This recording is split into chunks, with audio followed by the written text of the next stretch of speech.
Good morning. Today is Thursday, April the 27th, and I am officially starting the Delta Stewardship Council meeting. We are broadcasting live from the California Natural Resources Building on P Street. I will now ask Beck, if you would please, actually, no, we're not going to do that first. We're going to actually do the Pledge of Allegiance. Would you please rise? I pledge allegiance to the flag of the United States of America and to the republic for which it stands, one nation, under God, indivisible, with liberty and justice for all.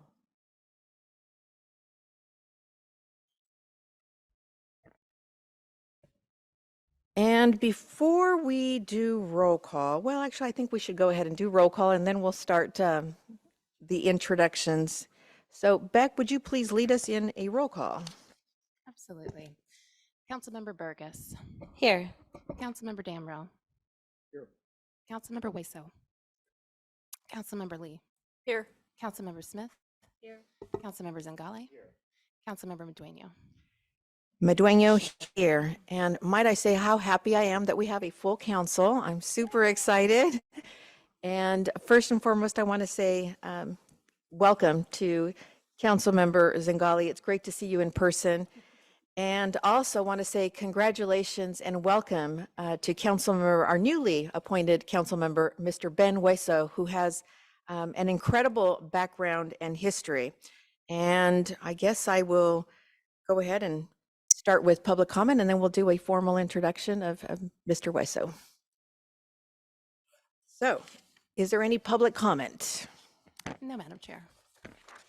Okay, we will now move on to the consent calendar. Is there any discussion, changes, or is there a motion to approve? Second. Moved by Councilmember Burgess, second by Councilmember Smith. Oh, sorry. Okay. Let's see, roll call, please. Councilmember Burgess. Councilmember Damrell. Here, yes. Councilmember Hueso. Councilmember Lee. Aye. Councilmember Smith. Aye. Councilmember Zangale. Aye. Councilmember Chair Medueno. Aye. We will now move on to item 5, the chair's report. I have just a few items. Before I do that,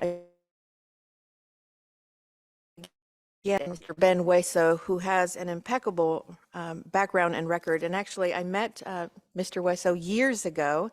I don't even think you were, maybe you had just gotten elected to the State Assembly.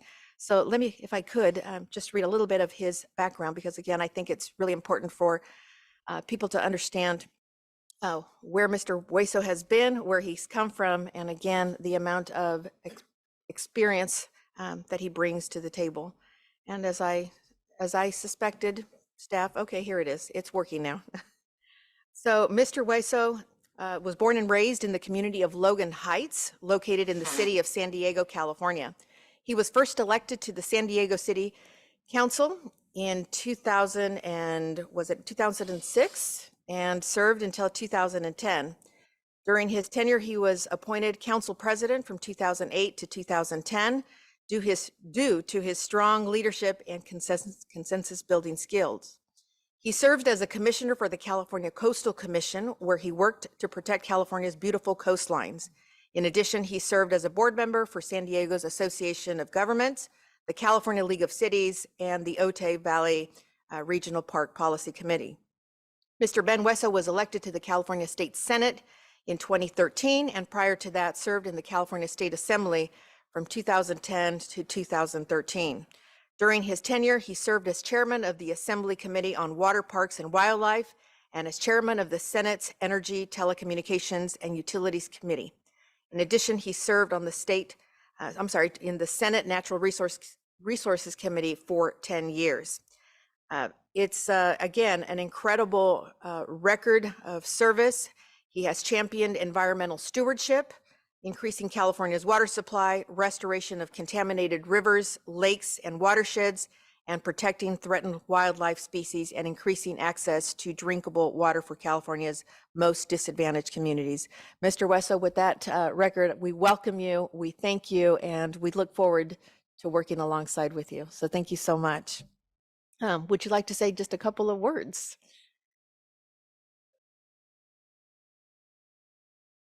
The button, there you go. Oh, there you got to get used to the technology here. But yes, thank you very much. Thank you for that very warm welcome. And thank you to staff and everybody that has helped me with this transition coming into the Stewardship Council. I'm very excited to be here. You know, this is a very important watershed that we're really working on managing. I've had a chance to visit it. I've actually kayaked in it Oh, wow. and swam in it. Wow. And so it's a really beautiful, beautiful ecosystem that is really the heart of our state's water supply, and also the heart of our state's ecosystem with such a rich history of our Native American tribes, rich history of what has made California the most prosperous state of any state in the world. And it's a pleasure to be from the state, born and raised, and to get a chance to serve at this level, working on issues that are so important to the future of our state. So look forward to working with all of you and to continue in my public service. Wonderful. Thank you so very much. And we'll just do a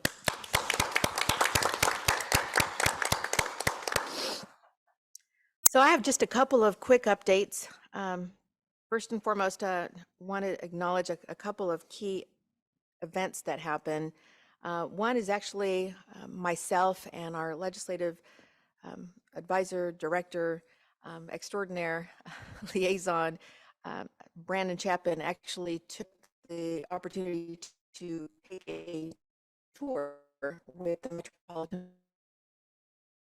Water District and other leaders on April the 14th. And it was actually quite interesting to actually spend some quality time with them. But aside from actually learning and listening from them, it was great that we also had the opportunity to highlight, again, the role that the Delta Stewardship Council plays, the critical importance, if you will, of working together with our Southern California partners, neighbors, and allies. And so taking the tour, we went up to Oroville Dam and actually got to see again their thoughts, hear from them, and for us to be able to again highlight, as Mr. Wesso just mentioned, we are here to absolutely protect this amazing watershed that basically provides so much water to almost all Californians, 27 million, including our neighbors in Southern California. And I will say it and say it again, we have to look at this as a watershed for one California. It's not northern versus southern. It is, again, an opportunity for us to embrace one California, working together in sync to find solutions that benefit all of us as Californians. So that was great. We did take a small detour where Brandon and I were in the community of, was it Maxwell? Waiting for an Uber who never arrived. And so we sat on a bench outside a convenience store as people wondered what we were doing out in the city of Maxwell. So thank you to Brandon and his beautiful wife and children who came and picked us up. That was our Uber. I also have made a commitment to, again, going out and sharing more about our role, our responsibility, and really the significance of the Delta for California. So when I'm asked to go out and make a presentation, I take the opportunity. And so I was an invited guest to speak at Modesto Junior College, and to see these young students, these bright minds, asking questions. So what is the Delta? And these are students from the Central Valley in Modesto, and being able to, again, highlight for them the Delta and what it means and why it's important and why they should care was great. I also had an opportunity to do a presentation to Seroptimus International Central Valley. And after the presentation, it was great to hear them say, what can we do? How do we, as just citizens, how do we help to elevate again what you're doing, the significance of the Delta and what it means for California? So I love going out there. I love seeing the energy, and I love, again, that people really start to understand, again, the role of the Delta, the role of our agency, and what it represents for this watershed. Also had the opportunity to attend the Central Valley Flood Forum just recently. And as we heard from this scientist from UCLA, and for him to actually give us some of the statistics in terms of, again, the arc storms, these atmospheric rivers that now it seems like everybody's talking about atmospheric rivers in California, but to have a very pointed discussion about the future of the Delta, the future of our levees, and how much is at stake. Again, really resonated for me that we need to really be mindful. And I'm glad that I attended this the series that Laurel was such a big part of, and that was decision making in crisis, basically. And so we really do need to start thinking and really shifting our minds to what it means for all of us in the future. In San Joaquin County, Supervisor Patty, Supervisor Ding. And what I love about these discussions is that these are county supervisors, and these are obviously in the Central Valley.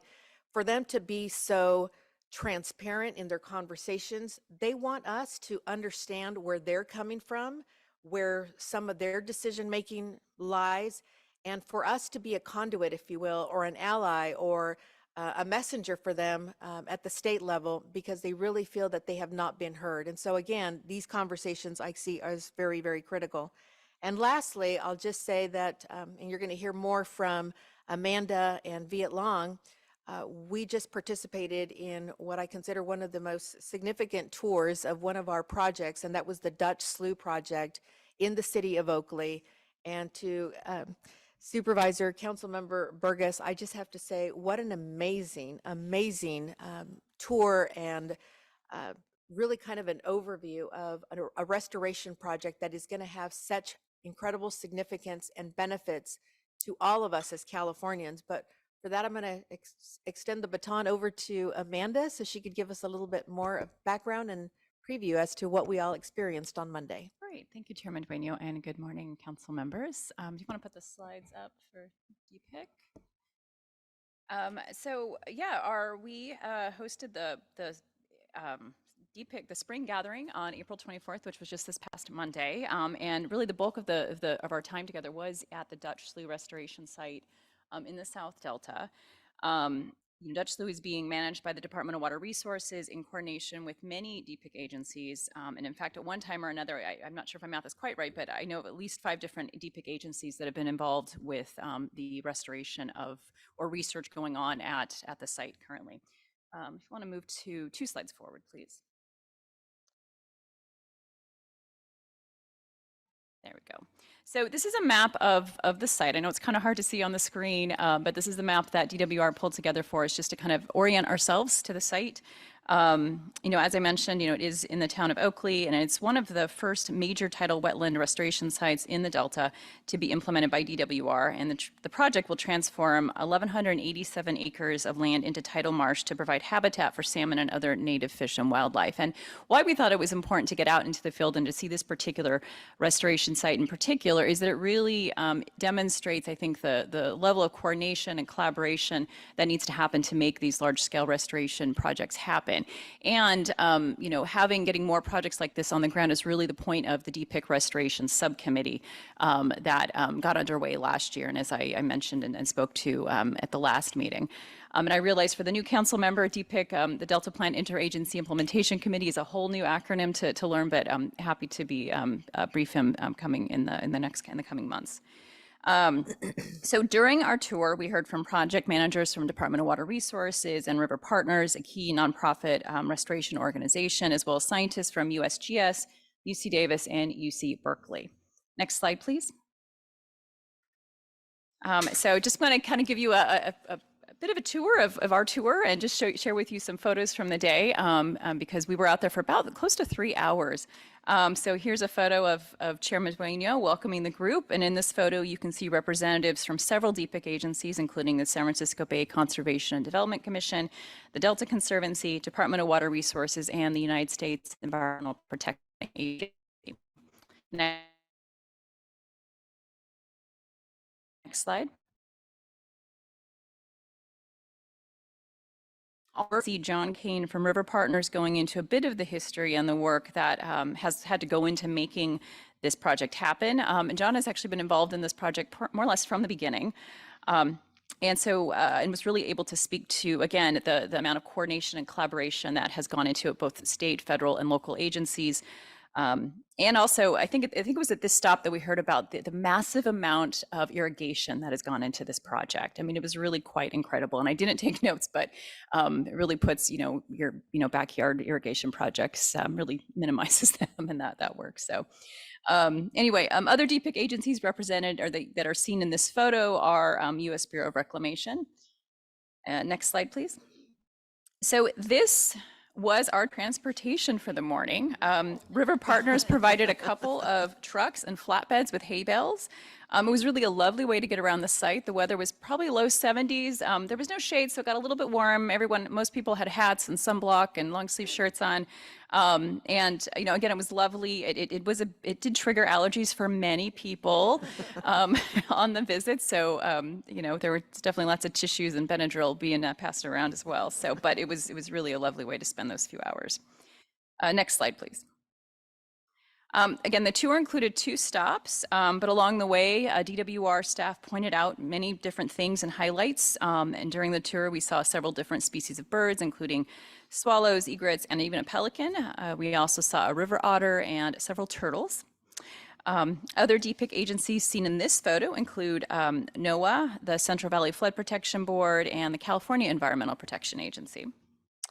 Next slide. And then on our final stop of the tour, it included an overview of the research being conducted at the site, especially in relation to carbon sequestration. And so again, as I mentioned, we had scientists from UC Davis, DWR, UC Berkeley, and USGS. And USGS is also a member of DPIC. They are seen in this photo, again, describing some of the research that's going on there. And we also have some council staff in this photo as well. And then one more slide. Next slide, please.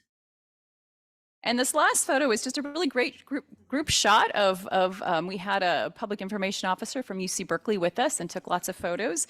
And so this is a shot of all of us there at the end of the tour. And so I really do want to, thank again DWR and River Partners for spending so much time on this tour. I mean, they like getting out there, they like getting people out there as well, but it's a lot of work.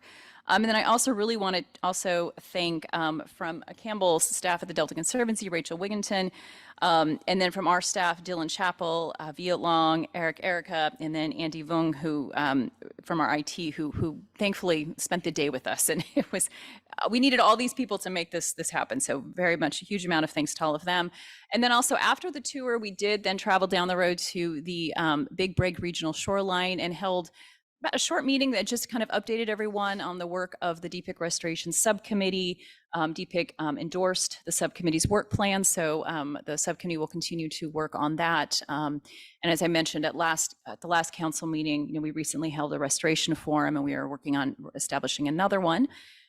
So that was all very positive as well. But I think definitely the highlight was the site tour. It was great to get out there, and the next DPIC meeting is scheduled for November 6th.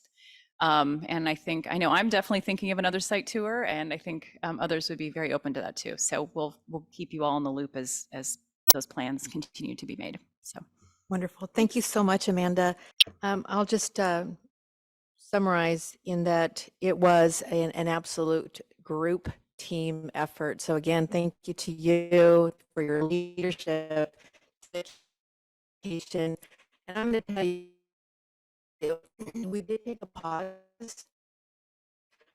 deep together where we can all collaborate, find again the opportunities where we can again break down the silos and work collaboratively.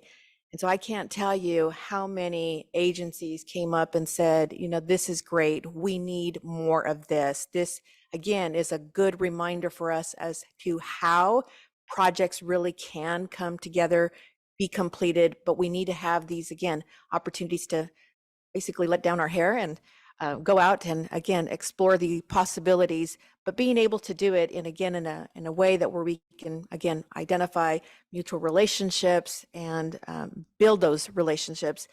It was great for us to see Deputy Assistant Secretary Gary Gold. I don't call him Gary Green anymore. That's a pseudo name, but Gary was just incredibly gracious. Tomas Arias, also from US EPA.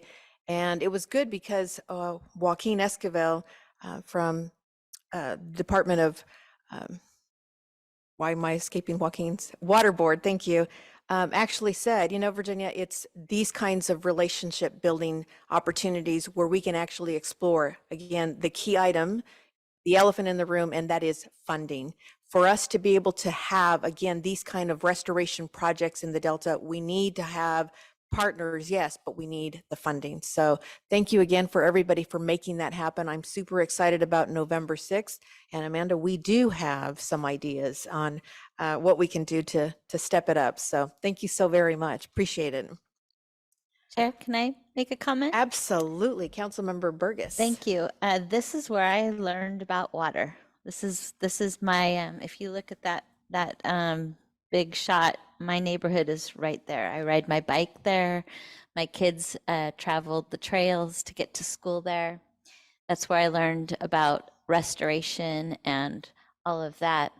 The thing about this particular project that's really interesting is when we talk about adaptive management, when we talk about restoration, when we talk about the definitions of those things, we're really having to think about when are we restoring to, because that creek, Marsh Creek that goes through there was typically a dry creek, but now a water treatment plant is upstream, which creates water throughout the year. When I was executive director of Friends of Marsh Creek, we were trying to bring salmon back. We had a fish ladder, and the last year before I left, we had a bunch of salmon. But the thing is that further up is a mercury mine up on Mount Diablo. And so the county is working to fix the situation up there. So when we talk about restoration, we're talking about how far and to what point. And this Dutch Slough project being at the mouth of Marsh Creek, but also in the Delta, very close to where we're seeing saltwater intrusion challenges. So we're seeing the changes from climate change and from sea level rise. We're seeing all these changes. So when we talk about restoration and adaptive management, we're really having to really be adaptive. But it's a great laboratory, because when we really want to have good habitat and have good agriculture and economies and communities, you know, this is actually an amazing project. And I just wanted to kind of highlight that this is not only a really cool project where they preserved, what, 100-year vines? I don't remember how old it's a dry grapes, dry vineyard there that create urban area. So we were removing literally hundreds of tons of trash from the area, and learned out affects something downstream, or that garbage that blows down into the I can't think of into the water. It gets into the water. And so this is a really great laboratory, and I appreciate the highlighting of it. And it's also, if you're curious, this is a great place to see what this laboratory is producing for the whole Delta. Thank you so much. Excellent perspective and background. Thank you, Councilmember Burgess. Beck, is there any public comment on this? No, Madam Chair. Excellent. Oh, yes, Councilmember Zingali, yes. There you go. Amanda, terrific report, and I'm so proud of the role that we're playing in DPIC. As you said, Madam Chair, it's so lacking in state government to bring people together, build the relationships and the collaboration. Every time you mentioned another participant in the photos, I was more impressed. I didn't hear you mention the agency itself, the resources agency. Were they represented? Unfortunately, they were not able to join us on the site tour that morning or in person, but in the afternoon, Jennifer Norris, their Deputy Secretary for Biodiversity and Habitat, was, she zoomed in. So she was part of that And I guess conversation. they're kind of represented through the departments. Some of their departments are there, right? A little bit, yes, like Department of Water Resources, Cindy Messer, their lead deputy, was in attendance. The site visit. But it's nice to have them there too. Yeah. And just, I think the site visit was such a great, whoever's idea it was and everybody who helped execute it, that's a great way to do that, to build those relationships. So props to you guys. Thank you, Councilmember Zingali. Any other questions? I was a little dismissive and I'm really sorry about that. If not, any public comment? No, Madam Chair. Great. We will now move on to item 6, and that is our executive officer's report. And for that, we have our executive officer, Ms. Jessica Pearson. Thank you. Good morning. I'm going to start off just by talking about water allocations as they are notable right now. The Department of Water Resources announced 100% water allocations for state water contractors, given the abundance of water that's in the system right now. This is the first time since 2006 that there's been a 100% allocation for the state water contractors. So that was about the time I was starting my career in state government. So it's interesting to see the pros and the cons of the boom and bust cycle that we have in the hydrological cycle here in California. So that full allocation on the state side, it really represents an excellent opportunity to recharge groundwater basins and to make sure that environmental needs are met. A similar allocation has been made on the federal side with the Central Valley Project, and that's following 2 years of a 0% allocation. So just to give you an idea of the strain that these water users have had to deal with, and the amount of planning it takes to really deal from going from 0% to 100% is quite incredible. So notable there. Of course, unfortunately, with lots of water for water allocation also comes risk of flooding. So that's something that we're paying attention to. Fortunately, the Delta has fared very well so far. Of course, not all storm damage is probably known yet, but we'll continue to update you as we learn more about that, and probably feature some conversations about flood response and flood planning later this year at our council meeting. Surprisingly, we have a month with no covered actions certifications, which for some of our long-term projects is a good thing from a workflow standpoint, but I don't expect that to continue for long. And I want to note that this is the month that we have our quarterly contract report in your board packet. And I often mention, but don't always call out the outreach highlights report that our staff work hard to put together every month to see, are we being effective in communicating via our social media platforms and our listserv and other ways that we communicate. And so of note in this month's outreach highlights report, our March council meeting, which we had at the Bellevue Winery in the West Delta, we saw a definitive spike in our live and archive views of that meeting, which was really reflective of the high amount of interest in our discussion of Sherman Island itself and the many uses of Sherman Island, and the great panelists we had and who brought the discussion alive with their expertise and examples of what's happening out on the island. I think our archive views went from an average of, let's say we have 70 for a meeting. I think we had like 250 for that meeting. So a lot of interest in that topic. We don't have a legal update today, but we do have a legislative update. So I'm going to invite up our legislative and policy advisor, Brandon Chapin. And his presentation will highlight just a few of the bills and activities, but there is a larger tracking report in your board packet as well. Thank you, Jessica. Good morning, Chair. Good morning, council members, and welcome Senator Hueso to the council. I'm just going to go through a few of the bills that I've already touched on in past council meetings, just to give an update on their current locations. If you can go to the next slide.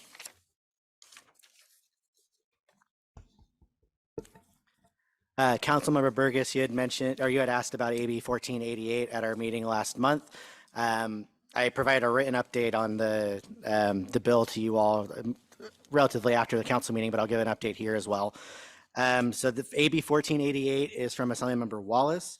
It deals with CEQA and particularly there's the Jobs and Economic Impact Act of 2021. That streamlines CEQA for a lot of economic development projects. This bill would extend those exemptions to water supply projects and also just allow to streamline the process for those. I will note that this bill has not been heard in a policy committee yet, and the deadline is tomorrow. So you can make that of that as you will. The next, and then I'll open to Councilmember Burgess really quick if you have any other questions on that one. No, thank you. I appreciate it. I appreciate you following up right away. So Yeah, thank you. no problem. Okay, next slide. Our next bill is AB 1613. This is from Assemblymember Baines, dealing with salinity intrusion into the Delta.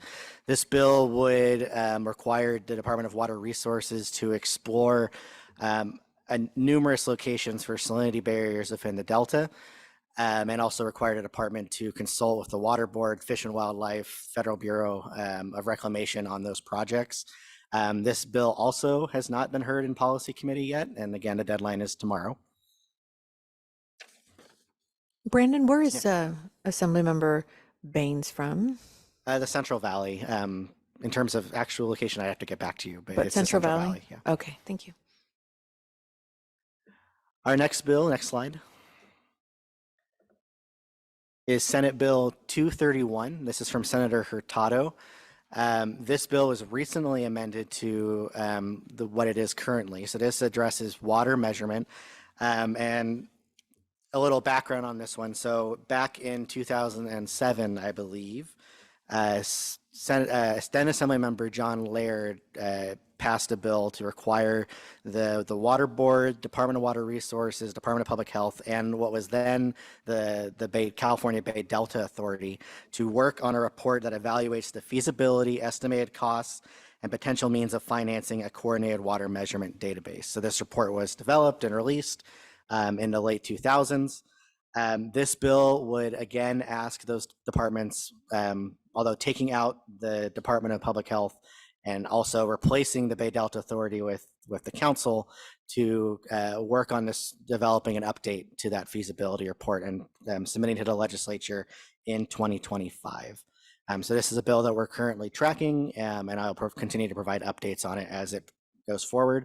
I will note that the committee analysis for this bill does state that the author is potentially amending this bill to more focus on a upcoming legislative audit committee audit of the Department of Water Resources. So this is definitely likely not the final version of this bill. So I'll be providing more updates as it goes through the process. Next slide. So just a quick update on SB 586. This one I provided updates on at a few of our past meetings, and just a reminder that this one is from Senator Eggman and addresses Mossdale Tract and the city of West Sacramento, and providing an exemption for current law to establish a 200-year flood protection of their tracts. We're continuing to monitor this bill. This bill did have its two committee hearings over the past month. In the Senate Natural Resources Committee, it was amended to ensure that liability is with the flood control agencies, and if there is an extension of the exemption, but there are still concerns throughout the process. So this one also is likely to continue to be amended as it goes through. Next slide. Our last bill is Senate Bill 651. This is from Senator Grove. You might remember this bill as well. This one would have exempted projects that are deemed to be addressing drought from CEQA and also the Delta Reform Act.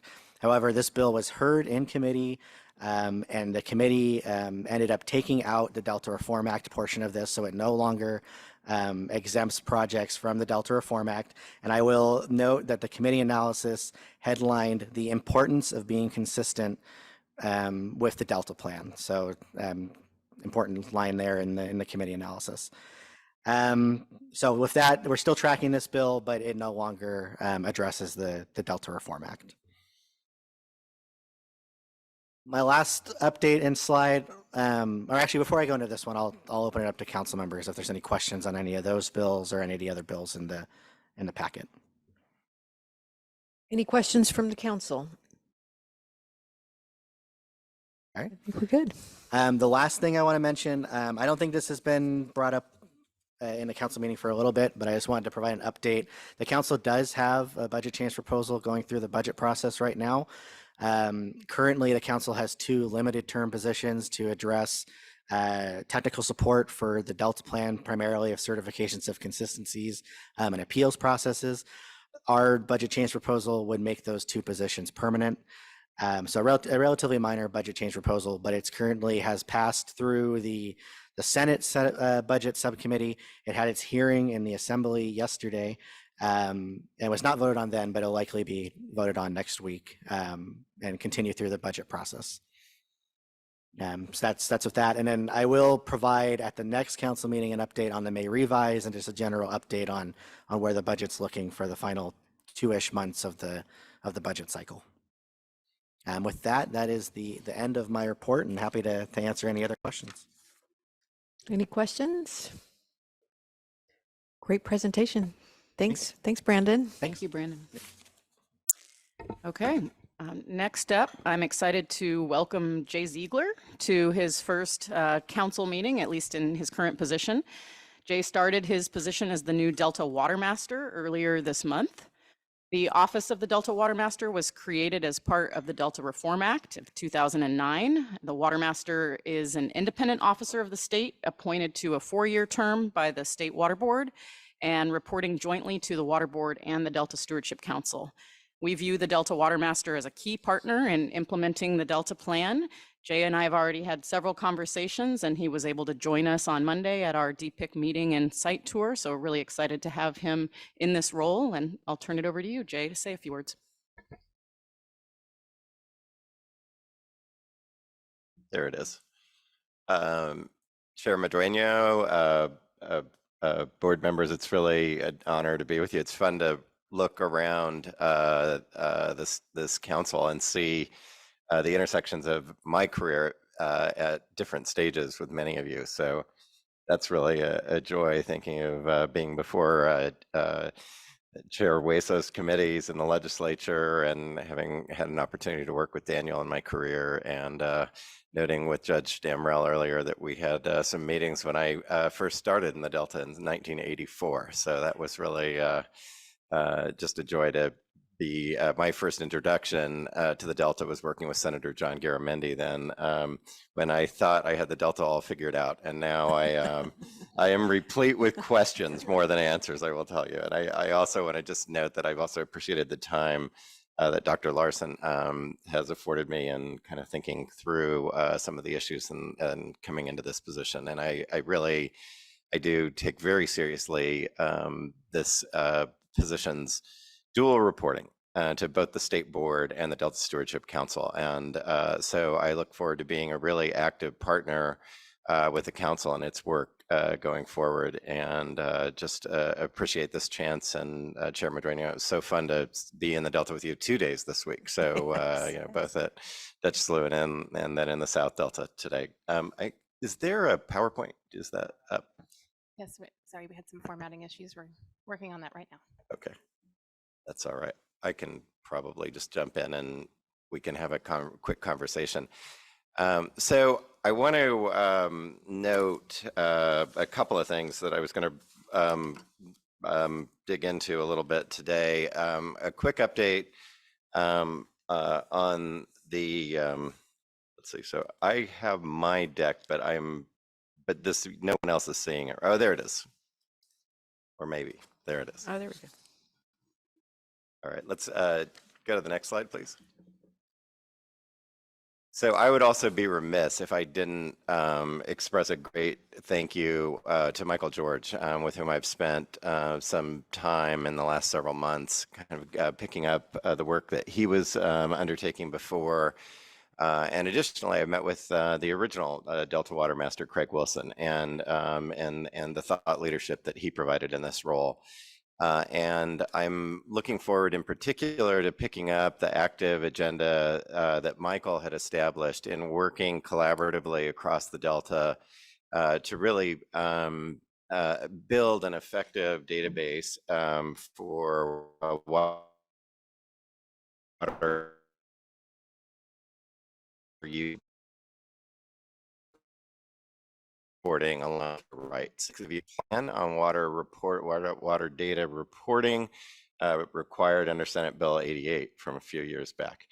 And additionally, I am going to give you a very light overview. My colleague, Campbell Ingram, the executive officer of the Delta Conservancy, is here today, but it's been really fantastic. And another great asset in this office that I found is that Michael's just got a phenomenal team working with him, and a couple of my colleagues are here today. Christy Mattal, who is our outreach coordinator, and Lisa Crowley, who is one of the lead engineering staff, the chief engineers. So it's really, there's just tremendous support there, and I'm excited to share their talents with you along the way here as well.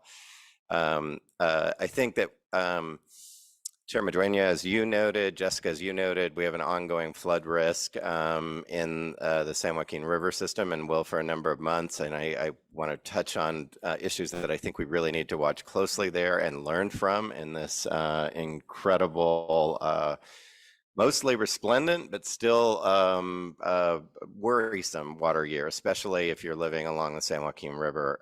And I think our hearts have to go out to folks that are still, that will be worried about flood risk deep into well into August, likely.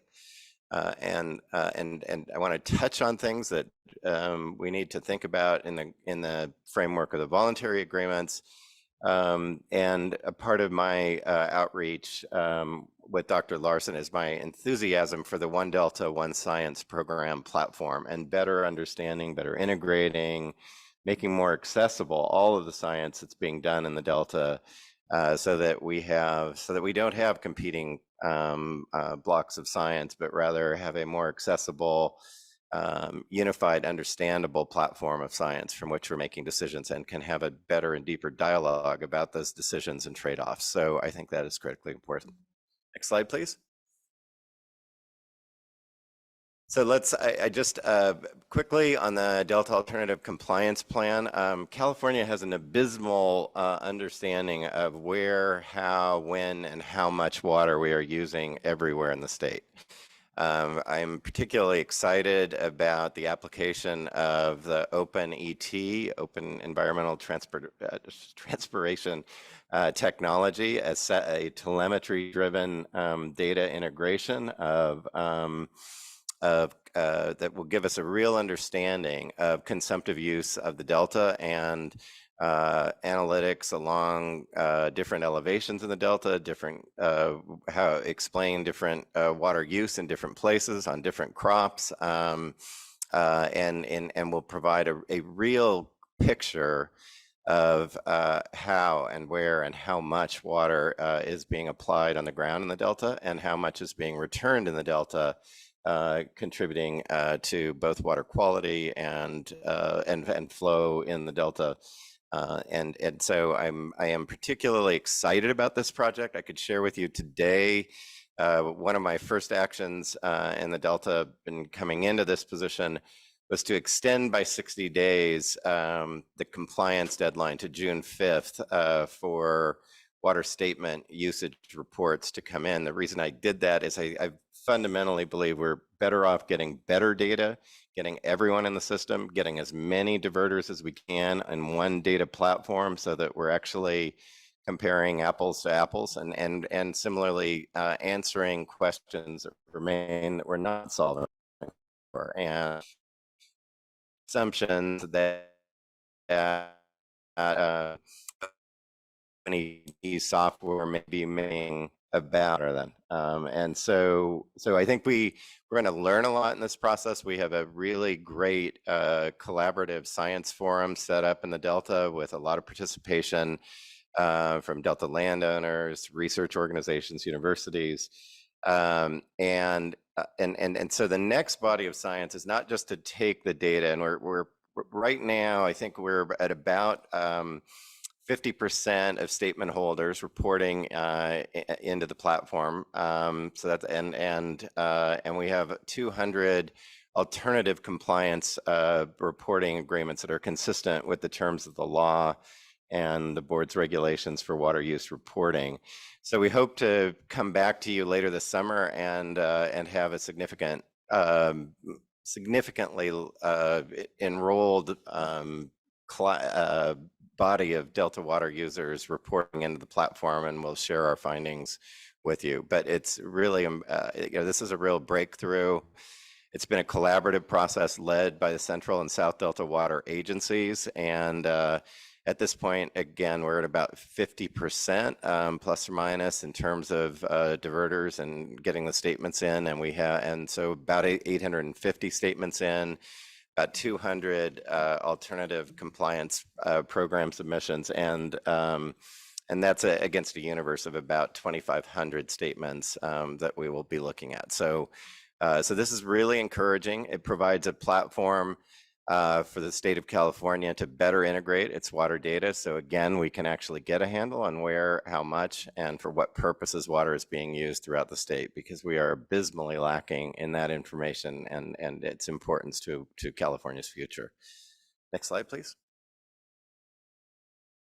So I'm going to go pretty lightly on this and yield to my colleague Campbell Ingram. As I noted, I think very pleased this year to see 33 Delta farmers enrolled in the Delta Drought Response Program, and those activities range from fallowing land to crop substitution to other experiments in thinking about reducing irrigated lands, reducing the amount of irrigated water applied in the Delta. And this, I'll just note that there are going to be, I think there are 64 projects enrolled in this water year looking forward. So again, by applying the OpenET technology, we're going to learn a lot and be able to correlate that via the water data reporting platform on OpenET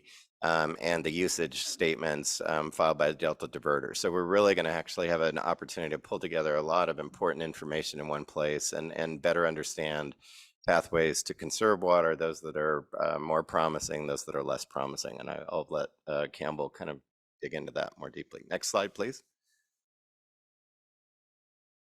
And one of the, I think, really exciting parts of this program is I just wanted to kind of show you the range of geographies that are represented in projects. And I think one of the most encouraging elements of this program has been the opportunity to work collaboratively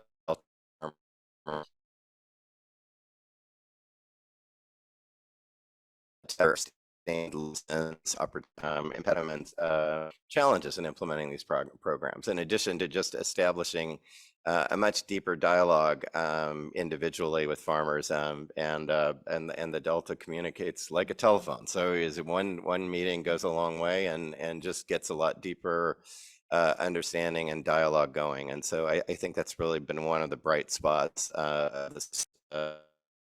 then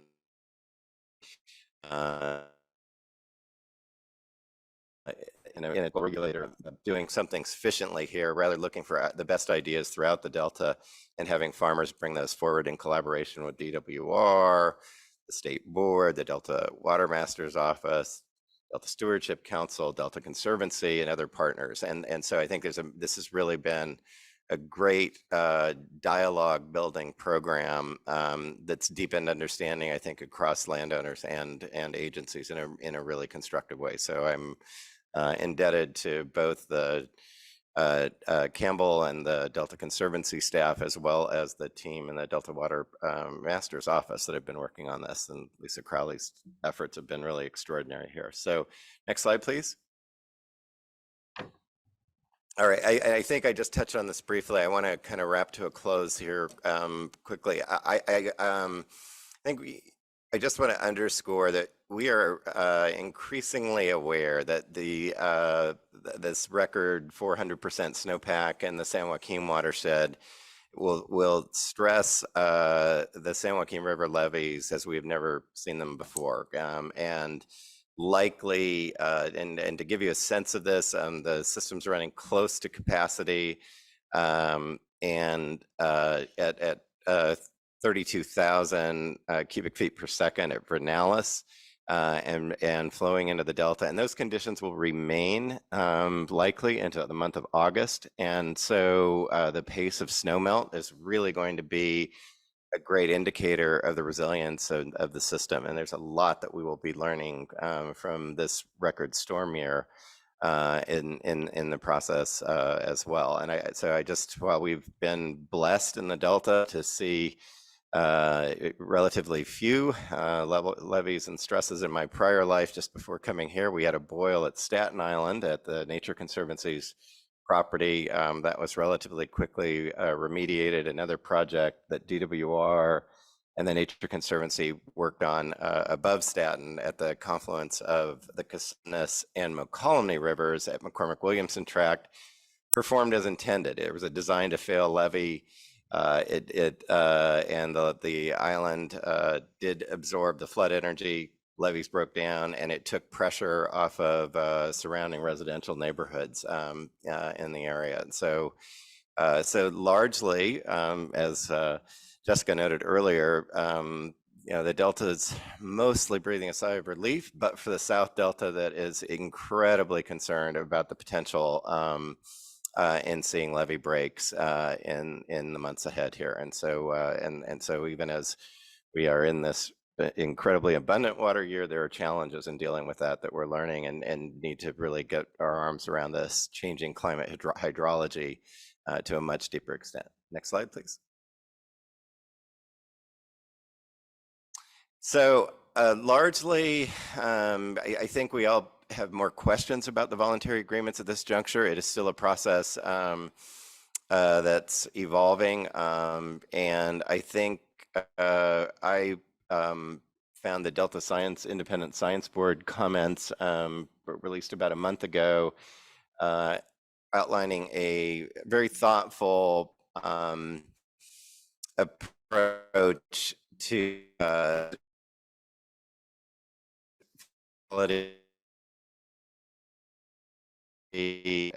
timing of flows, habitat, and it really, I think, smart framework to analyze the effects of the agreement. And I'm looking forward to working closely with the Delta Science Program, the Stewardship Council, and others, in really providing this platform for thoughtful scientific analysis that is accessible to all of California's public interested in smarter water management in the state, and thinking through how we actually evaluate the strengths and weaknesses of a voluntary agreement framework, if that process is the direction that the board moves in updating the Bay Delta Water Quality Control Plan. So I think principally our interest right now is in raising questions around the agreements and how we evaluate the efficacy of the agreements and the conditions under which they're implemented across different water year types. So I think that's another important factor that we need to be thinking about. Next slide, please. So let me kind of move to closing here. I expressed at the top my gratitude in working with Dr. Larson already in thinking about applied science in the Delta, and in thinking of One Delta and having the Delta Science platform much more accessible, understandable, and getting out of the realm of competing science, competing models, and competing ideologies underneath of that, and instead having a more honest, open dialogue about the trade-offs that we are going to make in Delta water management, and recognizing that when we're talking about the Delta, as most of you have noted already in your comments, that we're talking not just about the Delta, but we're talking about a watershed that extends from above Lake Shasta to Bakersfield, and everything in between, and that we need to think through these issues very holistically. And I've appreciated Dr. Larson's efforts to include a body of work related to the social science and understanding the effects across all communities, and especially the challenges confronted by disadvantaged communities in the Delta, and one of which Firebaugh is particularly vulnerable in these kinds of flood conditions as well. And so I think we need to, I appreciate this holistic approach and really want to support this body of science aimed at a more inclusive perspective in analyzing issues confronting sustainability in the Delta. And to that end, also really appreciated the opportunity to join in the DPIC discussion on Monday. I think as one person noted, one elephant in the room is certainly the need for additional resources to fund multi-benefit projects, to fund these projects that have a flood benefit, that have a habitat benefit, that have a parks and educational and recreational access element. And we have to get better at it, and we have to deliver these projects much more quickly, because the other elephant in the room is Dutch Slough took 30 years to deliver. And we're falling behind the pace and scale that we need to undertake these restoration projects. Whether your interest is public health, whether your interest is Delta water quality, whether it is habitat restoration, whether it is safe, clean drinking water, whether it is the livability of our communities and the safety of our communities. And so I think another area that I look forward to engaging pace and scale. We get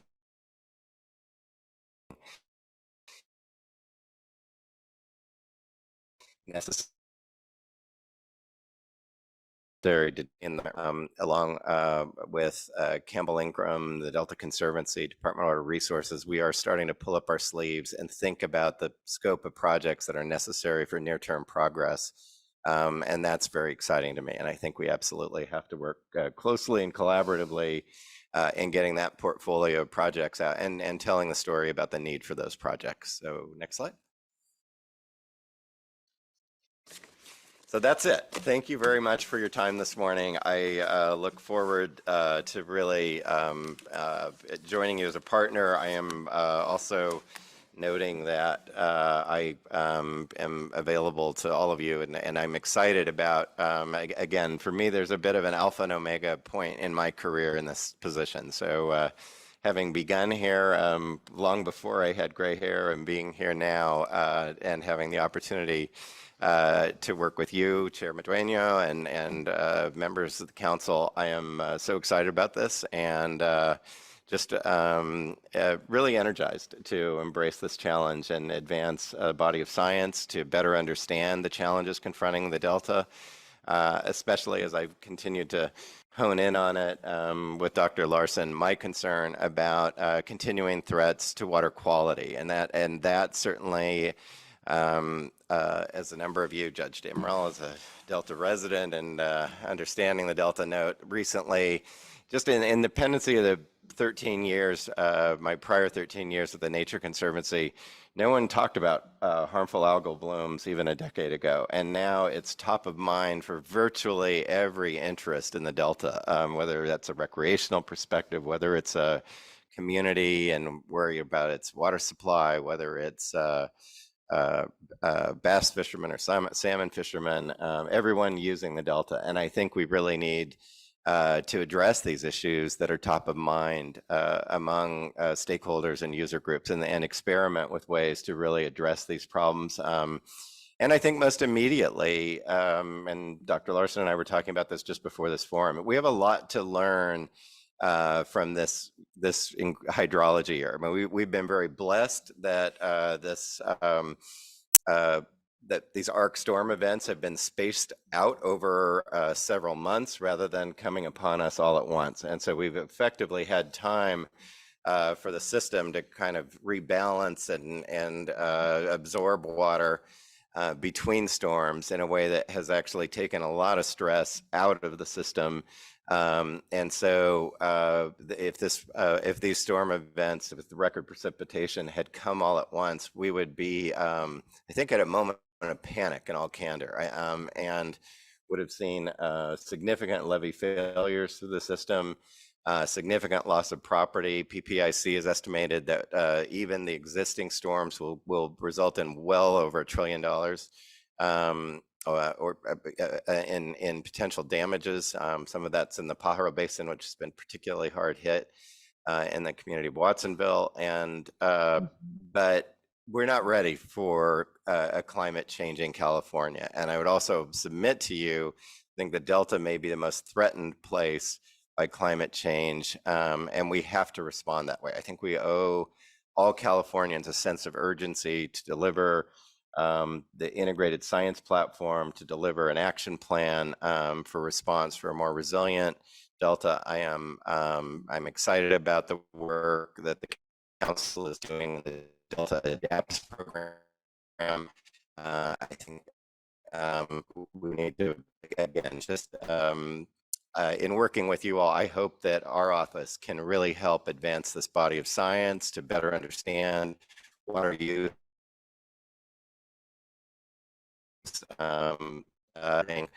for place of use, time of use, quantity of use, and better understand the full water picture in California through that lens. So we have a lot to do, and I'm excited to join you in this effort, and look forward to being a full partner with the council.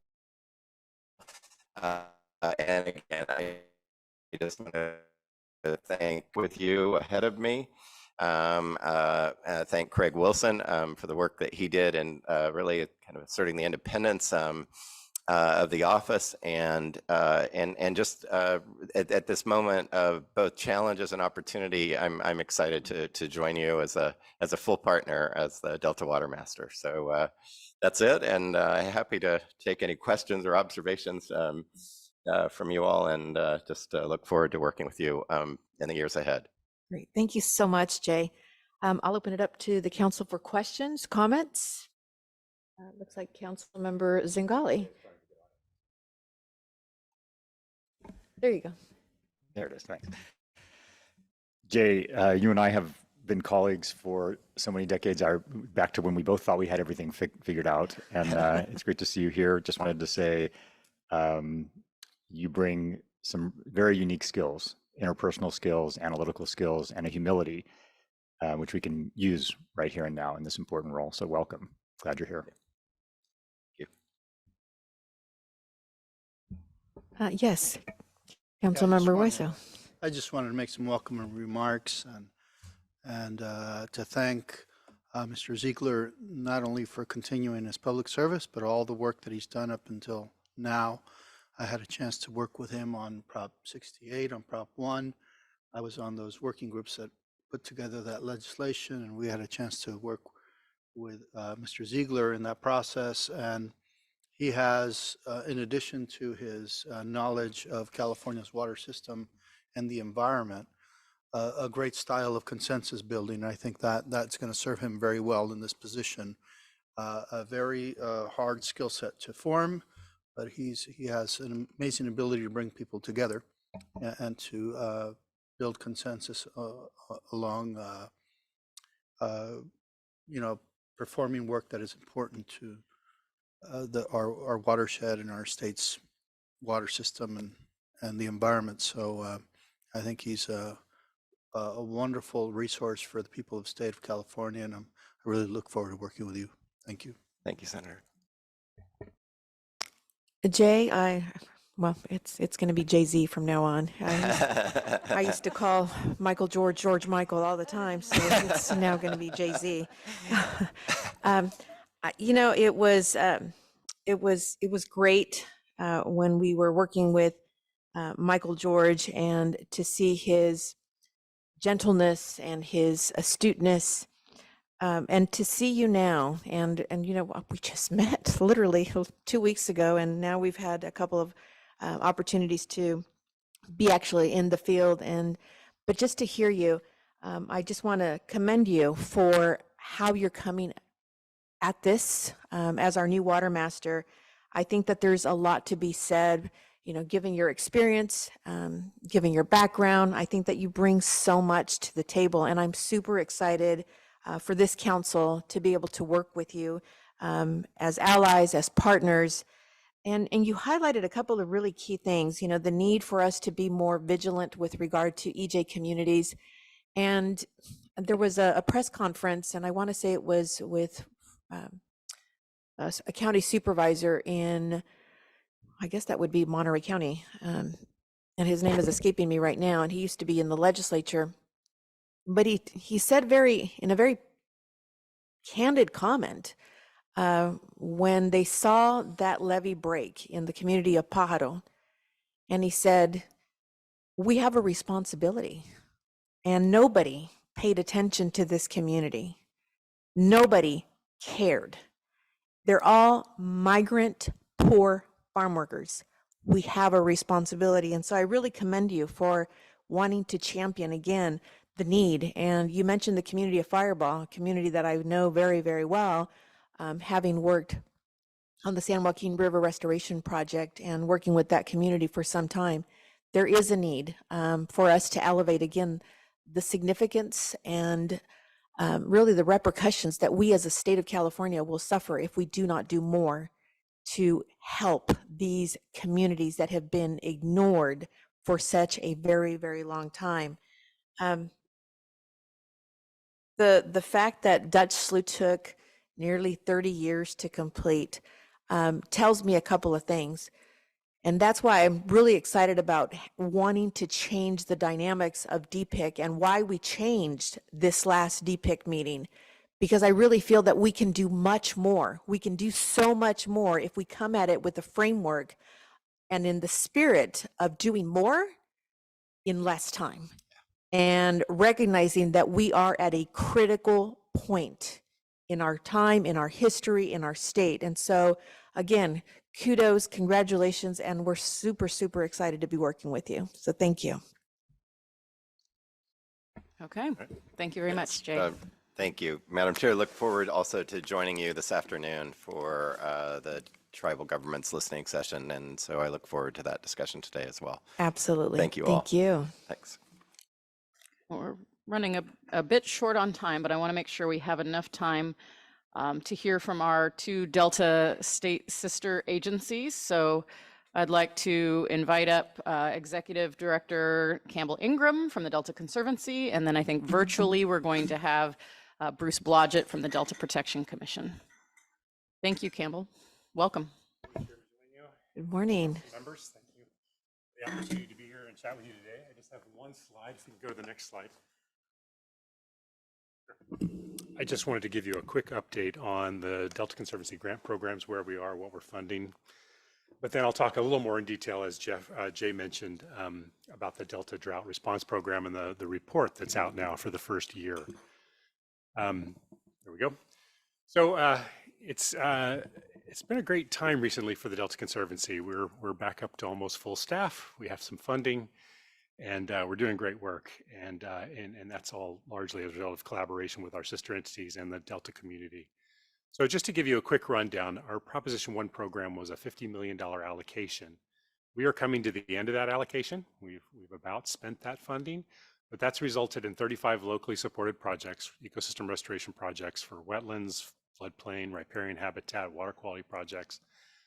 But I do like to say that those are all locally supported. I mean, we have our board includes 5 county supervisors, and all of those projects have been unanimously approved. We ensure that those projects have local support, or we don't fund them. So that's a great model, I think, moving forward.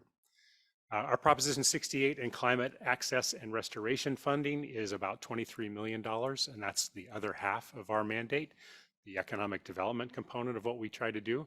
And with that funding, we've got about 11 projects out there. They're improving parks, trail systems, preservation, welcome centers, and funding on the landscape in the Delta.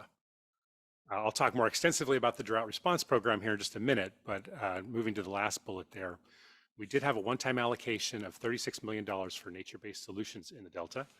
And that's the work that we've been talking to the council about for many years, trying to stop subsidence and the related carbon emissions. I'm very excited to say that we are hopefully taking 2 full proposals to our board in May that would expend the bulk of that funding and would look at converting an entire island, about 4,100 acres, to manage wetland and rice cultivation. So that maintains the agricultural integrity of the island, but stops the subsidence, improves the long-term resilience of this island. And I think it's a gold standard project that really helps people see how you can manage these deeply subsided islands in ways that provide multiple benefits, including economic and overall long-term sustainability. The other project that we're looking at is a big project that's hoping to enroll about 10,000 acres in rice cultivation, working with farmers that are interested in changing to rice cultivation. Again, that stops subsidence. It's typically a more lucrative commodity, but the barrier to entry there is the cost of land conversion. And so it's hopeful that this block grant would help offset those costs to land conversion and enroll about 10,000 acres. So it really is an exciting time. We've hoped for a long time to have this money, and we now believe that putting it on the landscape is going to make a pretty significant splash. As Jay mentioned, I think something that's really critical right now, and we talked about it quite a bit on the tour the tours this week, we are trying to bring the agencies together to sort of collectively look at what is our expectation of funding need for the next 10 years. We are going into discussions about a bond. We want to make sure that we are collectively articulating what we need to fund in the next 10 years. We haven't had Proposition 1 passed, I believe, in 2014. So this is potentially our opportunity. So we want to make sure that we're coordinated, aligned, and have good justification. I think it's really important that those justifications now link back to Chapter 4 of the Delta Plan, link back to the 30 by 30 objectives, link back to the nature-based solution objectives. So it's a great opportunity, and I think working together, we can create a really compelling ask for Delta needs. So moving on to the drought response program. We've told you a little bit about it before, but just to refresh, it was a collaboration between DWR, which funded the program, the Delta Water Master's Office, California Department of Food and Ag, the Stewardship Council, and even the Nature Conservancy in this second-year program. Essentially, the Water Master and DWR worked with the Delta water users to think about the program. How would we respond to drought in the Delta? They put the program together, and then they asked the Delta Conservancy to receive funding from DWR and execute the grant program. And it was great. We've got 2 years of the program running now, and as I've put up there, that's a total of 97 grants, $22 million, and putting about enrolling about 30,000 acres. So the practices really broke down into 4 categories. There was non-irrigated crops, so that's the winter wheat type crops, no irrigation whatsoever. Deficit irrigation, these are crops that typically would have 4 or 5 irrigation cycles, but the farmer opted to only have 1 or 2. Managed idle lands, asked people just not to grow, but also maintain some sort of cover for healthy soil practices. And then not double cropping. So row crops that will typically put 2 crops in a season, will put in 1. Did that for doing. Had a fungi between the 2 and 2023, where we went from severe drought to having more water than we can manage. And so essentially this year's program continues, and we reached out to all the grantees this year. We talked about how they might be able to go back to business as usual and maybe not participate in the grant program, but all of them had made decisions that were essentially irreversible. They couldn't get contracts, they couldn't get seed, they could not go back to business as usual. The expectation is that through the growing season, they will still conserve the water that they intended to conserve. And so we are continuing with the grant program, and it will give us one more data set to really help us understand how we manage the Delta in drought years. So the first year report is out. The first year enrolled 8,500 acres with an expectation of about 20,000 acre feet of water saved. I should have added at the very beginning that this water saving was intended to improve water quality and ecological conditions in the Delta, and then this year's grant program with the Nature Conservancy was also intended to help provide bird habitat that's critically absent during the drought conditions. Using OpenET as our analysis tool that Jay described earlier, it's clear that we saved really only about 33 to 5,500 acre feet of water as opposed to the estimated 20,000 acre feet. The farmers estimated how much they apply, and ET is actually calculating how much the plants use. But there's also a number of other factors there that you would expect. The big bowl in the Delta is below sea level. We spend a lot of effort pumping water off the island. It's a very shallow water table. A lot of the plants that are out there are still sub-irrigating regardless of how much water is applied. So essentially that resulted in that fairly significant reduction of what we were hoping we might be able to save in the system. We also found that there was just a tremendous amount of variability. Like practices in similar areas still had pretty significantly different levels of water savings. So I think what ultimately the first year sort of indicates that if you had drought in the future, the deeply subsided area of the Delta might not be where you would expend a lot of effort trying to save water. But ultimately, I think we met our objectives in the program. I'll talk a little bit more about that in a second. Just also want to mention that this year, and continuing on projects from last year, we have a contract with UC Davis, and they're placing multiple micrometeorological systems, eddy covariance towers out in the Delta that will even further refine our understanding of the evapotranspiration, how water's moving through the subsurface, and the depth of the groundwater will just further increase our understanding of how this program has actually worked. And we'll have another report next year. So again, I think it's a little disappointing how much water was actually saved, but ultimately, I think the agencies demonstrated that they could develop and deploy a rapid response drought program, which was pretty impressive, very quick, moved a lot of funding, worked with a lot of farmers. It was an incredible collaboration that brought together the water users, the agencies, and really, I think, again, as Jay mentioned too, just unprecedented amount of interaction with Delta farmers, far more, I think, than most of our agencies have had from our inception. And so we were offering information that they needed, the information the state needed, and we were offering a fair price to get that. And it just became an incredible collaboration. The main objective really was just to better understand, how these practices might work and I think, and what would work in the Delta. And I think we absolutely achieved that, and we'll continue to explore that in this year's program. And lastly, I would say that, again, teaming with the Nature Conservancy this year and employing Flood Up for Birds that still conserved water provides a wealth of information about how we can both save water, but through timing and good management, provide habitat for birds that critically need that habitat during drought conditions. So the report, again, is available on our website, and you're welcome to check it out in more detail. And that's what I wanted to present to you all today. Thank you.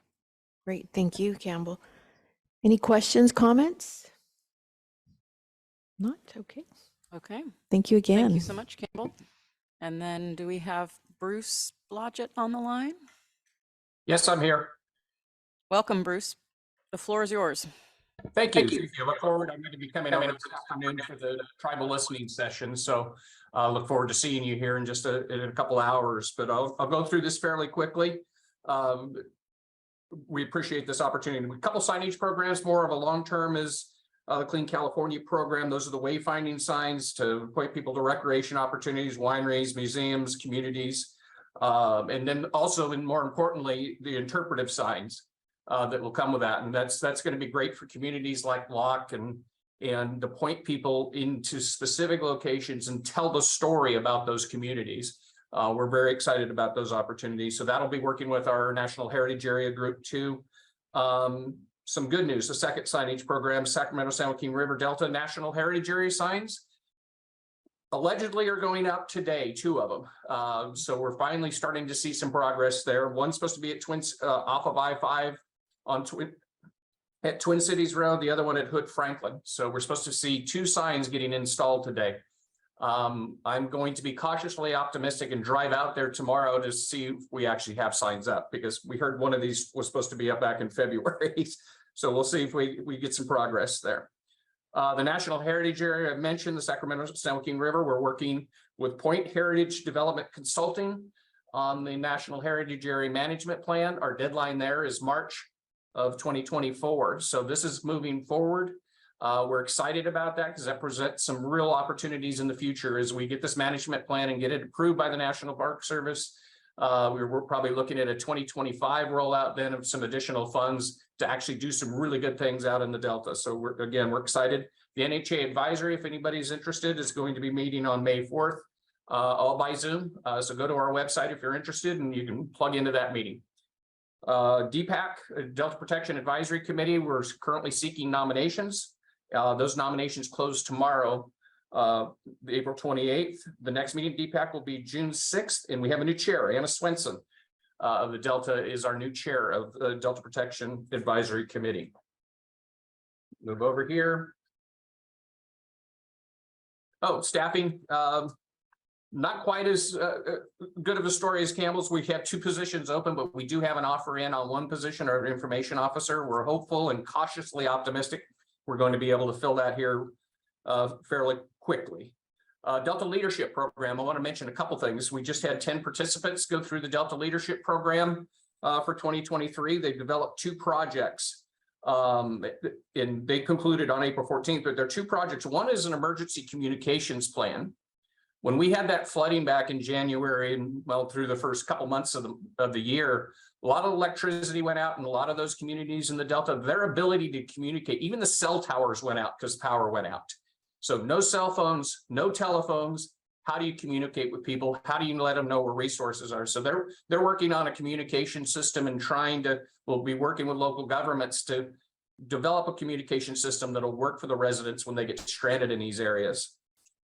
So that's exciting. The second one is actually, and we'll work hand in hand with the Heritage Area, is a junior ranger program. So this will bring young folks out, young kids out to learn about the Delta, to have educational opportunities, exploration opportunities. They'll get badges for each one of the activities they check off. So it's been very successful in other national heritage areas. And the second group is good. There was 2 groups in there that decided that that was something that they were going to work on and work with us on moving that forward. The leadership program also received an award or are going to receive an award from the American Society for Public Administration. It's the Government Innovation Award, and we'll be awarded that on May 10th, and Councilmember Burgess and I will be attending that ceremony. Do want to highlight just a couple things that are coming up. I think it's important to experience the Delta, and we have opportunities to do that, and here are a couple of them. California Duck Days is a Saturday from 9 to 4 at the Yolo Bypass Wildlife Area. On May 12th, Ileton will be celebrating 100 years. So at the Ileton Chamber of Commerce. On May 13th, the Locke Foundation Asian Pacific Spring Festival. Wonderful event down in the town of Locke. You get an opportunity, by all means, stop by. It's 11 to 5. The Crawdad Festival. If I didn't say Commissioner Member Steele would be very upset if I didn't mention the Crawdad Festival. A big celebration in Ileton for years and years. They haven't been able to do it for some obvious reasons for a number of years, but it's coming back June 17th and 18th. With that, I won't take any more of your time because I realize you're up against it. So I'd be happy to take any questions. Thank you, Bruce. I'll open it up to council questions, comments. Bruce, you're off the hook, but 2 things. I'm actually going to be going down I-5 later today. I'll let you know if those signs are up. Give you a heads up before you go out. Great to see you yesterday at the legislative reception, kicking off, what is it, National Strawberry Month in May. And that was good to see you, and good to see that you obviously have a lot of ties with the Delta community, Delta farmers, and with the Strawberry Association. I had a question with regard to you mentioned the Junior Ranger program. Is that just in the inception stage? Is that something with the leadership program? Is that an idea, or is that something that's already being implemented? It's in the inception stage. We're going to model it after similar programs that are in other heritage areas, but we're just starting. As we get the management plan up and running, we'll be getting the Junior Ranger program up and running as well. Yeah, we're excited. We think this has a lot of opportunity. I mentioned to the group they hadn't considered there's a whole host of kids that are participating in 4-H. It's a cooperative extension, University of California Cooperative Extension program that gives youth an opportunity to learn about agriculture, learn about their communities. And that might be, I told them that might be a good tie, because you could potentially work with those 4-H groups in all of the counties of the Delta to kind of incorporate them into the Junior Ranger program. That's awesome. Well, thank you so much. And I love the other proposal that's before with the leadership program, the emergency communications plan. I think that's excellent. So kudos on all fronts, and we'll see you later this afternoon. Thank you. Yeah, thank you so much. Okay. I'm going to preview the rest of the agenda. We've obviously got our 2 p.m. listening session with Delta Native American tribes. Our goal there is to hear from them the critical issues facing the tribes and their concerns about the Delta, and to facilitate a shared understanding that informs our decision-making and our tribal engagement.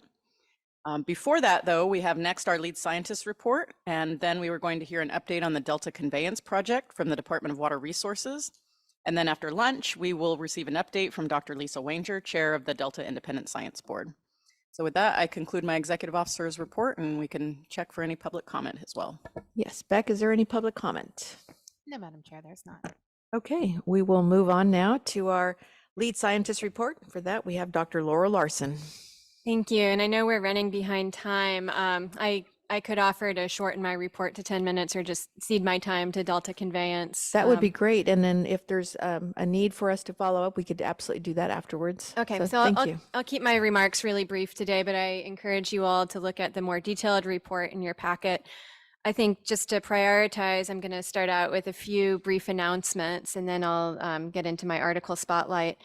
But one announcement is that the latest issue of the Delta Breeze, which is the Delta Science Program Science Funding newsletter, came out last week, coinciding with Earth Week. And that edition highlights social science research and social science events. These newsletters are really fun reads that do a great job of showcasing the science program's research or science program's work in particular thematic areas. So I encourage you to take a look at that. Also, another really exciting recent event is that yesterday, along with the Delta Independent Science Board meeting, we held the inaugural kickoff of a decision-making under deep uncertainty seminar series, which kicked off with Dr. Alice Hill, or with Alice Hill, who is currently the David M. Rubenstein Senior Fellow for Energy and Environment at the Council on Foreign Relations.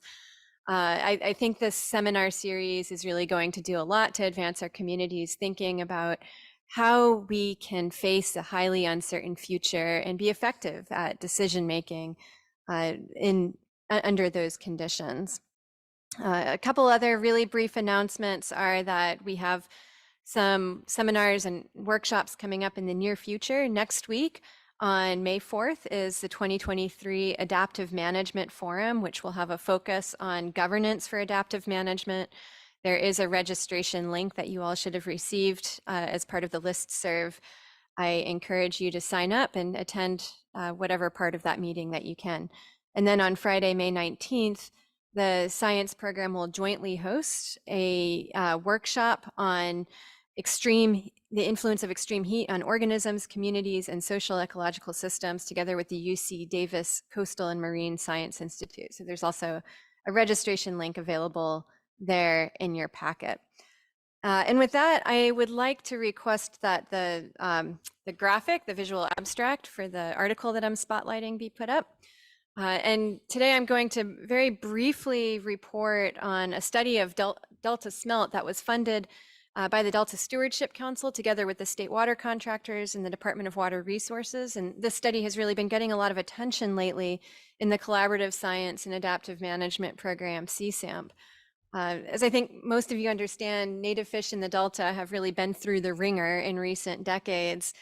They've experienced loss of habitat, loss of flows, competition and predation by a large number of invasive species, diminished food supply, loss of turbidity that helps them evade predators, and sometimes direct entrainment in Delta pumps.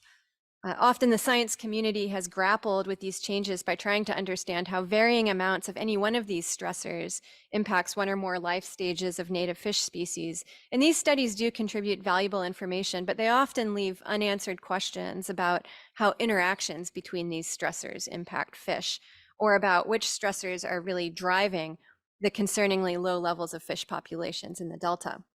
For example, perhaps there is an apparent relationship between non-native predators and fish populations, but if flows were higher, perhaps this relationship would have negligible importance.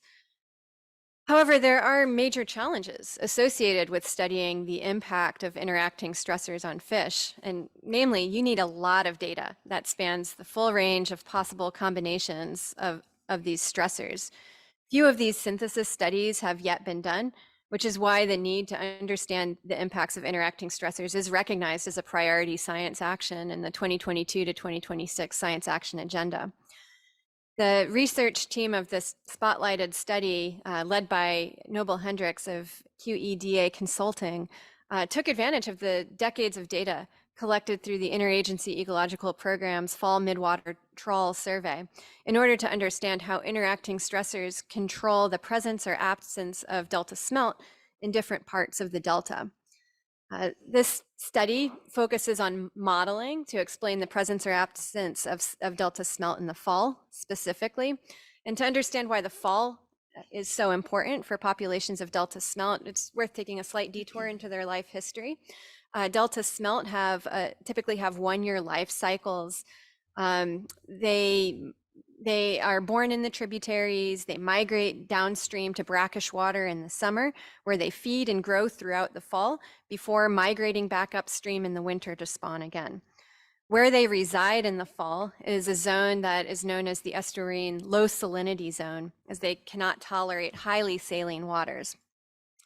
I often talk here about how delta inflows serve to push back the salinity that tides tend to disperse into the delta, and how in drier years that salinity encroaches further inland. And this is a phenomenon that could potentially have a really big impact on delta smelt, because when that low salinity zone corresponds with the marshes of Sassoon and the Cache Slough complex, there's plenty of good habitat, rich with food for them to occupy. But when it is dry, the low salinity zone moves further upriver and coincides with agricultural areas in the northern delta, which is poor habitat for delta smelt.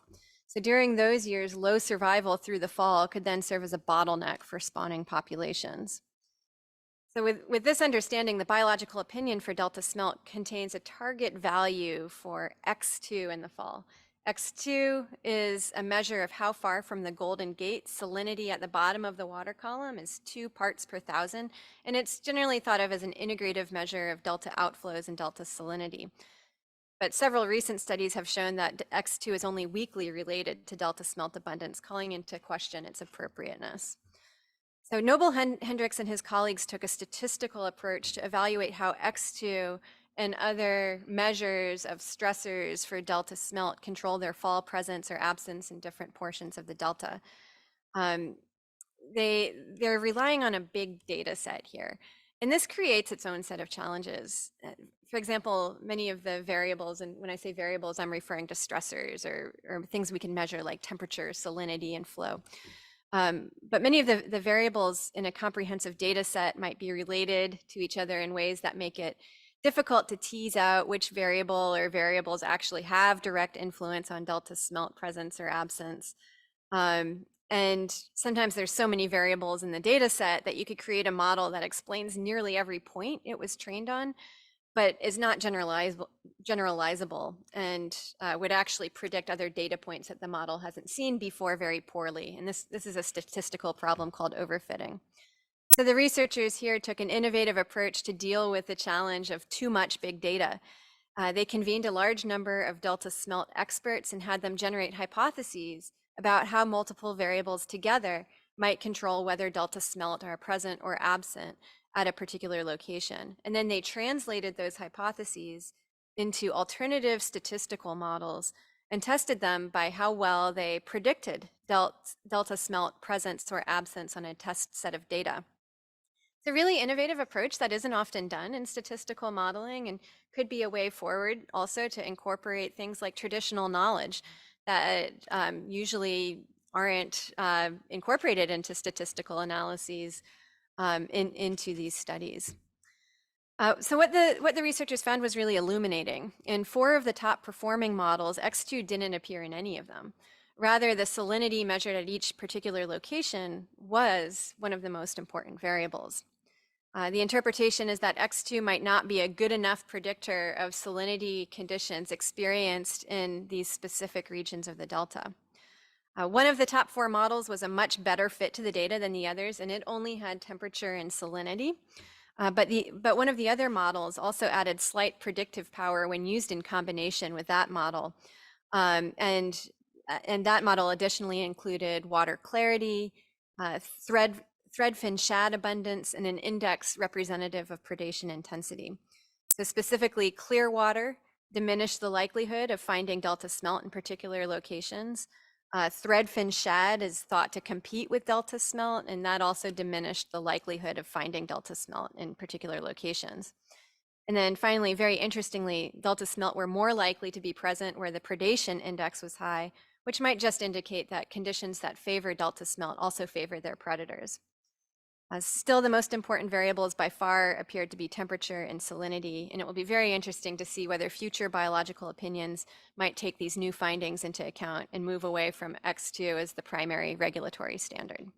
I think I'll conclude my report there. I encourage you to refer to the by the numbers printout because these numbers are really exciting and kind of scary. And I'll just highlight that the San Joaquin River is at a flow of 439% of what it typically is for this time of year. Others are more around between 100 and 200%. But we're in exciting times right now. Very exciting times indeed. Thank you so much, Laurel. Any comments, questions for Laurel? Yes, Councilmember Zingali. It's always to your credit that I understand what you're saying. I think there was one little thing I'm not sure I understood. I thought I heard you say we might move from 2x as a primary criteria to salinity, but I thought 2x was a measure of salinity. So X2 is X2. It's a measure. It's difficult to interpret. It's a measure of how far from the Golden Gate you find salinity of 2 parts per thousand at the bottom, but it doesn't really say too much about how salinity is spatially distributed through the delta. I see. And whether salinity is appropriate in places that are good habitat for delta smelt. That's one of the things that we're learning from this study. So doing that might be a better way of evaluating so things. I think what that argues for is that we have a robust monitoring program that provides us real-time information about the spatial distribution of salinity, and that monitoring is incorporated into operations in near real time. Thank you so much. You're welcome. Thanks, Daniel, for that question. That was a good explanation. Yes, Councilmember Lee. I have a quick question, Laurel. On the water temperature, I noticed that the numbers are getting significantly colder from average from the last few reports we've seen. Yes. I know we're usually worried about warmer water affecting the fish habitat and the ecosystem. Is there any concern about the water being historically cooler? No, and this is a good thing for ecosystems and for fish in the Delta. Yeah, I also made note of that when I was looking through this report, which was prepared by Pooja Balaji, our state fellow. Really excited to see that because this could only mean good news for Delta ecosystems. Great, thank you. Any other questions? Yes, Councilmember Burgess. Councilmember Lee was on the same place where I was. So I was noticing the temperatures, but I was also thinking about the oxygen levels in the water and algae blooms. And so are people predicting that we're going to see less of them? That is a great question. And we've been engaged in some back and forth with Department of Water Resources and USGS. USGS has been doing comprehensive surveys of the Delta over the past few years to collect information about phytoplankton and pigments and toxins that are associated with harmful algal blooms, as well as things like nutrients and dissolved oxygen. They recently ran out of funding for that program.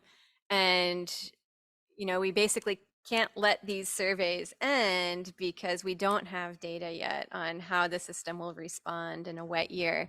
And so I am confident that they will have their surveys funded for this year. But, you know, this is a really good question. One of the things I was talking to Jay Ziegler earlier about is that we don't know a lot yet about how nutrients are going to be mobilized and transported and consumed within the Delta during a wet year, particularly after this upgrade for the Sacramento Regional Sanitation District wastewater treatment plant has taken effect. A lot of times what we see in other watersheds is that wet years do mobilize a lot of nutrients from the watershed. But one of the good things that we have working for us is that these higher volumes of water also dilute nutrient concentrations by quite a lot. And we expect to see shorter residence times within parts of the Delta, which is, you know, longer residence times is a factor that helps harmful algal blooms develop. And so it'll be really interesting to see whether there are fewer harmful algal blooms as a result of these phenomena this year. That's what I would predict, but we'll see. Great, thank you. Any other questions, comments? Not? Beck, is there any public comment on this item? No, Madam Chair. Okay, we will move on. Thank you so much, Laurel. Welcome. We will now move on to item 8, and that is an update on the conveyance project. And for that, I'm going to let our executive officer make the introduction. Thank you.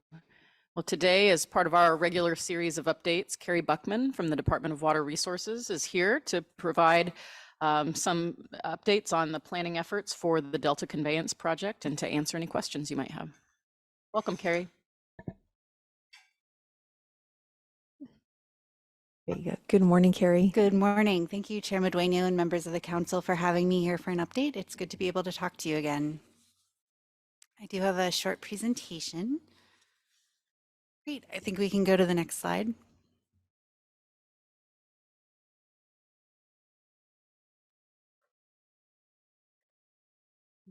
That's okay.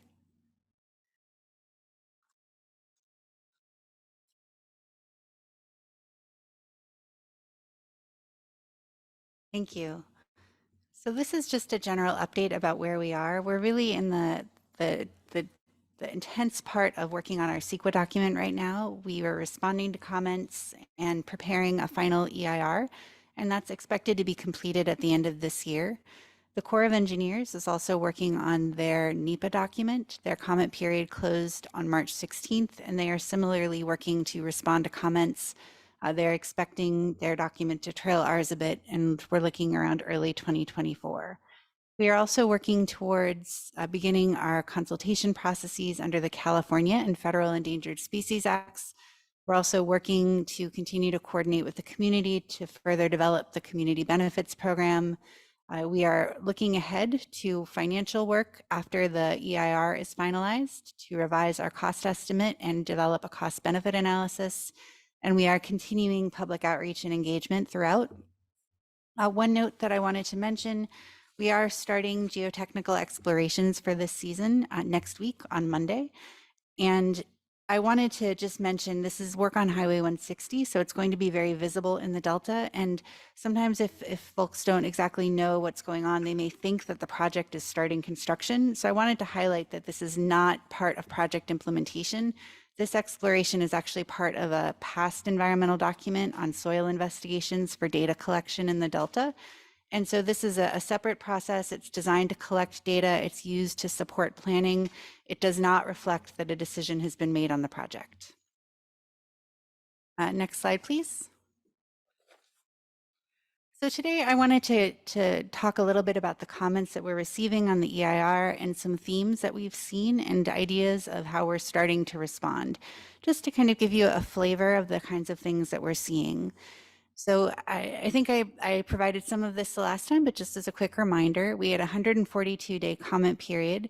We received about 729 letters, and those are individual letters. So form letters were compressed into one, even though we received multiples.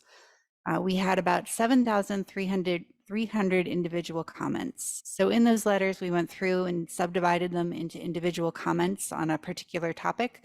So that's why 730 letters turned into about 7,300 individual comments. Out of those, about 4,800 are what we're calling detailed, and about 2,500 are general.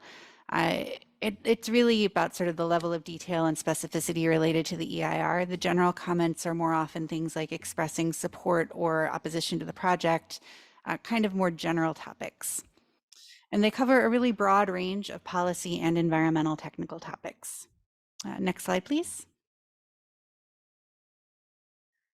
So this is a sampling of popular comment themes. So these are some of the things that we saw a lot of comments on. These are the most common, and the number in the parentheses indicates how many individual comments we have on each of these topics.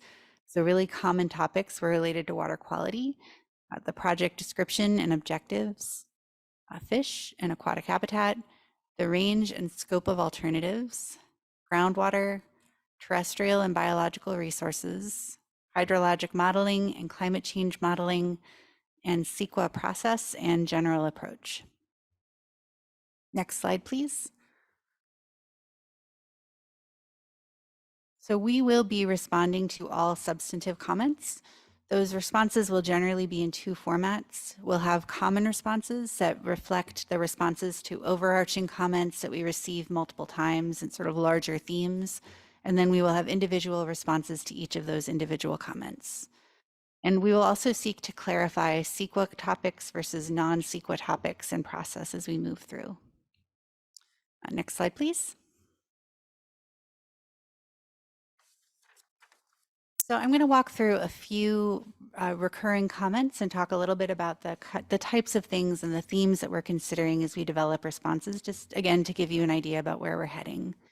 And this is all in progress, so I do want to just flag that it's possible that some of these approaches will change as we finish our review and revision to the document, but this is an idea about where we stand right now. So next slide, please. So the first I'm going to talk about a little is the range of alternatives. We received a number of comments that propose alternatives that address a variety of other statewide water supply issues. And the comment response is really trying to clarify our alternatives development process, that as part of our alternatives development process, we looked at two criteria.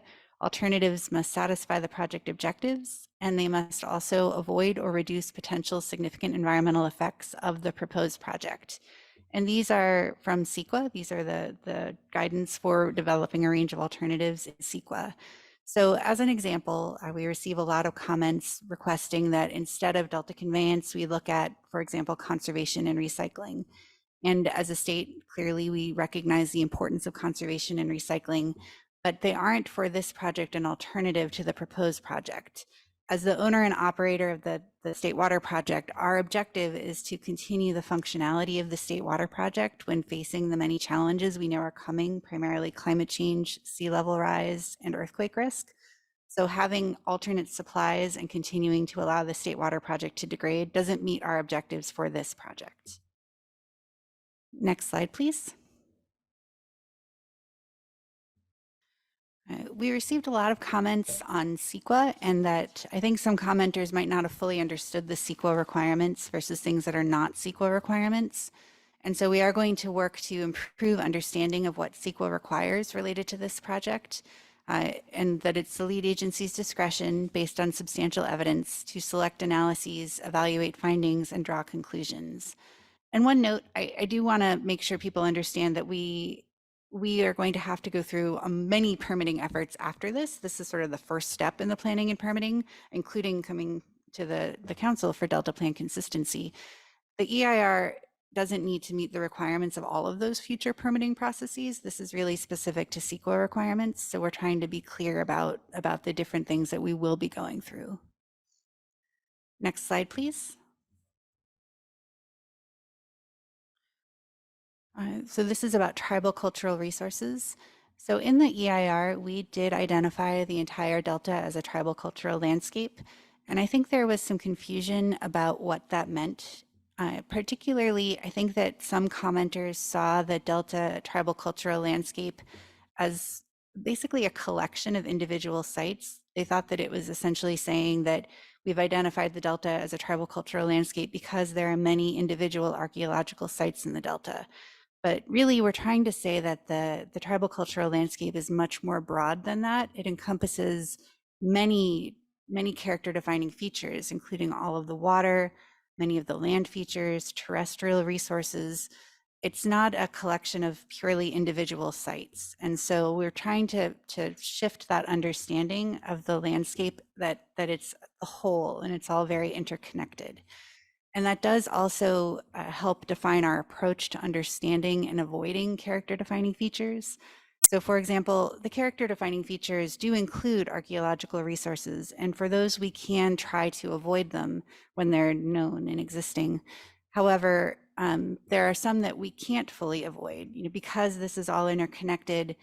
This type of project and the magnitude that we're looking at, it can't fully avoid impacts to land use, water, all terrestrial resources. We know that we will avoid to the extent we can, work to minimize and mitigate, but even with that, we do identify a significant unavoidable impact, and we expect that to be there because of the interconnectedness of that landscape and the importance of the landscape as a whole. Next slide, please. We received a lot of comments offering support or opposition to the project, and we're going to try to respond to that by raising awareness about the purpose and requirements of CEQA. We as an agency will consider all of these comments when making a decision. Next slide, please. We received a lot of comments on modeling. We received comments that CalSim 3 does not adequately simulate operations of the State Water Project. And so our response is going to be focused on why CalSim 3 is the best available tool for a CEQA analysis. Part of that is that commenters were concerned that the modeling doesn't describe the operations as we may operate it. And so we're trying to clarify that in fact, we are modeling it as we're planning to operate. Particularly, I'd say a couple of features. One of them is that we are planning to have South Delta priority. I think we've talked about this a little before, but in the winter operations, we are seeking to divert first from the South Delta from the existing Banks pumping plant, and then from the North Delta opportunistically to capture high flow conditions. And then the other piece that people were concerned about is the potential to release water from storage for diversion. And that is something that we are planning to divert in the winter excess flows, and we need to clarify that within Chapter 3. That is, the operations are modeled as intended, but we're concerned that our Chapter 3 description might not have been as clear as it could be. And then the second piece of that is about drought conditions. Sorry, I'm not quite done with that one. Folks were concerned that we weren't necessarily modeling drought conditions and emergency conditions, such as those would be under a temporary urgency change order. And under those drought conditions, typically the State Water Project is diverting a very small amount of water. Because of that South Delta priority, it would be diverted in the South Delta. We do not anticipate that the Delta Conveyance Project would be operating under those conditions. And so we will be clarifying that in the final as well. Next slide, please. So I'd say there was some confusion about the baseline and future conditions in the EIR. And I think that some of that might be that because the project has a construction period and then operations would follow, that people assumed that the operations that were analyzed in the EIR would be under 2040-ish conditions when it became operational. But we'll explain in our comment response about CEQA requirements. I understand this can be a little awkward, that we are looking at 2020 conditions for operations, because that is what CEQA asks for. It asks for an analysis compared to conditions at the time of the release of the notice of preparation, which was in 2020. It does also require an analysis of a future no project alternative compared to existing conditions. So we have a comparison of 2040 without the project to 2020 without the project, but the alternative comparisons are from the alternative under 2020 conditions compared to existing 2020 conditions. The other piece of that I would say is that there's a fair amount of confusion to the concept of CalSim using a historic period of record, that people think that because we're looking at, for example, 1930 conditions, that we are looking at it as if we are in 1930 without some of the current regulations and features that are part of the water system. But the idea of that historic period of record is that it looks at a variety of different inflows, but under 2020 conditions with 2020 facilities and the 2020 regulatory environment. Additionally, while it is not required by CEQA, we do include appendices with analyses under 2040 conditions and a qualitative analysis of 2070. So we do have information in appendices about 2040 conditions, but the main impact analysis and mitigation is, as required by CEQA, focused on 2020. And we also include an appendix with climate change sensitivity studies in 2040 because we recognize that there could be a variety of conditions moving forward. Next slide, please. In water quality, commenters expressed some concerns about water quality in the Delta related to cyanobacteria harmful algal blooms, or CHABs. And our response will focus on the idea that CEQA requires us to identify impacts of our proposed project and alternatives compared to a baseline. I think that it sometimes generated confusion that we would find a less than significant impact after mitigation. And reviewers took that to mean that we didn't think there was a concern related to CHABs in the Delta. And it's a different issue. We're not trying to make a finding on whether the baseline conditions are good. We're trying to look at the increment that the project would contribute and whether that could create a problem. So we're trying to present that CEQA issue as our response. Next slide, please. So the other thing that I wanted to check in on today is that when I came in January, we talked a little bit about what Delta conveyance operations would have looked like up to that point that I was here in January. And so I wanted to bring some follow-up information about the rest of this season. It gives us an illustration of additional types of operations and conditions for Delta conveyance operations. So in January, if we look at the full month of January, including after I came to visit you, we would have been able to divert about 228,000 acre feet during that period, which would have been enough water to supply over 2.3 million people, or nearly 800,000 households for a year. At the end of January, we didn't know that this year would be unusually wet with one of the highest snowpacks in the historic record, and more unusually, very high precipitation and snowmelt in the San Joaquin River watershed. In February, the forecast looked dry and DWR obtained a temporary urgency change order from the state board. During this time, DWR would not have operated the North Delta facilities. If the Delta Conveyance project had been operational, though, it's not clear that the baseline that this order was based on would have been the same. Because there would have been water diverted in January, there may not have been the need for a temporary urgency change order, and it's hard to tell without actually having seen that specific operation. Then in late February and early March, the continued wet conditions filled reservoirs and allowed increased diversions. Additional water from the proposed North Delta diversion would not have been necessary during this time. And I want to highlight just how unusual this year has been. The State Water Project hasn't had a 100% allocation year since 2006, which was before the 2008-2009 biological opinions that included regulations for Old and Middle River flows, as well as the San Joaquin River inflow-export requirements that are now spring outflow requirements. And those two requirements, Old and Middle River and spring outflow limitations, are highly dependent on San Joaquin River flows. The high flows on the San Joaquin River this year and the extremely high snowpack have made likely continued high flows into the spring. And without those very wet conditions, as Dr. Larson presented, it's over 400% of average right now. The State Water Project would not have had 100% allocation. So as I mentioned when I was here in January, a main reason that we're considering the Delta Conveyance Project is to help us prepare for changed climate conditions, where we see more precipitation fall as rain instead of snow. So these snowpack conditions are very rare, and we expect less snowpack in the future as well. So I think that is my last slide. We can move on to questions, Chair Madueño, if there is an opportunity. Great. Thank you so much, Carrie. I'm going to open it up for questions and comments. Daniel, I didn't see your finger going, so I know that you're Oh, I'm surprised we don't have a lot of questions.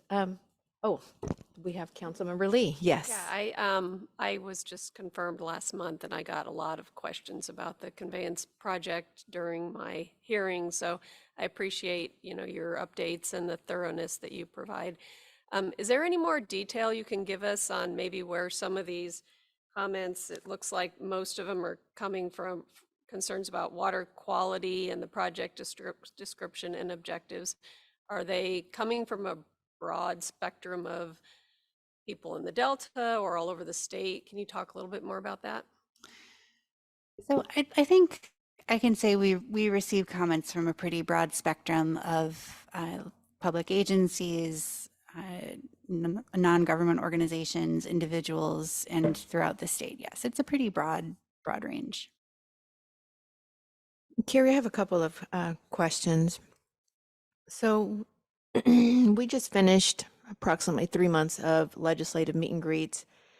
And in that, we also met with the 5-county Delta Coalition of County Supervisors. And I think kind of the reoccurring theme for us here at the council was DWR is not doing a good enough job of helping us as county supervisors really understand more of what the Delta Conveyance Project is. And as such, we really have some serious issues in again, wanting to embrace this project for what it is. My last meeting with county supervisors, Tom Patty and Steve Ding, the comment was, it sounds great in theory. And as you captured it, this missed opportunity with all this water that we got this year. But that other side is, how is DWR going to address our biggest concern in the South Delta in San Joaquin County, where this conveyance is actually going to take all of our fresh water and leave us with what is not going to be the freshest of water. And that's going to impact our ag, it's going to impact our community, it's going to impact our drinking water. So I want to be a resource. I really feel I have had the pleasure of developing some good relationships, but I think to DWR's credit, you've done a great job of, getting out there, but I really feel that more needs to be done. I'm going to piggyback on Councilmember Lee's question. I'd like to know, again, exactly where are the comments mostly being generated from? Are they mostly generated from Delta communities? And if so, I want to also understand who those audiences are. Have the EJ communities been a major voice in this? Some of the nonprofits that represent a lot of the tribal communities, a lot of the disadvantaged communities. So I'd like to understand a little bit more. So we haven't analyzed the comments in that way at this point, but I can do that and bring that back the next time I come to visit. That would be very helpful. Thank you. And in terms of supervisor comments, I think we do try to reach out to the county supervisors, but I think we're happy to invigorate, I guess, maybe that effort. And I think one note about the water quality specifically that you mentioned, I think that it's really important to note that we are still subject to the same water quality requirements that are there without the project. So certainly D1641, which currently manages water quality in the Delta, as well as any future updates, we would be subject to all of those with or without the project. So concerns that the Delta water quality would dramatically degrade, I think are not necessarily understanding some of the regulatory environment. And so I think it would be helpful if we can talk to folks more. So we'll certainly reach out. Absolutely. And I'll just end with this comment. When I go out and I make presentations and like Councilmember Lee was grilled in her hearing about the project. When I go out and I talk with community members and I'm asked, I tell people I'm not for and I'm not against. and I'm keeping an open mind. But I also tell them, you know, the very law that created the council is pro-conveyance. So we understand that conveyance is a necessary factor in terms of improving water quality, water flow for the state of California. We get that. I think that people really don't understand conveyance. People don't understand the very idea of what it is and why it's actually even being proposed. And so my challenge to you and to DWR, and I've mentioned this to Secretary Crowfoot, we can and should be doing better in communicating why this project is necessary. If not this project, the very essence of why conveyance is necessary in the state of California. So just done with that. Yes, Councilmember Burgess. I appreciate you talking about my colleagues, the county supervisors. I think listening to what you've said, talking about the timing of when you're taking from the lower versus the higher, I think there's a lot of distrust. I'm just going to say it because we're all here to make things happen, and I'm not going to hide that. I think in the past, proponents have talked about wanting to take the water from the upper part of the delta because it actually tastes better. I've had someone tell me that. So I think there's a lot of mistrust, and I think, yeah, I was a little surprised when I heard that. But I think that, you know, getting clear on those kinds of things is really important, and also providing how the information on how they will not be able to take it at those times that you're talking about, because I think there's a lot of mistrust. I'm just going to leave it at that, but I appreciate your presentation. I'm listening very clearly and carefully, and I thought that I look forward to seeing the comments. Thank you. And just to note, I think particularly about the operations, I mentioned that we were working to clarify some of the language. I think even coming to talk to you as I'm sort of preparing my notes, I think it's sometimes hard to talk about some of these operations in a way that is something that the technical folks say, yep, that's accurate, but is also understandable to the layperson. And so we're trying to clarify it even further to make sure that we're clear what we're proposing, because I think that that may be some of the reason for the distrust, that it's not always clear what we're saying. So we're working on that as well. Thank you.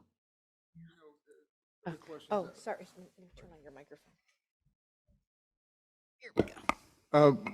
One of the questions that I think we're trying to express is a fundamental one about the need for a conveyance to begin with. When are you going to reveal the reasons for this, and when can we expect that to happen? So, I mean, we're in the dark, and we're making the decision. Well, when are you going to reveal what the answer is? So I think that we've tried to make some of that information available in these presentations, but we can certainly bring more. So particularly in January, when we talked about the idea of how climate change affects water management as we have managed it currently, the idea that as we see more rain and less snow in the future with climate change, our water management systems really aren't equipped for that type of scenario. We can't capture the water in reservoirs, and we have limited ability to capture it in the delta. So being able to capture water when it's available during high flow conditions is critical. It's also really important during earthquakes to have that backup as an option. And those are the key reasons that we've been working on it, but I'm happy to, again, revisit that further as part of our next meeting. Well, here's my I guess this, I'm repeating myself, but we have a review of the draft, staring us in the face, and the very trenchant comments that are made by the science board, and there's no response from you. But why is that? I mean, I don't understand this. This is kind of backwards, because you should be providing us with the answers.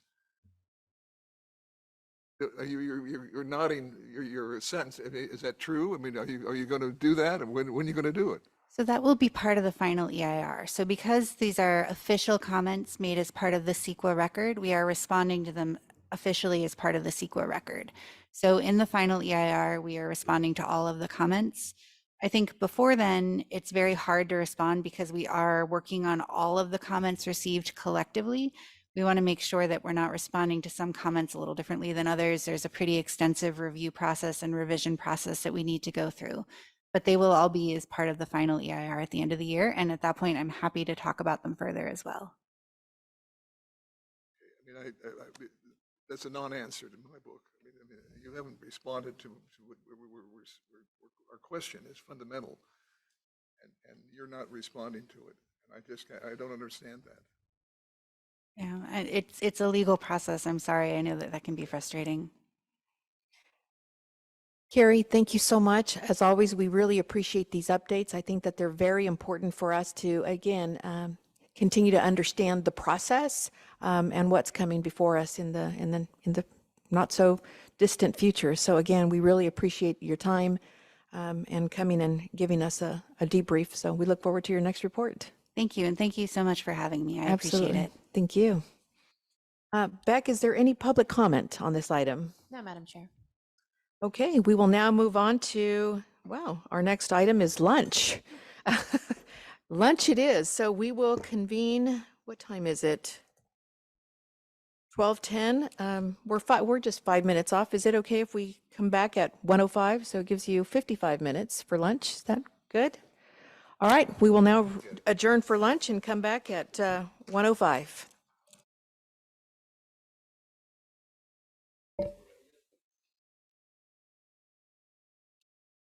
Welcome back. I'd like to reconvene the Delta Stewardship Council meeting.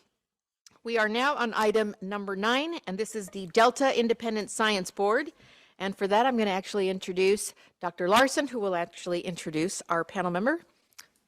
So thank you, Chair Dueño. And I am happy to have Dr. Lisa Wanger here to present this to you. But before I introduce Dr. Wanger, I just wanted to set the stage for one of the things she'll be talking about, which is the ISB's set of comments on the draft scientific basis supplement for the voluntary agreements published by the State Water Resources Control Board.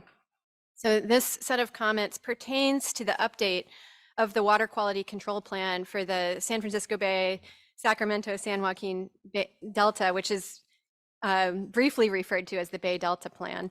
And this is the plan that establishes water quality control measures and flow requirements needed to provide reasonable protection of beneficial uses in the watershed.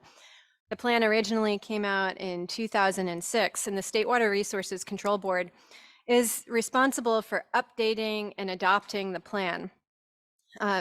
One of the ways that you might be familiar with how the plan is implemented within the Bay Delta is Water Right Decision D-1641, which implements part of the Bay Delta Plan through water right permit and license requirements, salinity standards.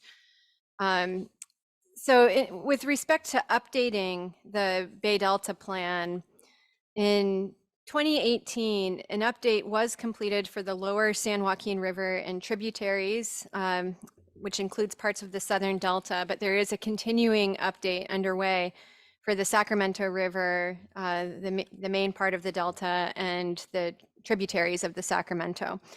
The process for updating the plan is fairly complex. It involves a periodic review of the water quality control plan, followed by writing a scientific basis report, which evaluates and documents the science supporting any possible changes to the plan.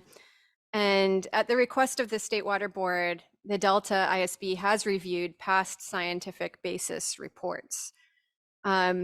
Once they go through that process, there is a process of CEQA and Porter Cologne documentation, followed by board consideration and action, and then the decision to update the plan goes to the Office of Administrative Law before implementation efforts can take place. There are several possible ways to update the Bay Delta Plan, including through new and modified inflow objectives for the Sacramento River and Delta tributaries, new cold water habitat objectives, new and updated Delta outflow objectives, new and updated interior Delta flow objectives, and then changes to the very program of implementation. And this is what the voluntary agreements falls under. So the voluntary agreements are essentially voluntary implementation pathways that included different standards for compliance and effectiveness accounting, monitoring, reporting, assessment, and adaptive management measures. Now, as you're probably aware, there is a proposal for voluntary agreements to update and implement the Bay Delta Plan. A memorandum of understanding was initially signed between the various parties in March 2022 and then revised in November 2022. And these voluntary agreements include provisions such as 824,000 acre feet of additional flow to and through the Delta in the window of January to June. It includes additional acres for floodplain habitat, rice cropland inundation in ways that will sustain food webs. It also includes acreage of additional tidal wetlands and associated floodplain habitat, habitat for spawning and in-stream and floodplain juvenile rearing habitat for fish. And then it also includes a new state multidisciplinary restoration unit to accelerate permitting and implementation of habitat projects. It includes annual reports informing adaptive management and describing the status and trend of native fish species. And then it also includes a requirement for triennial reports and public workshops in years 3 and 6 of the agreement to analyze progress. And then finally, 8 years after the voluntary agreements were to take effect, there's a requirement that state water quality regulators make a decision that is being referred to a red, yellow, or green decision to determine if the voluntary agreements are achieving ecological objectives and should be continued, modified, or ended. And the ISBs are mentioned, or the Independent Science Board is mentioned in the MOU to weigh in and provide a review before that 8-year decision needs to be made, and also to hold appropriate hearings to review and receive input on scientific reports, analysis, and information generated by the VA science program.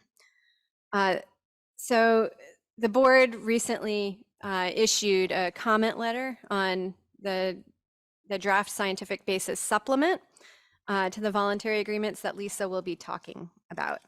So on to my introduction of Dr. Wanger. Dr. Wanger is not only chair of the Independent Science Board, but she also serves as a professor of environmental economics at the University of Maryland Center for Environmental Science. And she has over 20 years of experience integrating ecological and economic analysis tools to evaluate costs, benefits, and risks of ecosystem restoration and protection. She's been past chair of the Scientific and Technical Advisory Committee for the EPA Chesapeake Bay program, and she collaborates regularly with a wide network of scientists to promote scientific review and direct future research. She serves on numerous advisory boards to federal and state governments, including the Independent Science Board, but also to non-governmental organizations. So I'll turn it over to Lisa. Thank you, Laurel. Thank you, Chairman Dueno and council members, for giving me this opportunity to update you on the Independent Science Board's activities. So if we could have the slides, we'll get started. We agreed on verbal forwarding. Thank you. They know I'm technologically challenged. Okay, next, let's just dive right in. So mostly for the purposes of new members, but also because memories don't retain everything, I'm just going to give you a little background on the board. So next slide, please. Or I'm going to click. There we go. Okay. Who are we? We're 10 internationally recognized scientists with diverse expertise, as seen here. And we also come from all parts of the country. And so one of our strengths is this idea that while we may not be as entrenched in the details of the Delta systems, we bring perspective from other systems that are engaged in similar challenges. Next slide, please. And what do we do? So as specified by the Delta Reform Act, We provide oversight of the scientific research, monitoring, and assessment programs that support adaptive management in the Delta. And I'll get to some more specifics on that in a second. We provide independent advice on the Delta plan. And third bullet, we consult with the council on the appointment of the Delta lead scientists. And we're going to be talking about that very soon. Next slide, please. So how we go about this reviewing the science is twofold. So we do proactive activities where we identify science themes that cross program issues. And this is a list of the 10 things we've done in recent memory that fit with these thematic reviews, where we've identified topics of interest and written reviews, which I'll get into the details of what that looks like. And then we also do more responsive reviews where we're asked to review things. And we've completed, that's been a focus lately, and we've completed 3 reviews since our last update, which I will now get to. So these are the 3 reviews we've been working on. 2 of them were for the Delta Conveyance Project. It sounds like people are already generally familiar with what we've been up to. So one was, of course, the EIR that Ms. Buckman just gave you a review of, that's responsive to CEQA. There's the EIS that's responsive to NEPA. And then we also did the voluntary agreements that Laurel explained. But I do want to clarify one thing. So we reviewed the draft scientific basis supplement report and also the memorandum of understanding, which because it included the details of the adaptive management plan, which we were quite interested in. Next slide. So I'm just going to dive right into some of our key findings. And this is a greatly simplified version. We contributed, Ms. Buckman had that list of all the topics that people commented on. I think we commented on all of them. But we had, here are some highlights. So first of all, I want to acknowledge that it is a very thorough document in many respects. There's a lot of good analyses in there. It was really, our comments had a lot to do with the unevenness of analyses. Anyway, so we see some improvements relative to EIRs that have been done for past Delta conveyances, and that was a good sign. We did note some inadequacies from our perspective, that some conclusions didn't feel fully investigated or supported by what was presented. Okay, and so some of the key omissions that we noted, and this first one may be more of a comment on the CEQA process itself than what DWR did, but there were claims of benefits, water supply and flood risk mitigation benefits, but they really weren't demonstrated in the report. And because the report notes significant impacts, what are we comparing here in terms of benefits? We feel it's an incomplete decision support document without having some of that benefit spelled out. And then we noted some omissions. We were concerned, and Ms. Buckman partially addressed this in her comments, but we were concerned that climate change effects during the operational life weren't being assessed. Now, she explained that that wasn't required under CEQA, but we don't feel that you can get a full understanding of the potential impacts without projecting the future with and without the project. And because this is relevant to things like critical fish habitat, flooding risk, salinity, intrusion, and water management, all the fundamental aspects of this project. So, and how that plays out is not being certain about how operations will be carried out, and in particular, this assumption that mitigation will be completely effective at mitigating any habitat impacts, that it really undermines this finding of less than significant impacts for many of the environmental effects. There is the literature on environmental restoration does not support the idea that mitigation is 100% effective, far from it. And so it would be more appropriate to address that uncertainty and recognize that, they'll do their best, but there are these potential impacts, and we didn't feel that was fully explained. So, and of course we had many other comments, but I will leave it at that and move on to the next slide. So the EIS was really a repackaging of the EIR. So we felt that most of our comments from the EIR applied to the EIS. So with the exception that it was more cleanly presented and it was a little easier to understand certain aspects. Another change between the 2 reviews, though, was that we added 2 board members who had a lot of expertise in water quality. And so they were able to take another look at the water quality issues and really reinforce the idea that one of the key omissions that we saw was that, and this may be related to CEQA requirements, but again, missing information, that all the water quality impacts were, almost all, were addressed in terms of human public health and not biota. And so there are some, biota are not the same as people, and they're going to respond to different conditions. And so that we see that as an omission. And then there is this indirect pathway back to human health if there is any sort of exacerbation of harmful algal blooms. And again, that may not be expected, but it does depend on how operations play out. And you know, there's just some uncertainty there. And then just a point of confusion was that there were some differences in terms of significant impacts in the EIS compared to the EIR, but there were no new analyses, so we weren't really sure how the significance findings were changed. So that's just a relatively minor comment. Okay, next slide, please. All right, now I'm just rushing right through all this, and our next thing is the voluntary agreements and the MOU. So Laurel provided you with quite a lot of detail, but let me just point you to the second bullet, which is just the one bullet summary of what she said. So the voluntary agreements are an alternative to flow and water quality standards that would be used in the water quality control plan. And they use a combination of flow modifications and restoration, habitat restoration, to improve conditions for select native fish. So that's the basic idea here. And those two things are supported by the scientific basis supplement report and the MOU, which outlines their adaptive management. We were not specifically asked to review the supplement, but we had reviewed a prior version of the scientific basis, and we looked to see if they had addressed our comments, and for the most part they had. So that was nice to see. But because we considered this such an important part of our mission, we went ahead and reviewed it in response to the call for public comment. Okay, next slide, please. So here are some big takeaways. Again, we had many more comments, but really it appears to us that the voluntary agreements are essentially an adaptive management experiment. So adaptive management gets used in multiple ways, but one way we use it is when we know what we don't know, we go ahead and try some things, and then we monitor and watch carefully to learn what we don't know. You know, is this the right way to restore fish habitat?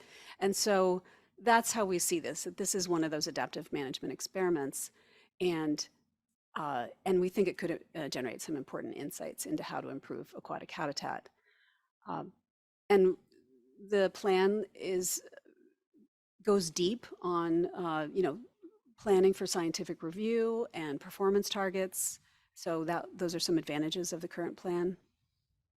But there, again, uncertainty raises its ugly head again in that it's going to be very hard to detect signs of change because we don't have a control delta where the only thing that changes is what they're doing under the MOUs, right? So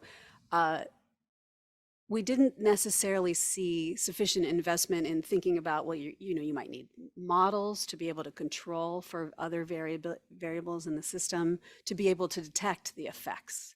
And also, you're probably going to have to monitor a lot of things that don't seem directly relevant in order to understand potential confounding effects. So really, to make this an effective experiment is going to require a substantial investment in this adaptive management approach.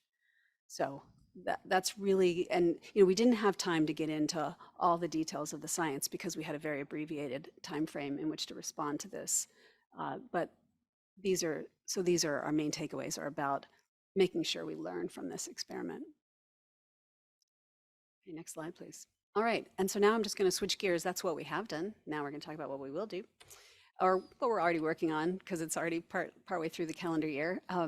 We have 3 thematic reviews ongoing, and the first one is near and dear to my heart because I'm leading it, and Laurel Larson is supporting it as part of the Delta Science Plan. We have decision making under deep uncertainty, which I know is a mouthful. I'm going to talk more about what that is and why we think it's useful.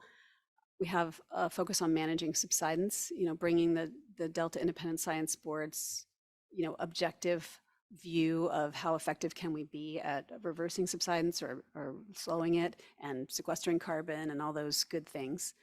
And also looking at the effectiveness of economic incentives, carbon markets and other approaches that folks are using.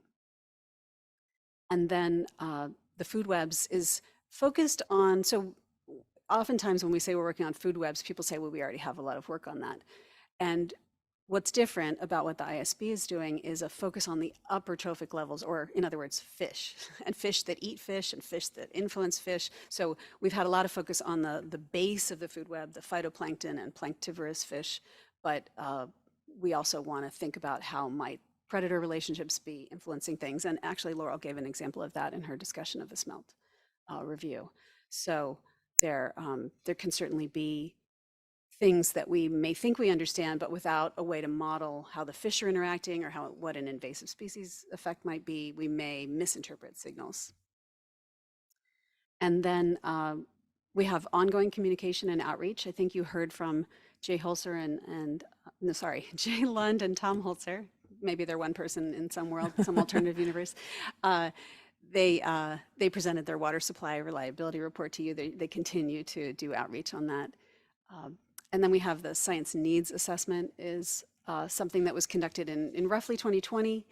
There were workshops where we basically did a broad outreach to ask folks what science isn't being addressed and where can the ISB help, or what should agencies be focusing on. And so that report is going to be out very soon. And there are some products from that, but this will be just a nicer synthesis of some of the findings of science needs.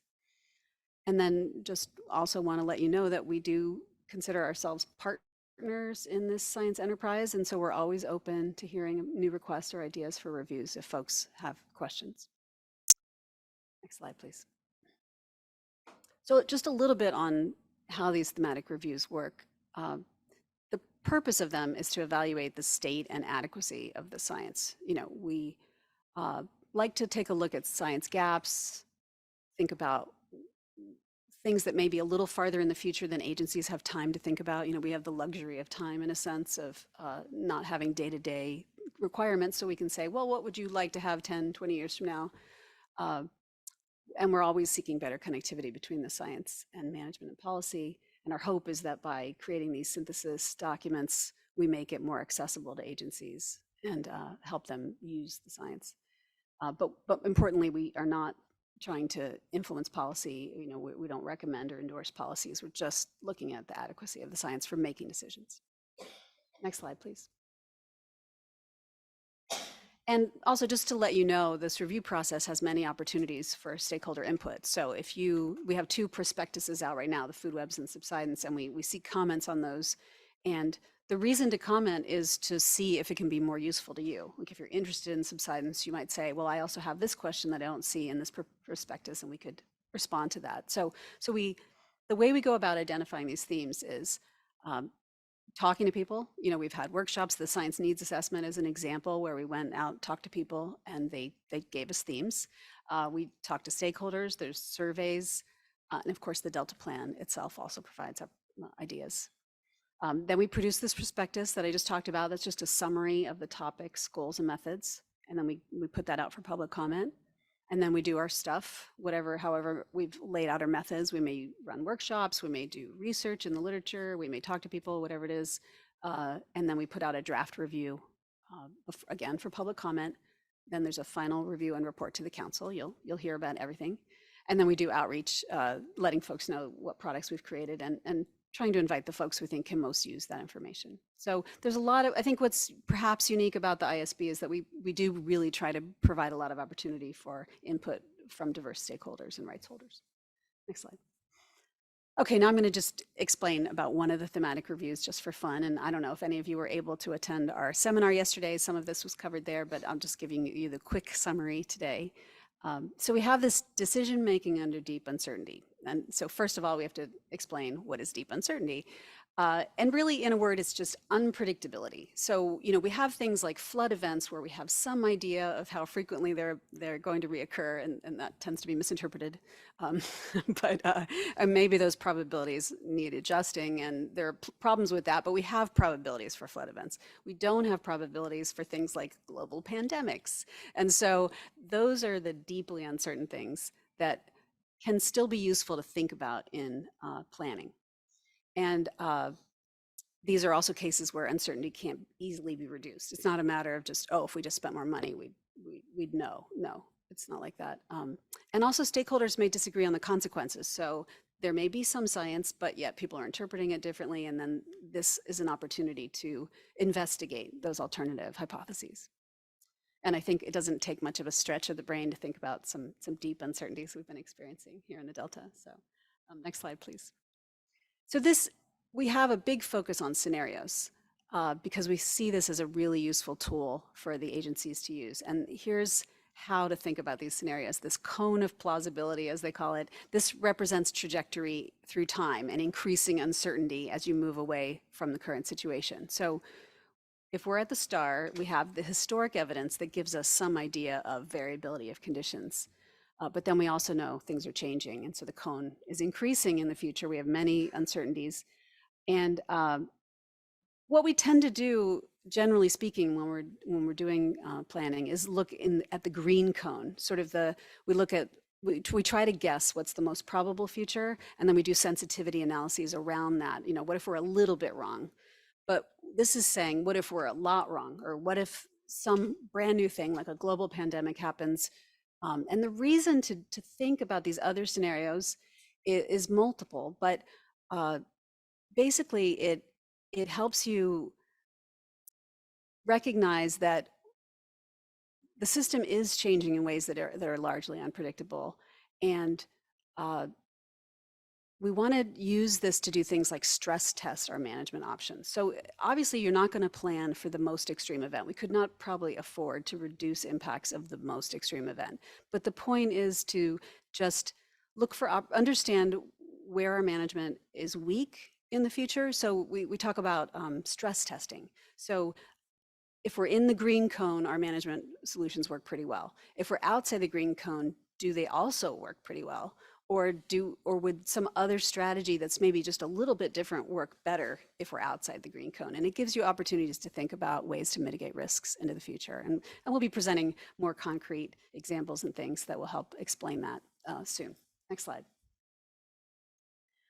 And what do we hope to accomplish? So, you know, something that has been demonstrated from these types of activities, these decision-making under deep uncertainties, is that having people go through an exercise where they imagine extreme scenarios helps them be better prepared for more variable conditions. And so the ArcStorm tabletop example, if you're familiar with that, where a megastorm was evaluated by DWR and other agencies.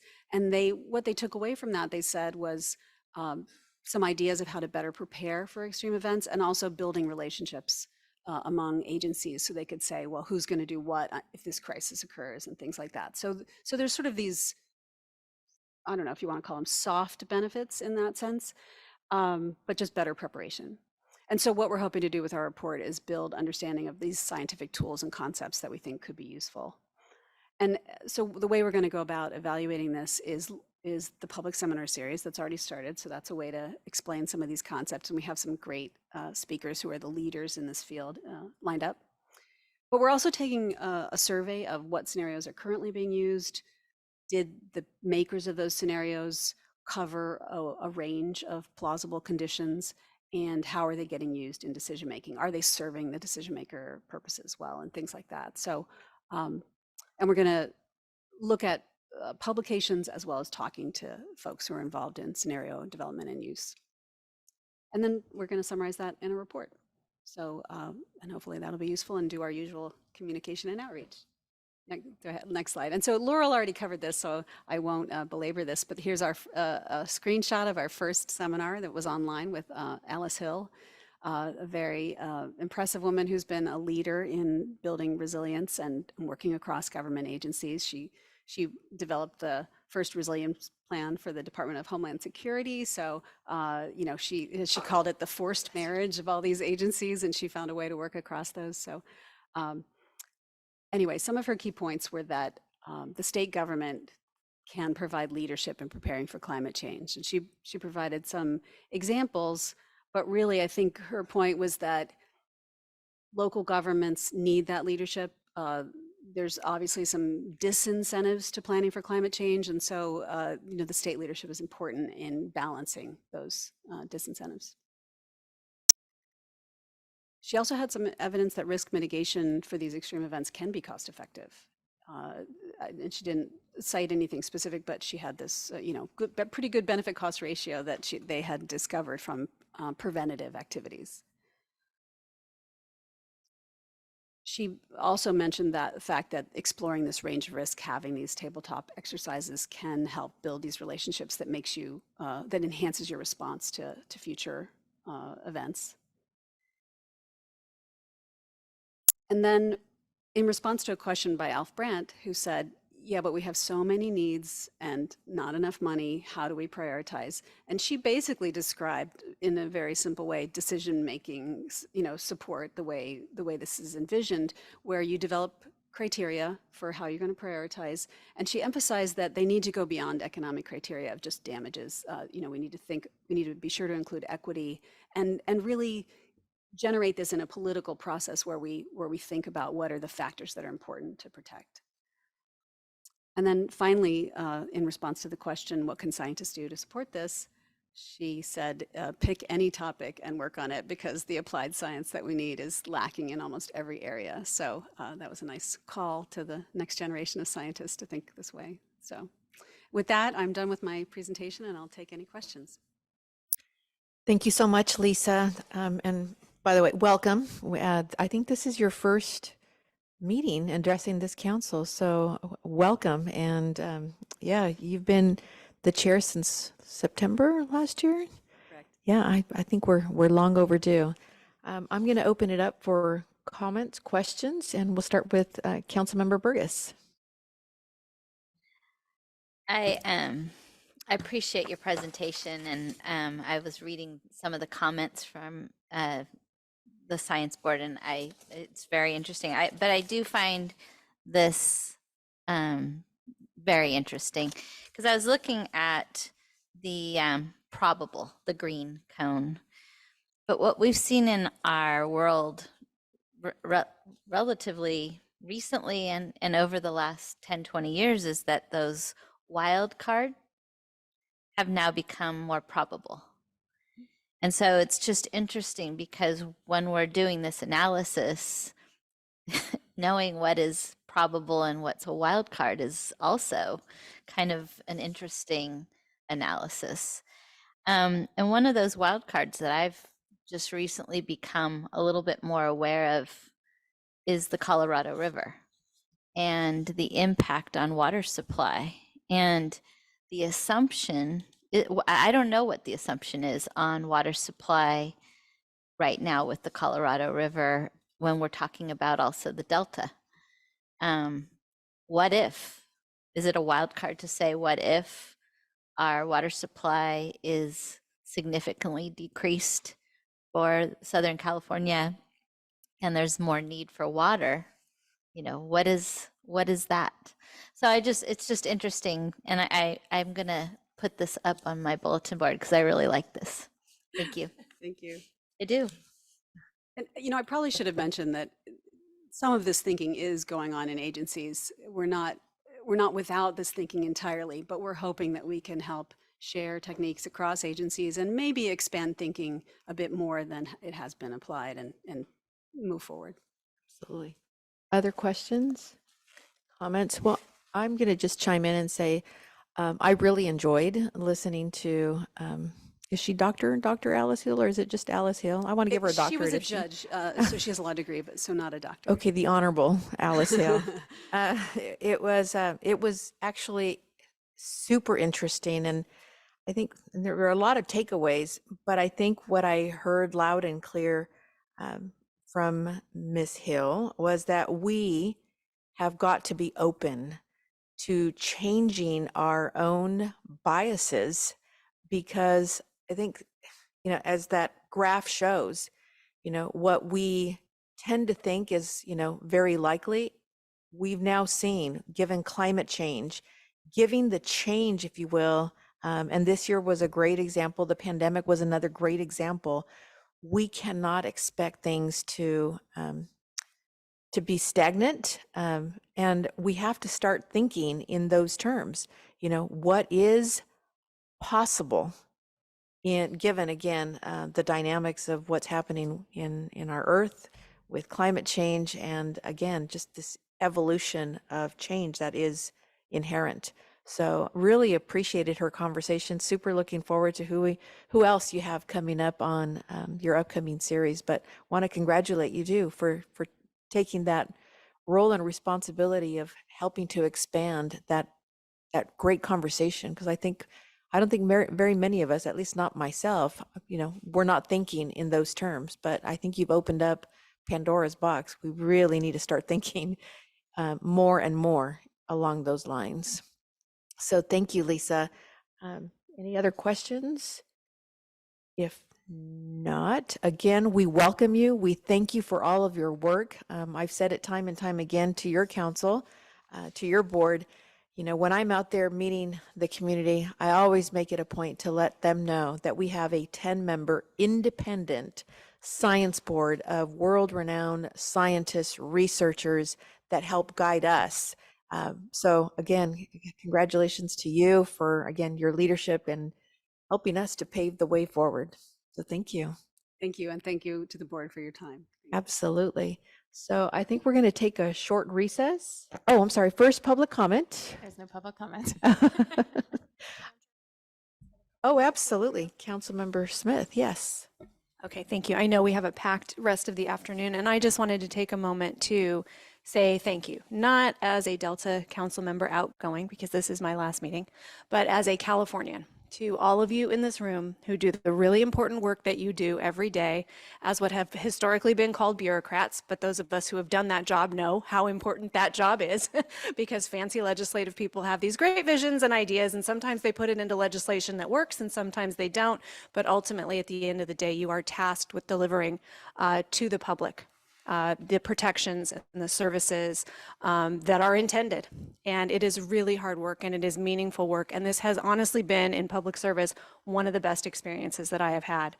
The way that you work independently, but then also as a team, the phenomenal work and the reliance on science and data for the decisions that you do and how it drives the work, and really, I think, puts together a really wonderful package of the best of what government should be. If people who, and I'm so glad that our meeting stats went up on that one meeting, if people were actually watching, but if people were taking the time to watch and engage. So it has been an honor and a privilege to serve with you, fellow council members, but to the team, to the staff, and I speak from experience as someone who was on the Accountability and Review Committee in the Assembly. I know what a dysfunctional agency looks like. And this is, I think, one of the most high-functioning agencies in California, and dollar for dollar, the American taxpayer, the California taxpayer are really getting their money's worth from this team. So thank you so much. Really appreciate you. Thank you. Thank you, Christy. Madam Chair, Yes, council members. Christy, since you mentioned this is your last meeting, if I can just say, first of all, your comments were characteristically right on. Thank you. But also, just it's been such a privilege to sit alongside you on this board and have witnessed your commitment to public service, which is not only in this body, but has been on other fronts. And doing all that, you always manage to pay attention here and make this a priority. You've sacrificed a lot in the pursuit of public service, and we've noticed. And I'll be really excited to watch what you do next and hope you stay close. Christy. It has been an honor, really, truly an honor to, number one, to get to know you, but to see your track record and what you have done. And Councilmember Zangali, I think you hit the nail on the head. The level of commitment to public service, you took the opportunity to, I mean, you could still be in the legislature right now, you could still be at the state assembly, but you made a conscious decision to step it up and to represent those that, again, have never really had a voice. You helped to challenge and to champion the voices of so many. And I want you to know that I so respect you. I want to say that I consider you a friend, and I don't think that today is doing you just because clearly I did not know that this was really, truly your last meeting. But given that, I'm going to take a rain check with you so that we can give you proper recognition later on. And maybe that might involve, I don't know, maybe some alcohol. But but again, on behalf of the council, on behalf of myself, thank you so much for your dedication. You were here, you were running a campaign simultaneously, and you never would have known because you didn't skip a beat. You were always on time, you were always there, and it didn't matter if you were participating in person or virtual, you were there, you were present, and you were actually making the decisions that made this council move forward. So I want to thank you and recognize you for that. So thank you so much. And again,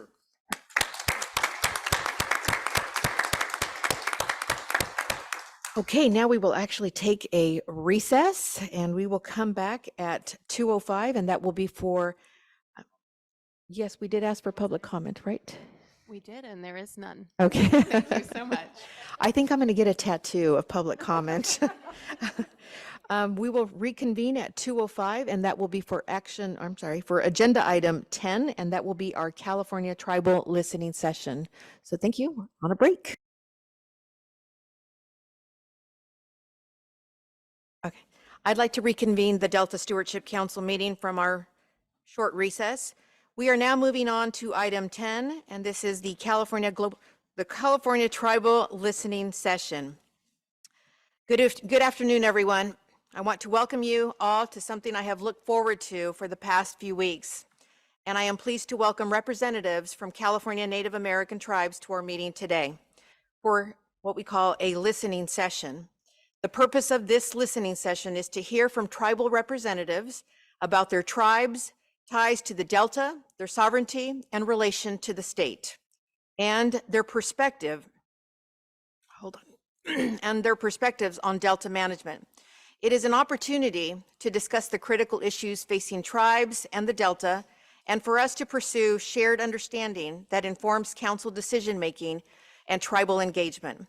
We are here to listen and encourage dialogue both today and going forward. To create a space where everyone feels welcome, there are a few principles I would like to share to guide our discussion today.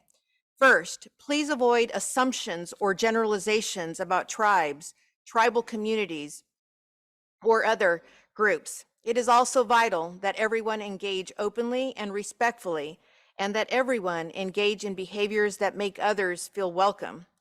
Lastly, I encourage that participants are bringing their entire selves and histories to this discussion with the council, and that topics discussed today may generate strong emotions. I remind everyone that we are here to listen and to take in statements fully throughout the session, with the goal of more fully understanding tribal perspectives. With that, I would like to make an acknowledgement on behalf of this council. We acknowledge that the Delta watershed and Bay Estuary are located within the traditional territory and homelands of the Bay Miwok, Coast Miwok, Plains Miwok, Maidu, Nisenan, Ohlone, Patwin, Pomo, Wapo, Winton, and Yokuts people. We wish to show our respect to them, their ancestors, elders, and relatives, and honor all Native American peoples, past, present, and future, that call the Bay Delta their home. We recognize that the Delta Stewardship Council, Delta Independent Science Board, Delta Protection Commission, the Sacramento San Joaquin Delta Conservancy, and other organizations here today have and continue to benefit from the use and occupation of tribal traditional homelands, including the Bay Delta.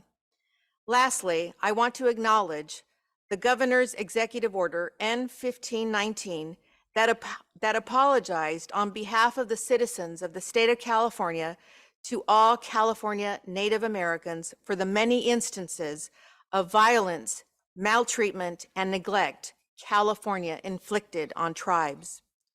Tribal communities have been stewarding our natural environment since time immemorial. There is much we need to learn from the Bay Delta's tribal communities about stewardship. Please consider that although this statement acknowledges the ancestral and unceded territories of the original Native peoples of the Bay Delta, additional steps are required to move towards meaningful restorative justice.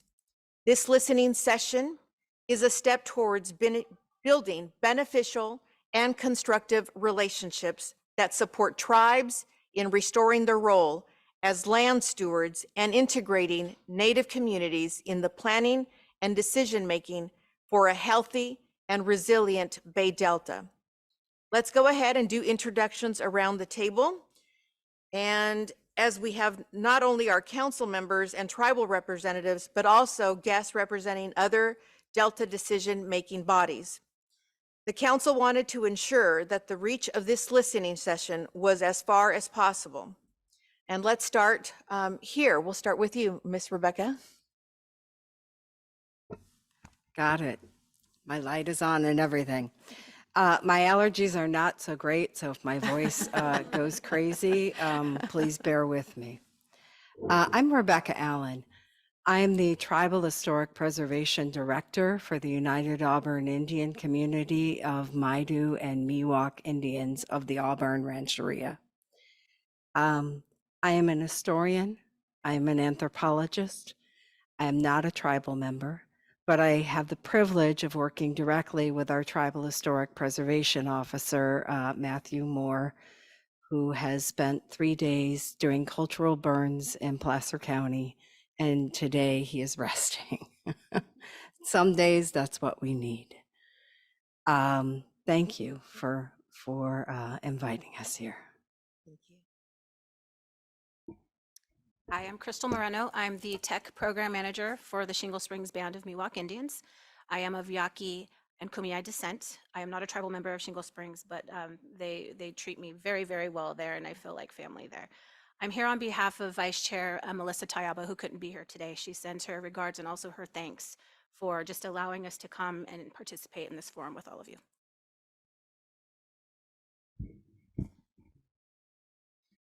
Greetings, everyone. My name is Ivan Sinok. I am the TIPO and Cultural Resources Director for the Buena Vista Rancheria of Miwok Indians.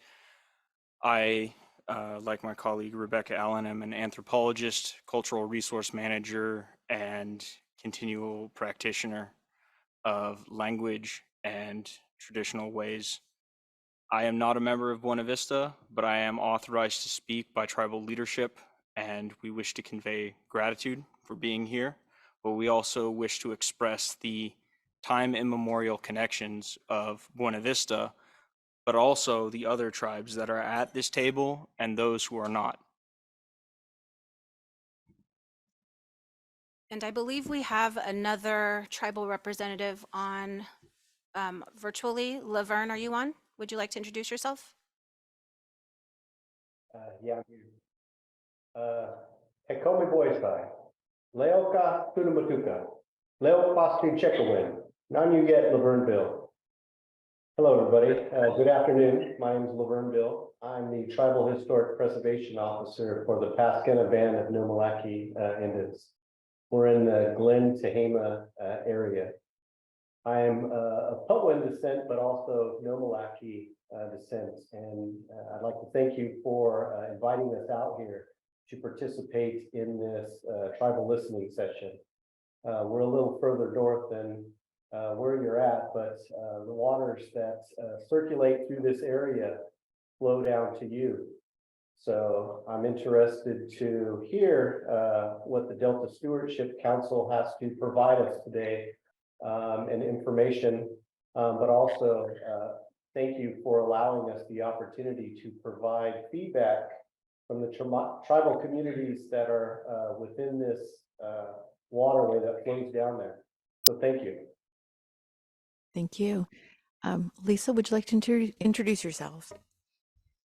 Hello, I'm one of the guests of the council. I'm Lisa Wanger, and I'm from the University of Maryland, and I'm the chair of the Delta Independent Science Board.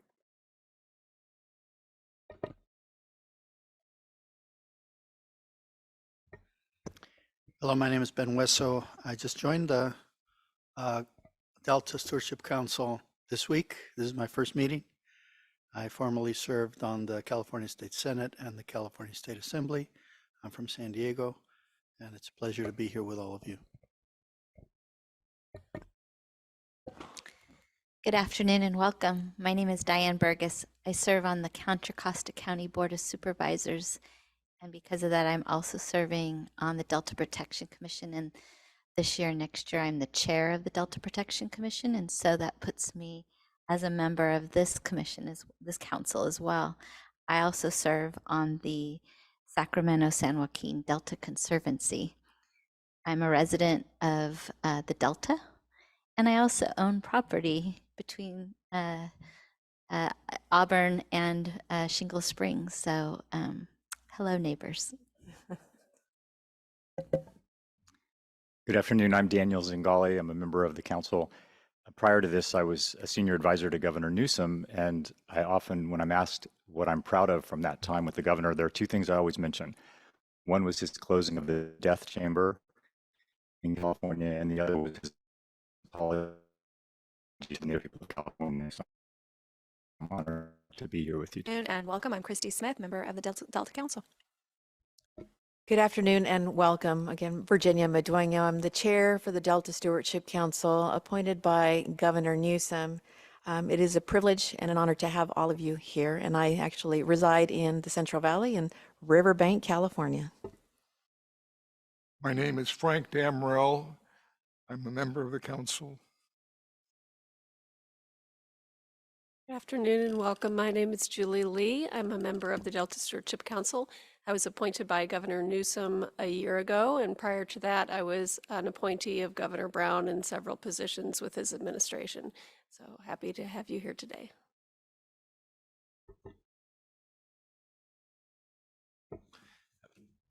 Good afternoon. I'm Jay Ziegler. I'm the newly appointed Delta Water Master. I'm here as a guest of the Delta Stewardship Council, and my position actually reports to the Stewardship Council and the State Water Board. And I'm really appreciative of the opportunity to be with you today.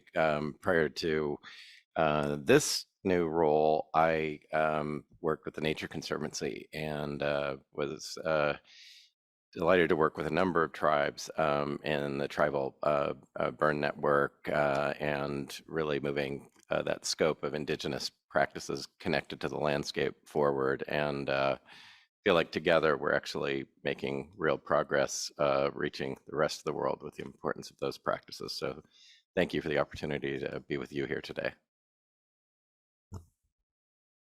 I'm Brandon Chapin. I'm the Legislative and Policy Advisor and Tribal Liaison here at the Council. I want to say it's been an honor to work with all four of you at one point or another, and looking forward to the discussion today. Oh, and yeah, back to you, Virginia. I actually would like to also point out to our two other guests that are sitting in the audience. We have Campbell Ingram, who represents the Delta Conservancy, and Mr. Bruce Blodgett, who represents the Delta Protection Commission. So thank you for being here as well. One last point I would like to make before we proceed. I and the council understand that the 5 tribes, or actually 4 here today, do not represent all of the tribes with ties to the Delta. They are each sharing their perspectives concerning their own tribe and cannot possibly be expected to represent the opinions of all tribes, with each have their own history, culture, and perspective. The council is committed to continuing the dialogue, not just with these tribes, but all other tribes not able to be with us and represented here today.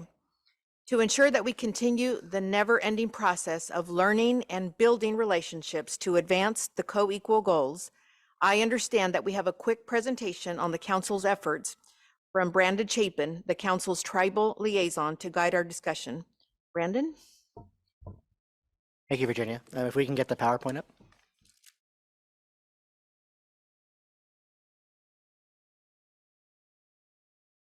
And the next slide, please. So this has already been mentioned a couple of times already, but I just wanted to ground us all in where just in general state relations are with tribes at the moment. So in June 2019, Governor Newsom issued Executive Order N-15-19, which apologized on behalf of the citizens of the state of California to all California Native Americans for the many instances of violence, maltreatment, and neglect California inflicted on tribes. It also reaffirmed and incorporated the principles of government-to-government engagement with tribes. and also established a Truth and Healing Council, which has now been meeting for the last 2 years, I believe, throughout the state to try to have discussions about this history and continue to move forward in tribal relations with the state. Next slide, please. Just a few other things just to ground us in some terms you might hear today, and just to ground us in all that. First is Assembly Bill 52, which was passed 2008, I believe, maybe sooner. I'm off on the date, but either way, that ensured tribal consultation for CEQA. You're going to hear likely difference of opinion on whether that's been effective or not, but AB 52 has been a way of at least ensuring that tribes are notified for California Environmental Quality Act projects. Any tribe that is interested in a project, or any tribe that is culturally related to where the project is located.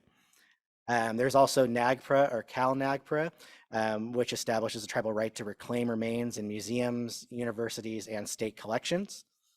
And then lastly, Governor Brown issued Executive Order B-10-11, which established the position of the governor's tribal advisor, and also it made an administration policy to encourage state agencies to communicate and consult with tribes. Each agency from that executive order was required to create their own tribal consultation policy, as well as the position of tribal liaison, which I'm currently in for the council. Some other current efforts that just in general the state is undergoing. So we've already heard today about nature-based, if we can go back one slide really quick, sorry. Nature-based solutions, and there's currently quite a bit of funding at Natural Resources for that, as well as for the 30 by 30 initiative. About 2 months ago, there was a Tribal Nation Summit, which was a convening of all tribes throughout the state to discuss general tribal issues. And then just last week or 2 weeks ago was the California Tribal Water Summit, which is convened by the Department of Water Resources for the upcoming update for the California Water Plan. It's not encompassing of everything that's going on, but there's just an overview of the some current events. Next slide, please. For the council, the council adopted its council tribal consultation policy in 2014 and amended it in 2015 in response to the executive order. It established the council's tribal liaison position. It sets its policy to conduct outreach of tribes as much as possible on council initiatives, and also lays out the process for AB 52 consultation for CEQA. The council does not have projects that have shovels in the ground, but we do go through the CEQA process for both the Delta Plan and then the Delta amendments to the Delta Plan. Next slide, please. And this is my last slide, and this is all the current efforts that the council is currently undergone, and with many of the representatives that are here today. So first is the ecosystem amendment to the Delta Plan. Part of that was consulting with tribes on two policies that were added as part of the mitigation measures for the ecosystem amendment. The first was that any projects in the Delta have to ensure that they're consulting with tribes as early as possible in the process. And then also the second part is that work teams have to undergo cultural sensitivity training with a local Delta tribe. So those are the two inclusions into the mitigation measures in the ecosystem amendment to the Delta Plan. Also, implementation of the ecosystem amendment has worked to include tribal perspectives and participation. The DPIC Restoration Subcommittee meets regularly, and I want to thank Ivan in particular, who's currently serving on the subcommittee, although I also would welcome all the other members here today to also join in those meetings as well, as the attendance is open to all.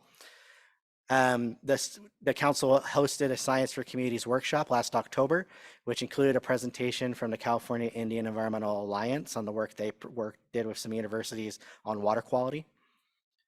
The current work on the environmental justice issue paper includes an environmental justice expert group that has the California Indian Environmental Alliance as a member, but then also will have quite a few recommendations, or will work to have recommendations that include tribal relations and work to address tribal justice. The Delta Science Program is working on a traditional knowledge assessment, which is an assessment working with a local tribe and to try to work to understand tribal perspectives on the potential interweaving of how to best interweave traditional knowledge with Western Science into Delta Enterprise, Science Enterprise, and how to incorporate tribal perspectives in research. The Adaptive Management Forum, which is next week, has 2 tribal members on its planning committee, and the agenda for the forum has quite a bit of tribal welcome and involvement throughout the panels throughout that day. The last thing is that Assistant Secretary for Tribal Affairs, Geneva Thompson, asked the council to lead the Natural Resources Agency's Bay Delta Tribal Engagement Working Group. So this work group meets monthly to discuss how to best go about outreach to tribes, what's worked, what hasn't, try to partner with local tribes and try to move the discussion forward on how to improve tribal relations in the Delta and effective engagement. So yeah, so that's current and future work that the council is doing, and I will pass it back to you, Virginia, and Great, open thank any you. questions also. Thank you so much, Brandon. I think to move this along, I will now pass it over to our distinguished guests, starting with Rebecca. And I would also like to say, we'll ask the council members and guests to hold any questions until we've heard from our guests. Thank you. And I do have a short slideshow for you today. And what I'm going to try and do is provide an overall context for where we are. But honestly, one of the reasons I like being in this building is there's a piece of art on the wall there that shows the Delta as a heart. It's the heart of this area. And from there, you can see all of the arteries coming off, all of the connections to all of the riverways. And I use that human analogy, that mammal analogy, very deliberately, because that is how tribes that I work with, and we are comprised of Maidu, Miwok, Nisenan, that the Delta is a living being. It is. It was and it is. So I think that's if you haven't really stopped and look at that piece of art, please do. It's kind of, the stairway hides it a little bit, but it needs to be seen and admired. The second thing is, when I so appreciated you listing all of the tribes that are associated with this area. One of the reasons for that is Sacramento area, the Bay Area, the Delta area has always been the state's capital. There's a reason our capital ended up here after a few tryouts. We ended up here. This was the place people gathered. This was the place people traded. This was the place that people came to come back to remember who they are. And as a non-tribal member, I always have to be careful when I talk about spiritual issues, but I want you all to think, please, that this is the spirit, this is the heart. This is the place of creation. This is the place of ending. This is the place that the water connects us. I stole some of Brandon's paper. This is the place that connects us. And we still think of this. I really appreciate the governor's efforts and acknowledgements of the apology and also the nature-based solutions. Although as we talked to Geneva, we said even that one's a little hard to wrap around, because from the tribe's view, nature is culture. Culture is ecology. Ecology is culture. So from our perspective, this is not a nature-based, this is a culture-based, because they are one and the same. It's a really hard concept to talk about. It's hard to talk about all of the layers of meaning that tribes ascribe to this area. I know UAIC spent at least 30 two-hour sessions with DWR trying to explain all of this. Shingle Springs and Buena Vista and Mr. Bill also spent the number of hours was astonishing, because this place is the place of being. It's the place of existing. It's the place of connection. So we worked very hard with DWR to try to express that. And we came up with something that's called a tribal cultural landscape. It's imperfect.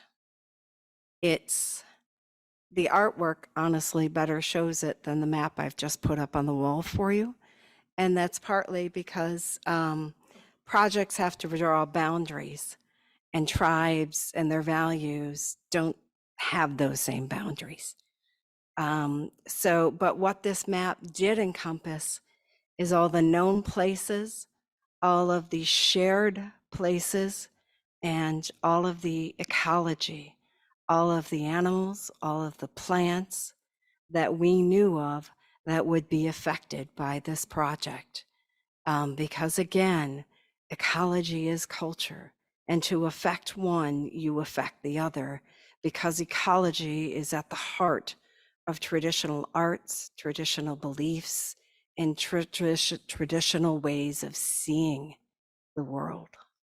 Next slide, please. I'm going to take us on a short journey. This is our a recent topo of kind of one of the areas where a couple of plants are going to go, are being proposed. And the next slide shows where a couple of these locations may be, where they are proposed, and the current landscape, which is very chopped up. And that too is part of the history and the story of the Delta. The next slide shows the area in the 1860s. And I want you to especially pay attention to the body of water on the right, Stone Lakes area. And around that area, there's a very small indication there of Indian mound. They knew there were villages. The people who made these maps knew there were villages here, knew that this was a critical area of land use, knew that people really gathered here. The next slide is from about the 1880s. Sorry, I think we missed one. That's okay. The next slide in the 1860s, the point is, doesn't show the Indian mound. It disappears because the natives were forcibly removed from this area. So the next slide shows by the 20th century, you see Stony Lake has been cut in half. The area is much more chopped up. The arteries have been cut. The next slide shows even further of the agriculture and the implementation. So and this is kind of the history and the land changes that happened within living memory. This means that today's people, in the same way that the Civil War is not as far away as we think, from the 1860s, this means that today's great-great-grandparents remember the time before. The next slide. And back to today. So the following slide, I just want to talk to you about the vision that tribes still have today, because this is what they see and this is what they remember when they see the area, is they remember a well-tended land. They remember a richness of hunting. They remember the foods. They remember the trade. They remember the populations that lived here. They remember the villages within those tribes that gathered here, that traveled here, that traded here. And they remember the place of deep spiritual and cultural memory and meaning that's never gone away. It's still here. That heart is still here. The next slide. I put up a lot of text at you, and part of it, it's a hard history. I think most of us in this room know it. I'm not going to belabor it, but I want us to think about it. In the mission period, the Delta became a place of refuge. It became a place to run away from the mission. It became a place to run to your neighbors for protection. Because what was happening up and down the coast, along the missions in and around the mission, was animal seeds and weeds. The missionaries brought with them European animals that literally chewed apart the landscape and then produced all of the seeds from the agricultural crops that were also brought with them. So archaeological studies, including my own, show how quickly the transformation around the California missions changed. It became a setting in the 18th century from the tribal perspective, a setting of cultural, spiritual, and ecological genocide. Because if you change the landscape, you change the people. And if you change the people, you change the culture and you change the landscape. And you change. What you don't change is the spiritual values. Those are still there, but they become harder and harder to recognize. The Mexican era and the beginning of the American period brought forced removal, more genocide, hunting of Native peoples. I don't know how else to say it. And we so appreciated Governor Newsom's apology for that. It was not a good legacy. The 1950s to the present, the 1850s to the present, and yes, I am rushing and running through time, brought treaties, it brought removal, it brought loss of ancestral homelands. It did not bring loss of spiritual values. But this was accomplished by rerouting the waterways, depleting the water sources, construction and deconstruction of the levees, and at the heart of every levee around the Sacramento area are Native villages and Native cemeteries. It brought the continual destruction of tribes and their villages. It brought the conversion of landscapes from that indigenous stewardship, that indigenous park-like California that the missionaries first saw, to an agricultural land with forest in between that became overgrown and non-manageable. It brought it barred access to the waterways that were used for ceremony, that were used for the livelihood, that were used for the travel, that were used for the trade, that made what is the Delta area today and still makes us here. This is what we still continue to do as Europeans, and yet Europeans have are now. The American way is now controlling that access, and that a lot of that is barring indigenous people from those lands. So it brought this irreversible flora and fauna used for ceremony, food, trade, and travel, but it didn't erase the spiritual. And one of the reasons I'm so happy that Ivan is here today is because let's think about this word irreversible. Is it? Can we restore? Can we rethink? But mostly what this did, this history, is erase the tribal presence from the Delta.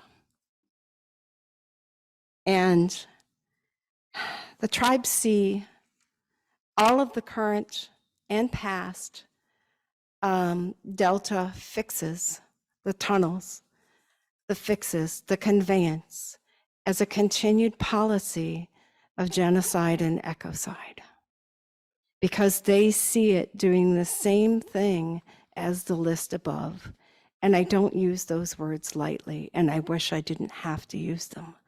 But that is the continuation that from the tribal people we see, they see. I'm seeing more and more every year, every month, every week, every day that I work with them. We do want to talk about environmental justice. We do want to talk. Next slide, please. We want to talk about restoration because Indigenous health and healing, traditionally, cultures promoted those through land-based ceremonies because the land-based is spiritual-based, because the land is spiritual. You can't make those nice choppings that we do, especially after the Industrial Revolution, that we want to separate. We want to keep things in place and where they should be. One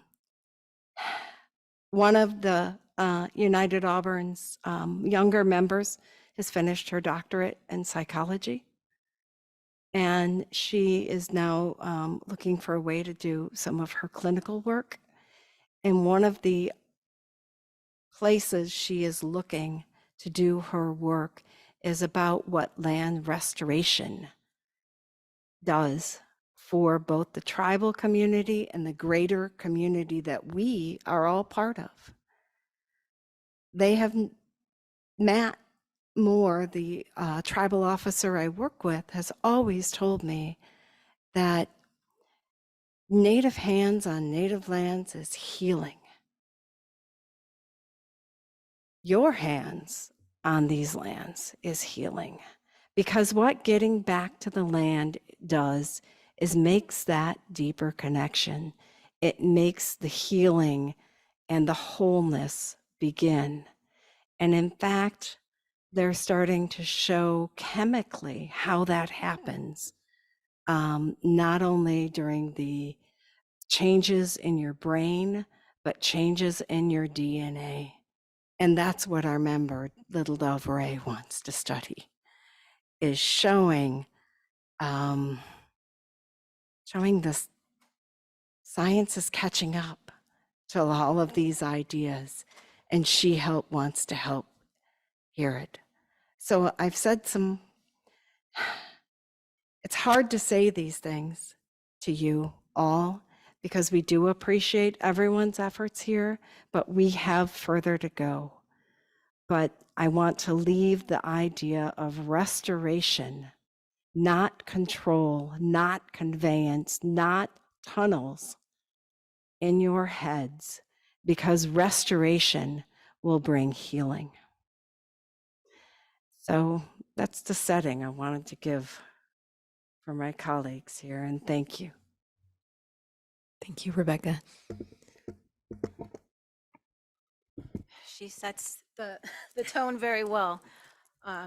We work together, and it's on. It's on.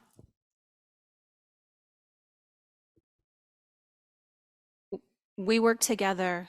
There you go. In a tribal coalition of what we refer to as the Delta tribes, and as Rebecca talks about how difficult it is to have certain conversations, it's because we become exhausted at saying the same things over and over. And so we're grateful to be here. We're grateful to again have this forum and the listening session, as you call it, because we're talked at so much. That is just wonderful, to look at all of you and know and see that you are genuinely here to hear from us. We need to do more of this. One of the thoughts I was having as Rebecca was speaking was, we talk restoration, we also talk about preservation. So the different projects that you know, can potentially impact ancestral homelands.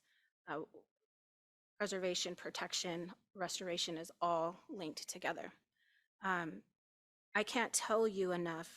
It just doesn't translate how important this area is, how important the Delta is to my boss, the vice chair at Shingle Springs, but also to the tribe. And if she were here, she would tell you, welcome to her ancestral homelands of the Nising Pawanan people, where you sit today, where we all sit today, unceded Nisenan territory.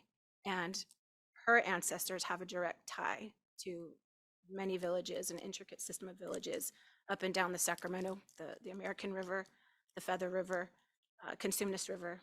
And so just because the tribe is now called the Shingle Springs Band of Miwok Indians, I think it's important that folks understand that the tribe's ancestral ties actually span 7 counties, 7 California counties, Sacramento being a major county. The first time that my boss, Melissa, had access to just even one part of one of her ancestral village sites, she was in tears. There are things that when we talk policy and we make proposals, there's a human element many times that is missing from the decisions that are being made. To be able to come back and reconnect to lands that your ancestors were removed from, to be able to touch the same trees, because the trees and the plants are ancestors too. To be able to feel that spirituality, that connection, it just can't be translated. It is something that is just felt. Tribes need to be at the center of any decisions that are impacting them.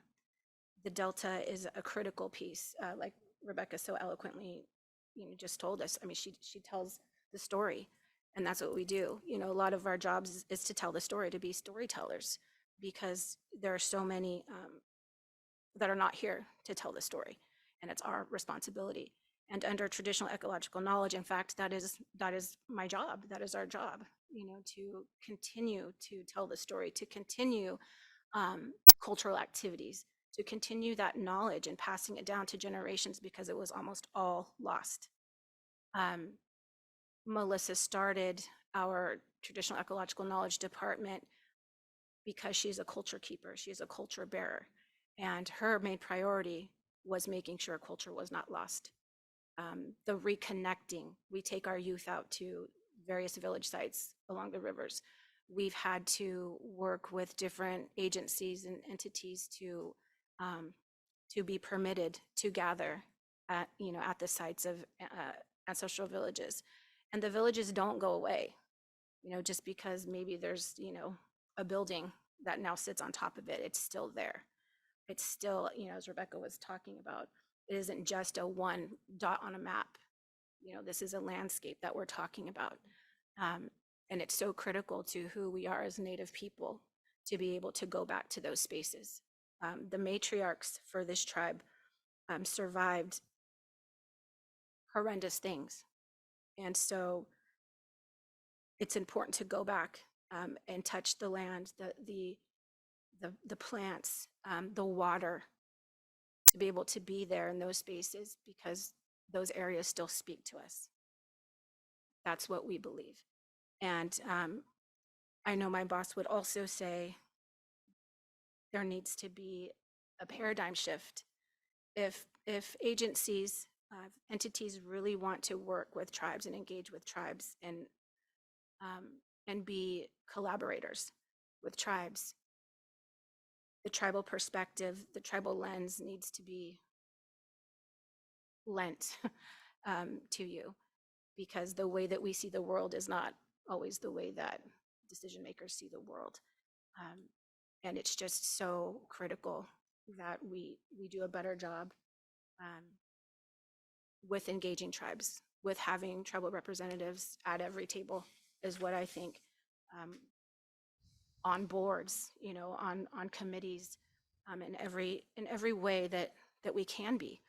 Now, having said that, I'll also say we are also under-resourced, so it can become very heavy to keep up with everything. But if we don't do it, I mean, who's going to do it? And so we rely on each other to share information, to keep each other updated, because it is just such a difficult, exhausting job to figure out, okay, which agency is doing which project in which area, and who's doing that restoration effort. Oh, that's a, you know, a regional board. And it is so difficult. And if the goal is getting more tribes engaged, we have to figure out how we make it easier to do so. And with that, I'll pass it over to Ivan. I wanted to first acknowledge my counterparts across the table from me and sitting around the table and in this room, because that's what you are. I'm a representative of Buena Vista Rancheria, a Miwok Yokut tribe of the Central Valley. And all of the laws Brandon listed earlier, that is my daily life. I go and sit in a meeting regarding each one of those laws, each one of those executive orders daily. But on a day like today, I get to sit across from counterparts and I get to talk to you and discuss how native land management can benefit everyone here. I apologize for being a little dirty. I was actually in the Delta this morning gathering medicine. Buena Vista Rancheria is holding its traditional spring dance, which is open to everyone this Saturday on the Buena Vista Rancheria in Amador County. And we are preparing for those things. And as a government representative, as an officer, and as a cultural resource director, it is my job to take the Native youth out, to take the tribal members out, to guide them, to continue those beautiful things that Rebecca and Crystal talked about before me, because I want to prop up what they said. The Delta has been inhabited, archaeologists can debate this, anthropologists can debate this, and I'll leave that to the academics, but for tribes, has been inhabited since time immemorial. They can point to particular rivers, they can point to particular spaces, particular plants, and say, my entire family line has come from here. And the words that I convey to you, my counterparts, my colleagues, my coworkers, are the words that elders have told me that I have permission to say. And I give you permission to say them to others. Because, as Rebecca put, continual settler colonization and dispossession of the landscape. Everyone here is a guest. We are a guest from the ancestors who lived in that Delta, and I keep looking at that map behind you, Virginia, and I think it's absolutely wonderful, and it is the heart of California. But in the Native perspective, in Buena Vista's perspective, when the rain and snow falls in the mountains like we had this year and flows from the mountain peaks to the ocean, that is the Delta. I personally stewarded and tended the Delta today by gathering mugwort, which is known as kachinu in Miwok, and oak limbs. Now, these words have not been spoken in government halls until 2015, 2016, with AB 52. And with the governor's apology, tribes and myself and other representatives acknowledge that not as the end of the story, but as the start. So for the council and the other boards in this room, we are going to teach you proper land management. Nature-based solutions, traditional ecological knowledge, water quality standards, cultural uses, municipalities, nature, all of those terms are land management and stewardship, which tribes have been doing since before anyone else set foot on this continent. I am joyed to be here, but it's also my job as a representative to make space for the other people. And I truly hope that this is not the last meeting I sit in across the table from my collaborators, that I will continue to come here, and that the person who later takes my job, the next generation, my daughter's generation, My grandchildren's generation sits across from everyone here and continues to have this collective land management discussion. Because we will see things you guys will not. And vice versa, you will see things we don't see. And it isn't until we come and sit at this table and discuss and work together, like I work with Brandon, like I regularly talk with Crystal and Rebecca, like I go and sit with elders like I did this morning at 5 o'clock in the morning. It's not until we all start doing these things can we actually have a good plan in place. So thank you for having me, and I look forward to our discussions today.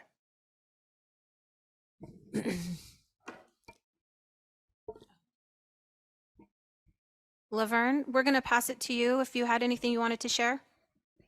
Yes, I did. Thank you. So I want to start off by thanking the other tribes that have really set the tone for some of these discussions. And I know that being up and down this waterway, I've seen a lot of history, seen a lot of heard a lot of stories, and then interacting with these three individuals. Rebecca said it the best is, we've sat in rooms across from a lot of these different agencies and tried to help them understand the importance of the water, the landscape, the natural area that we're trying to be good stewards of. And then to hear that this morning, an individual went out there and gathered in those resources. You don't see a lot of papers from Native academia that speaks to this. And that's because our oral history isn't documented. But we're hoping that, by having these discussions, that at some point in time, there is that opportunity to co-author. How do the Native people emphasize the importance of these particular areas? How do we stress that as we continue to change these landscapes? I think Rebecca talked about it the best. You change the landscape, you change the people. And that's not what we want to see. We talked about this particular waterway being changed for many decades, and here we are again. I think we might be the second, if not the third generation, talking about how change in this particular area isn't necessarily a good thing. I think that as you continue to, not be good stewards of the area and not allow this area to heal, at some point in time, it's going to be taken away. We talk about the heart of this area and where the Native people, gathered. There's churches in this area that non-natives are not going to see, but the tribal people will see. People similar to my area would come to these places. We would gather, we would have dances, we would have ceremony, we would trade those particular items. It's an area of importance that, once we continue to change, it's non-renewable resources that we're not going to get back.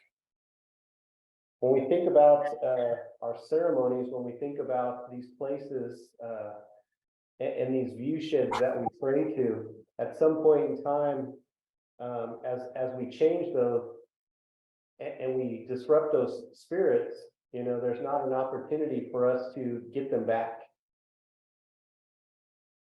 Over the past couple decades, I've been monitoring these particular areas and pulling my ancestors and their funerary items out of the levee that was built in the 50s. I'm uncovering villages that are under some of these natural are areas that have been built that are not natural. I'm trying to preserve these people as best as possible, and I'm continuing to educate the non-native people on, there are other ways to create water, to maintain water, to provide water to other areas, and I don't think the pipeline is the smartest way. I don't know within the time period that I've been dealing with this, if I've necessarily seen alternatives. I think our alternatives, as Rebecca pointed out, is an outlet here or an outlet there. I'll either give you one or two, but I don't think that the tribal input is really providing anything. I appreciate the advisory council for pointing out all these great things that people are talking about. If it's the executive order, if it's something that Governor Newsom said, if it's AB 52, I think those are great laws. But if they're not used properly, if you're not taking the input from the tribes, then they're no longer effective. And I think that's what we're trying to convey to you is, I don't think that providing water to another place is a bad idea, but I don't know if this is necessarily the best idea.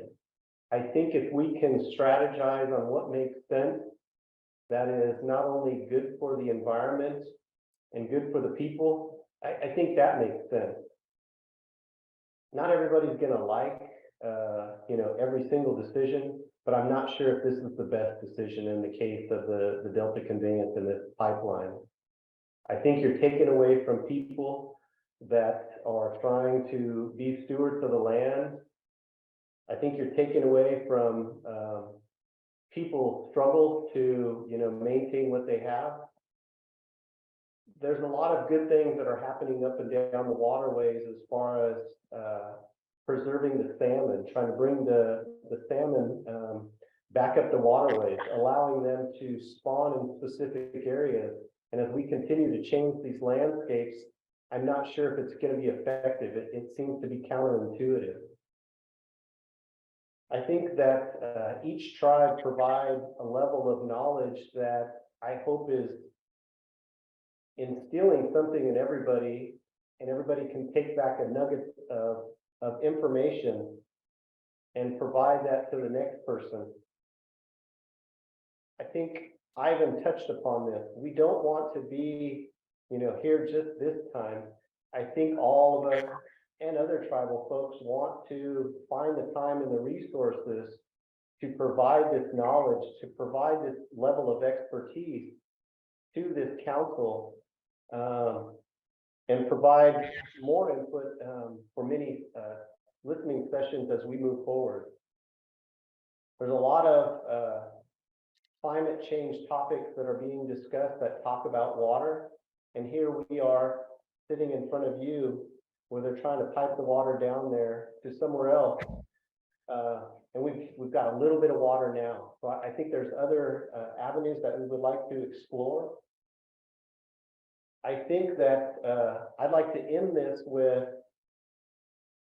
there's a lot of smart people out there. And I think by bringing those smart people together with the stewards of the area, I think there's better strategies that can be accomplished. I'm not one of the main experts who can come up with that answer, but I like to be an individual in the room that's strategizing on what that next step is. So with that, I want to thank you for allowing me to provide some feedback and input. And I'd like to thank everybody and have a great day. So thank you with that. Thank you. Appreciate that. I'd like to end our thoughts by thinking this is a listening session. We love that it's a listening session, but that's only half, if not a third of the conversation, right? It's about thinking, it's about discussing, it's about listening. So we hope this is just the beginning. The other issue that we have been really struggling with at United Auburn is what the tribe's ancestors had the luxury of being stewards because they tended the land for thousands and thousands and thousands of years. We're at a point where we're starting to look towards some of the Canadian tribes who have introduced the word guardians. It's a more active role. It's not passive. It's not thinking about what was done. It's about thinking about what we can do. And I hope everyone in this room starts to think about how you can be a guardian of the Delta, of this extraordinary place that we all call home now. We are all going to share it, and we all have a role. It's the tribal voice is an important one that we all need to listen to and think about and put in our science terms.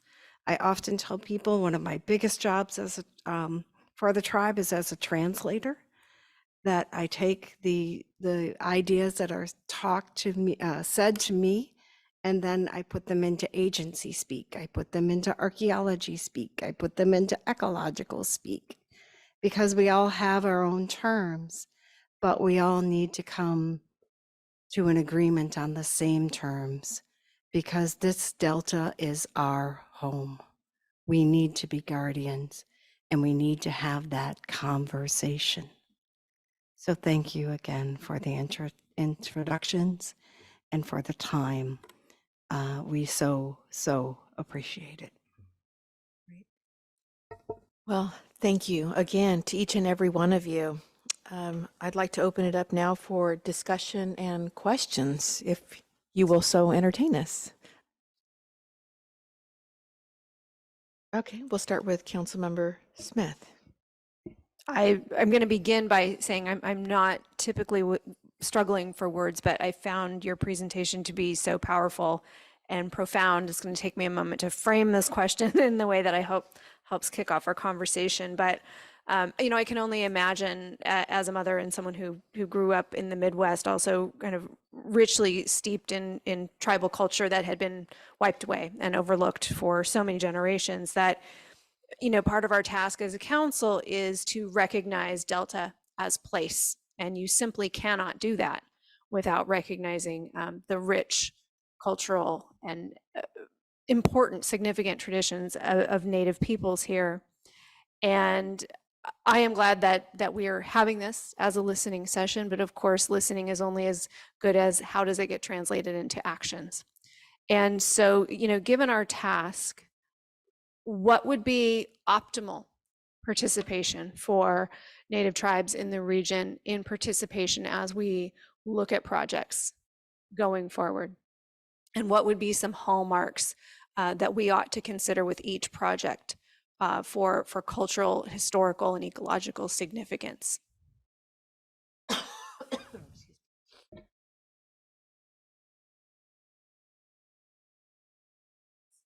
Ivan always carries a list. I really like it.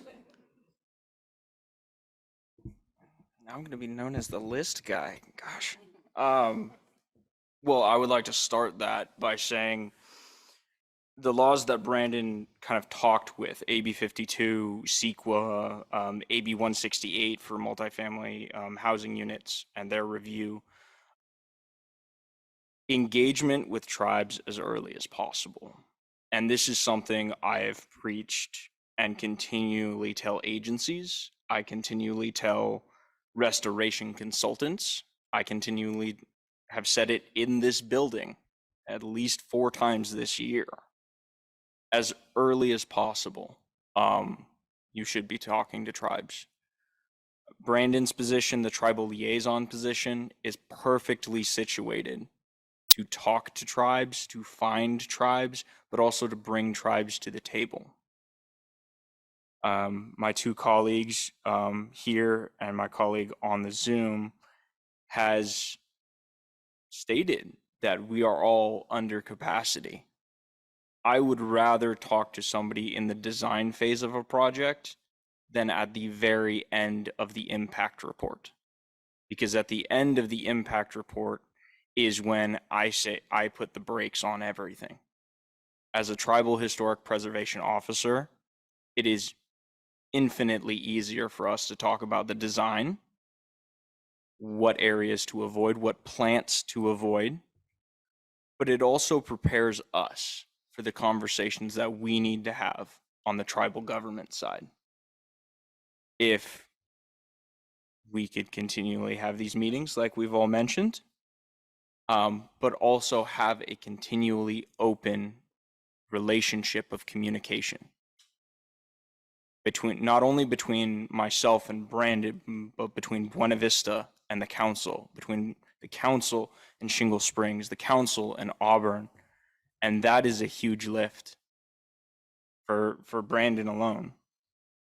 But it is a required lift, because I don't want to come to our next meeting where you guys are about to sign a plan and everyone in this room put blood, sweat, and tears into the next great plan, like we say, and I have to put the kibosh on it. I don't want to be the bad guy. I want to help you design better management, better stewardship, better guardians. That's what I have. I'll leave it to these other wonderful people. So just to follow up on that, what we've been saying at Shingle Springs is, agencies get creative. We are willing to help. We are there, we're solution seekers. Get creative. And I really have to just commend Brandon, because he's been doing that. I don't know if you guys know this, but he came to the Rancheria and presented to our coalition of Delta tribes at one of our coalition meetings.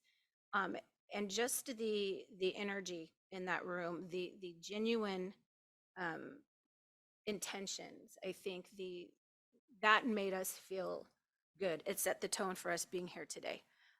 Because like I said, we do get so fatigued with conversations that then don't go anywhere else, right? So we don't want just an acknowledgement of an issue. We don't want an acknowledgement of the feelings and the importance. We want to see action on the other side of that. And that's so important to us. So yeah. One of the slides I showed two plants. Those were what we had to work with. Originally, there were 3. One of them was right near a cemetery. We did, and our consultation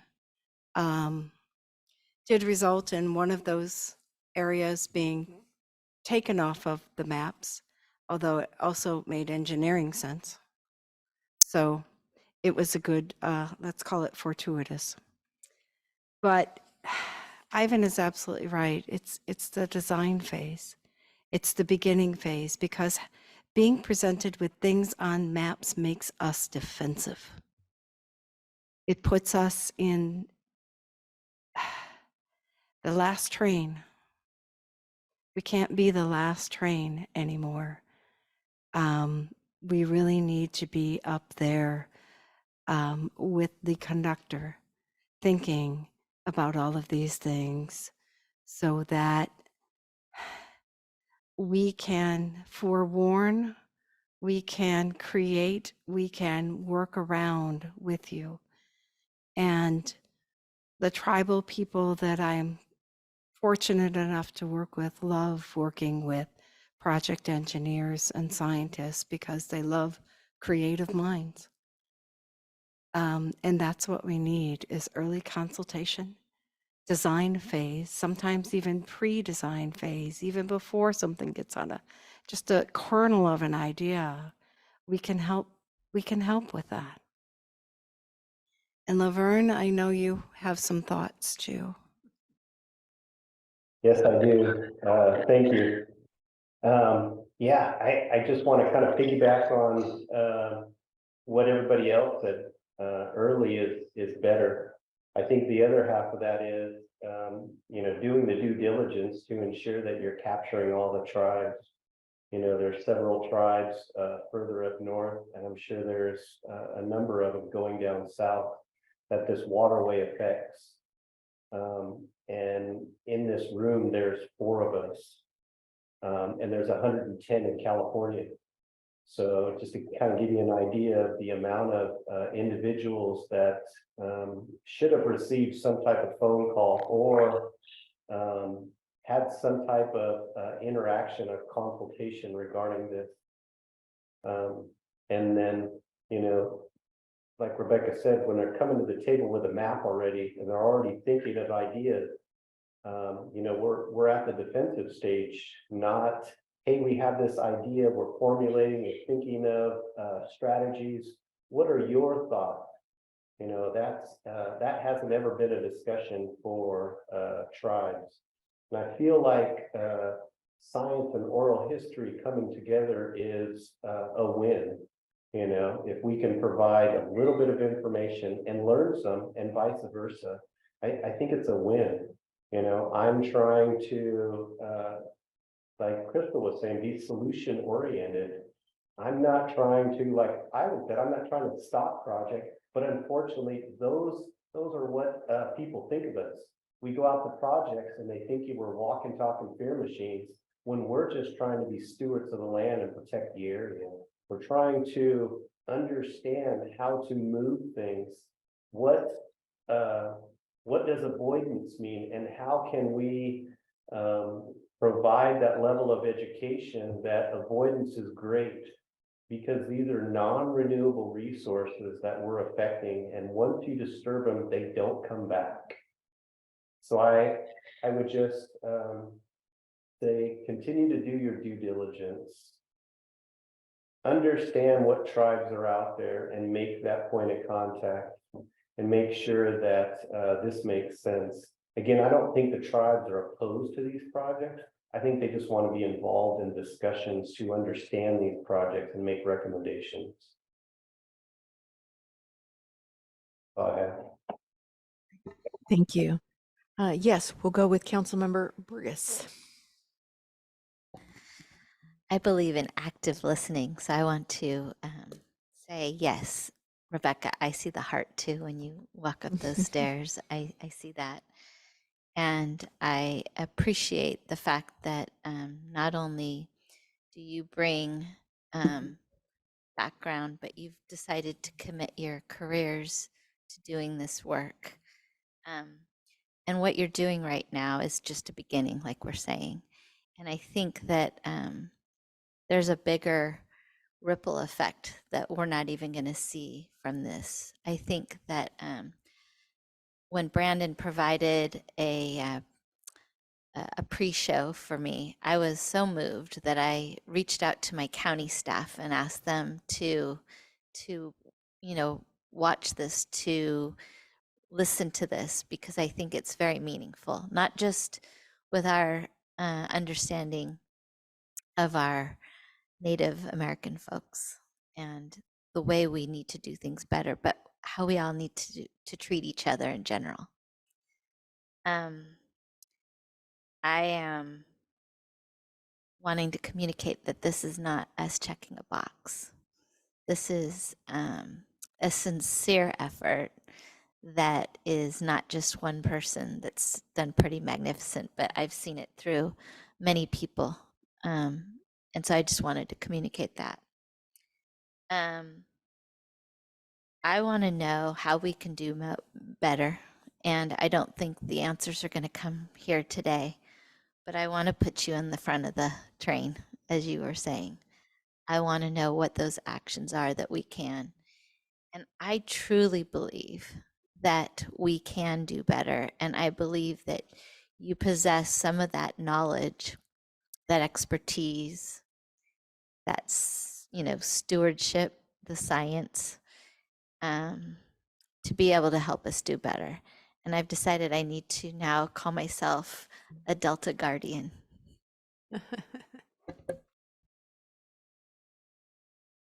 Yes, Councilmember Zingali. I've been on the council for several years now, and until I heard your description of the Delta as the heart and the arteries, I'd never really felt that I understood what this responsibility is about. So thank you so much for that.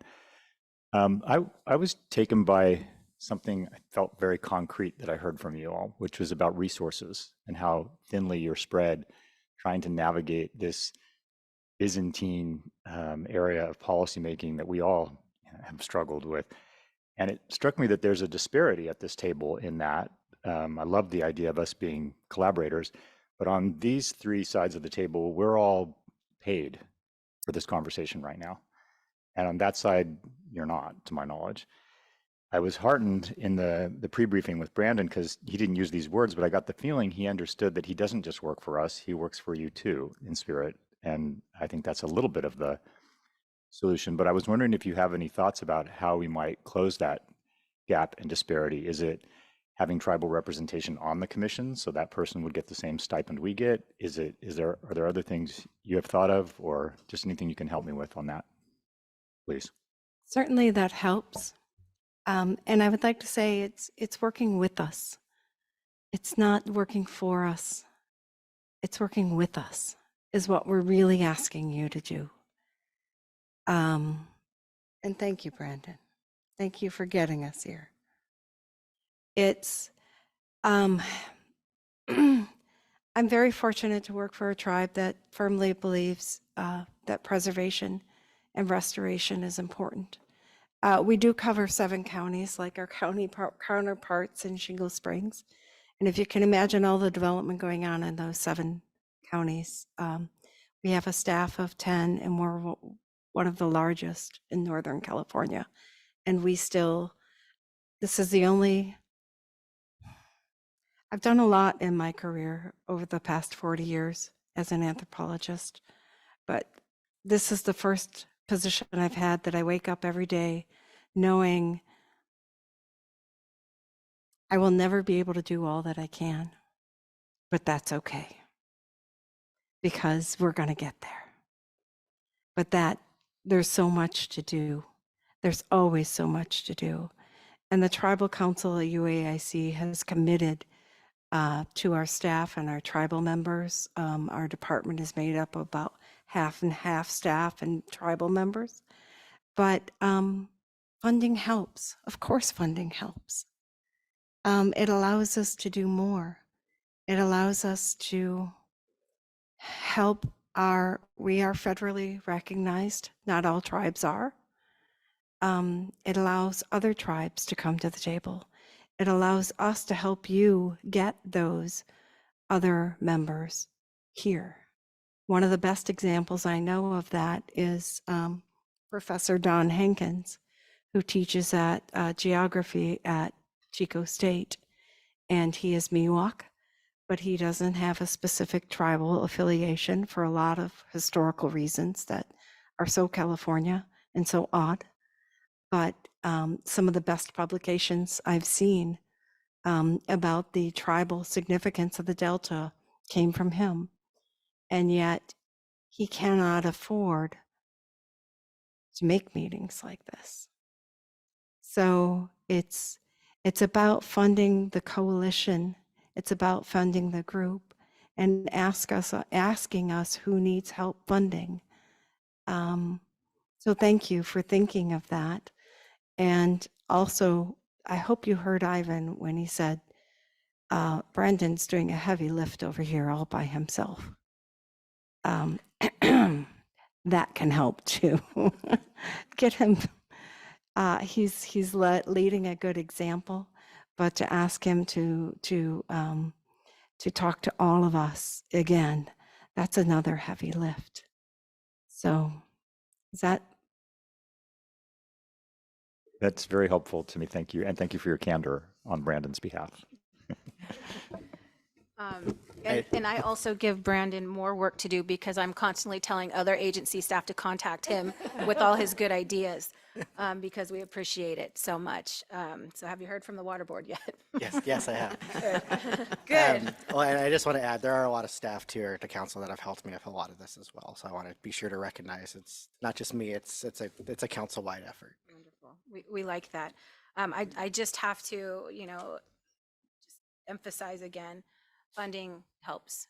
The council, the tribal council at Shingle Springs, has been hearing mine and Melissa's pleas for a few years now about, we need money to do this work on water. We need money because, water is connected to culture. It's connected to everything. And the way that came about was in just doing our cultural activities and our cultural teachings and seeing the state of the water and certain village site areas and the conditions of our traditional plants that we use. And we thought we can't have the youth or the elders down here, harvesting this tule. We don't know what's in this water. This doesn't look quite right. And I don't know if, I probably didn't share with you earlier that we need to know what the water is like. We need to know what's in there, because what the water touches, gets into everything. As basket weavers, we're processing materials with our hands and even our teeth. And so there's that element of culture connecting to the importance of a healthy environment and healthy water. But my point was this. So the tribal council this year gave us a budget because we kept telling them this has to be done. Tribes, we need more, we need to do more, we need to get our own science. So our environmental scientist is here, who we were able to hire on. We're starting our own water quality monitoring program, which Zach is leading, because it's needed. And so when we think about thinking outside the box, we're not the only tribe that is collecting our own science. It's not the only thing necessary, because when we're catching the fish, we need to know that it's safe to do so.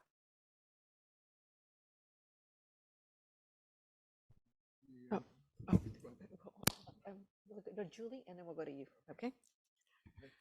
I love the idea of having a tribal representative on the other side of the table from me. I could even give you names today. And I was hoping you were volunteering. in my infinite spare time, and Rebecca knows that, saying well of me, but tribal representation would be great. But also, if you guys have restoration mitigation projects, or you have a project that is in design, reach out to the tribes for help. I have people who are trained better than some of the California state workers in the parks, for the waterways, for plants. We have a native nursery where we distribute to some of our local partners for restoration efforts of native species. So I'm willing to pay half of their salary and try and figure out what they can do. And if we can come to an agreement and open those doors and open those spaces in your projects, that's something tribes are very happy to provide. I know Rebecca, Crystal would love to have co-sponsored people working in the Delta with their hands in the water, because I would too.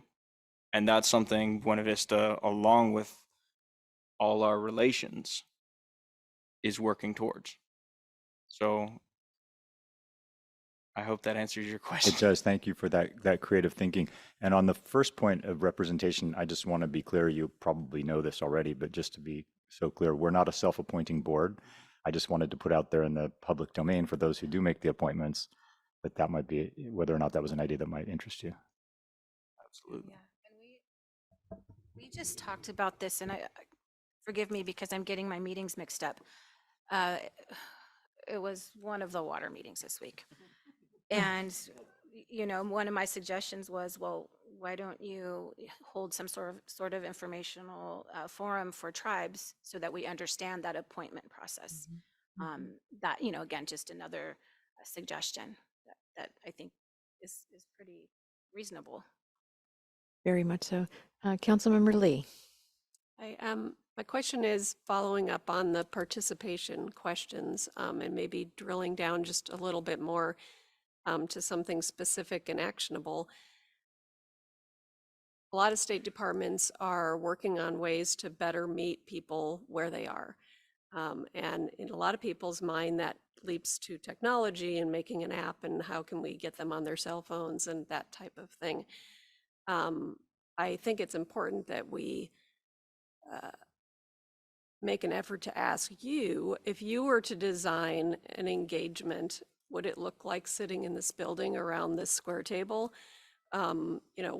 What could you suggest to us that you would like to see in an actual engagement, not just a general more participation, but specifically if you were designing an engagement experience with the State Department, what would you want that to look like? I would like to answer that, but I also want to give Laverne a chance to jump in because I know he'll have great ideas on this one.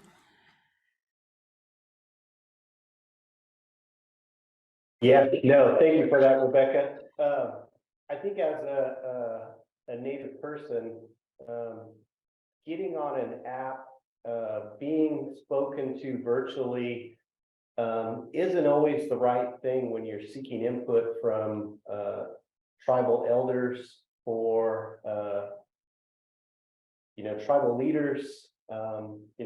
Yes, we are evolving, but a lot of the trust is not evolving. And I think it's those one-on-one conversations. So I think to answer your question, you need to be personable. You really need to, and I was saying it earlier, do your due diligence to reach out to these people and go to them. If you come to the table with a topic and let them speak to you, I think it will provide a lot of meaningful discussion, but a lot of insight that you're not necessarily going to get virtually. I've been on calls where there are elders and you know that they have feedback and valuable information, but they don't always necessarily speak up, and those are the ones that we really want to hear from. Growing up, we sit around a fire and we listen to these individuals and they tell those stories, and we have to remember them. And I think this is the very similar situation, not that I want you to build a fire, but sitting in front of them at a table and talking to them about a potential project and asking for their feedback is probably the way that will give you the information you need, providing you the knowledge and understanding of the areas and the importance. You've heard a lot of different key information about how water is valuable, how water is cleansing, how water is key to our life as Native people in these various areas. So I would request that personally reaching out to some of these tribal members, requesting if you can go to there, providing opportunities or what we call resources to fund a trip where they can come and see these things, I think is the way to pull out that valuable information from these elders, so you can carry this knowledge. Again, you're not ever going to read this information in academia. You really have to get in front of these elders and let them provide this knowledge and this oral history to you. That's all I have. So we're meeting in a place that's kind of on the fringes of the arteries and above the arteries and divorced from the arteries. And I would say, I know Matt would say, I'm gonna take his words for, I'm gonna tell him later, this is what I told you. He would say is, why aren't we meeting in the Delta? To be where we're talking about, to imagine, to feel, to see, to experience, because that changes everything. It's very easy to disassociate. Let's stop it. I 1000% agree with everything that Laverne and Rebecca have shared. And I'll give you an example of meeting in the Delta. We did a tour a couple years ago, and the way that helped was being able to have folks see things the way we see them. We took, I think it was someone from the Delta, I think he's here. Blake, I think it was you. We had a lunch with Blake in the Delta, and then we took him on a tour of one of our gathering areas. And just even being in that space, and just so you guys know, when we go gather, we consider that good medicine. It's good for us to put our hands in the dirt on these ancestors. And so Blake came along with us, and we were able to just be there in that space, and just talk and share stories. And I think it really, I'm speaking for him now, I hope he agrees, I think it did make an impression on him. And we hadn't planned it. We hadn't planned on taking Blake along, but we said, come on, our next stop is gathering, come with us. And we stood there in it was actually at Stone Lakes, which we have an agreement with them to come and gather at certain times of the year, seasonally. And it was, it was a good conversation. And there are things that we can feel and do when we're outside of walls. And, what we do in traditional ecological knowledge, I mean, that's just a term we made up to talk with non-natives, honestly, because tech is just the way that we've lived in the world, since the beginning of time. It's a way of life. And so, we like being outside. We also like folks to come and visit where we are and present, much like Brandon did. We have another agency coming next week. We enjoy the face-to-face. We feel that when, even in consultation meetings, how do you define meaningful? And for some tribes, meaningful means I need to be able to see you face-to-face in person. Thank you. And yes, Councilmember Damrell.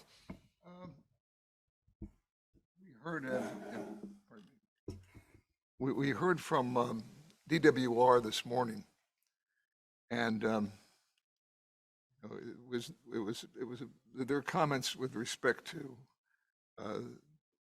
tribal aspects of what they were going to do. And in their comments, they said, some commenters view the concept of the Delta tribal cultural landscape as specific sites rather than a landscape that encompasses many character-defining features throughout the Delta. And my question would be, first of all, what is your reaction to that? And secondly, more importantly, is if we had somebody, some way to reflect your positions with respect to what we're doing.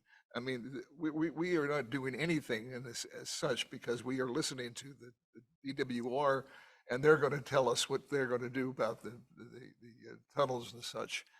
And I think it's very important, for example, for DWR to reflect upon your comments today, particularly upon your comments today, and to use the concept of the Delta tribal cultural landscape as a component of their approach. And it seems to me that somehow we should, I don't know how this is done, but we should touch bases with you and have you have an opportunity to really talk about this among yourselves. And maybe Brandon would be the right person, maybe not, but I'm sure you have other things to do in life besides this. But the point is that we need a touchstone. We need a place to listen to you, and right now that doesn't exist in our discussions. And I think that we should. I think it's incumbent upon us to provide that touchstone and to provide the listening post that we need to have for you to ruminate and to discuss exactly what in this case, what the DWR has in mind. And it just strikes me that it's any path that we will follow starts with one step, and one step in this case would lead to your ruminations and your discussions. And I think that's really critical for us as a council, and to and to the discussion in general, that you should be part of it, and somehow that has to happen. That really has to happen. So one of the hardest things is that responding to all the environmental documents is a written format. It's, we've spent more than 30 sessions with DWR talking with them, and we moved a long way. We moved with DWR staff from place to place to start to get them to think about encompassing the landscape and encompassing the ecology. And I really commend the DWR staff that we were talking with, because they were doing their best to listen. But it's complicated. And I will say I received notice that I forget when the due date is for the final environmental document, but it's coming up soon. And the first thing I did when I saw the due date was swear, because I know, how do you take all what I just told you and put it on paper, right? And that's one of our issues. And yes, people do still think of just archaeological sites. There's a sad tradition in California archaeology where archaeology is a subdiscipline of anthropology, which is the study of man. And somehow they've forgotten to be anthropologists that studies to live people. They only want to deal in the past. And as an introvert, I can identify with that. But at the same time, I really know how much I'm missing the story. And I'm missing that today's tribes don't make the same distinctions of prehistory and history that we all make at this table, or pre-contact and mission period and American period, that the historian in me was telling you. But to Native Americans, it's not their Native American sites, their Native American places, their Native American spaces, their Native American landscapes. So I appreciate very much the idea of this agency being a touchstone, because I know that the archaeologists and the project managers and the engineers at DWR are also struggling to hear and to incorporate tribes and tribal values, because it does complicate. But most things that are worth doing are complicated. And the most value you get is when you finish the most complicated. It's always surprised and lovely when the most simple comes out, but sometimes you have to complicate to get to the simple. It's not just DWR, it's also the U.S. Army Corps of Engineers. They have to give nifty things like the Section 404 permit. And that means you need federal involvement. And we did receive an environmental document from the Army Corps that talked about consultation with the tribes, which was a surprise to us because we had an informational meeting or two, but there was no consultation. So there's a lot of opportunities for agencies to entirely miss, like the Army Corps. And there's an opportunities for agencies to try, to hear, to do their best, like DWR. And yes, from our perspective, we're still not there, but they're trying. And so, yes, I swore that I saw that I have to write these remarks, but I will make the time to do those, because I know someone on the other end will be reading. And that makes the difference.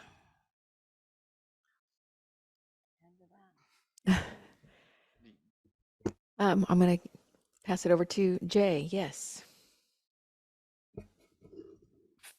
Well, first, I want to thank you for this discussion today. I think it's been, it's very thought-provoking, and I think you've actually in a very polite way, given us a lot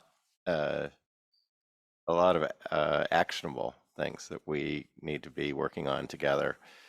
And I think you've also been very polite that that map of the Delta looks nothing like what the Delta looked like in before 1840. So, and I think so. We're working with a very altered environment that an engineer once described to me as the Delta is a very ornate separation of land and water, which actually turns ecology on its head, because ecology needs to sort of work across land and water as a function. And so I appreciate a lot of what you've been talking about today.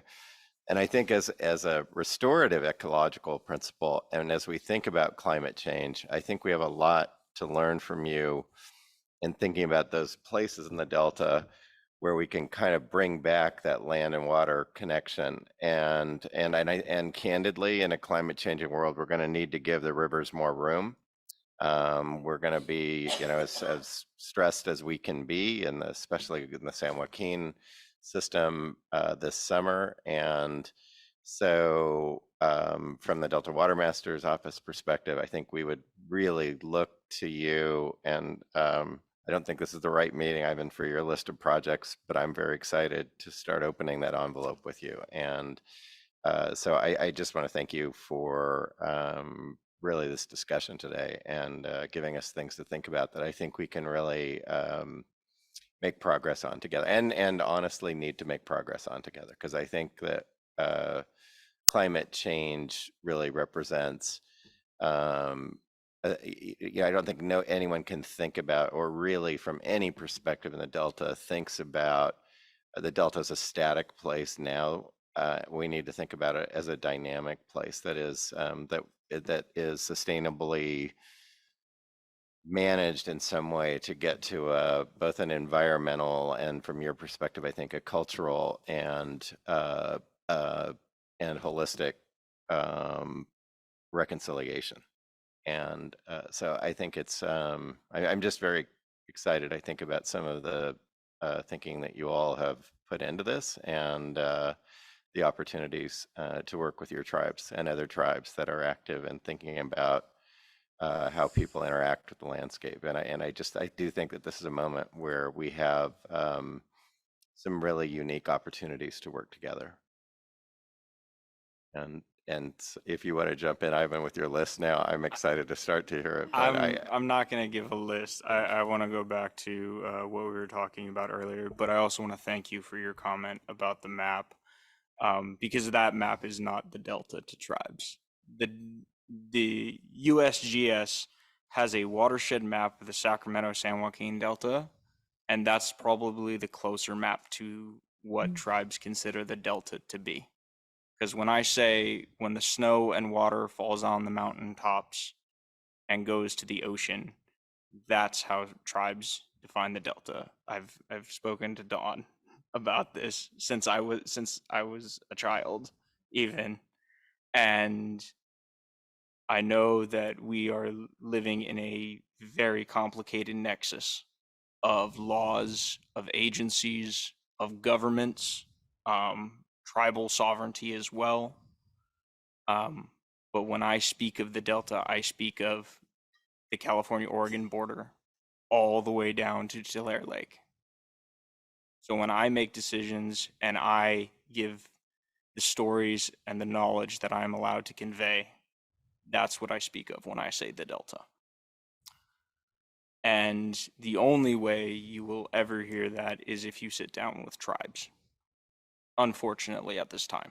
I hope someday in the future we truly define the Delta for what it is, and that we can change that. But if you want to know what tribes think, instead of hearing it from agencies like DWR, and they have tried. I'm not as far as Rebecca, I'm at like 28 consultations, 27 next week. We still take hours-long meetings to convey these things. When I first entered this space and started working with the tribe I still work with today, not Buena Vista, but another one, the elders that gave me the knowledge had a very shocking story that how you consider sacred tribal spaces and how you consider you need to protect them is imagine a bulldozer going through Arlington Cemetery. That is what Native people feel when there's a bulldozer going through a sacred meadow. On the mountains of Hawaii, where they build things on sacred spaces, they feel what veterans feel when I say a bulldozer through Arlington Cemetery. It cuts them that deep, and it cuts me that deep because I grew up listening to elders since I was a child of Native people in Hawaii and in California. So these things are very important. So yes, I have a list of plans and projects, but we can sit and talk about those.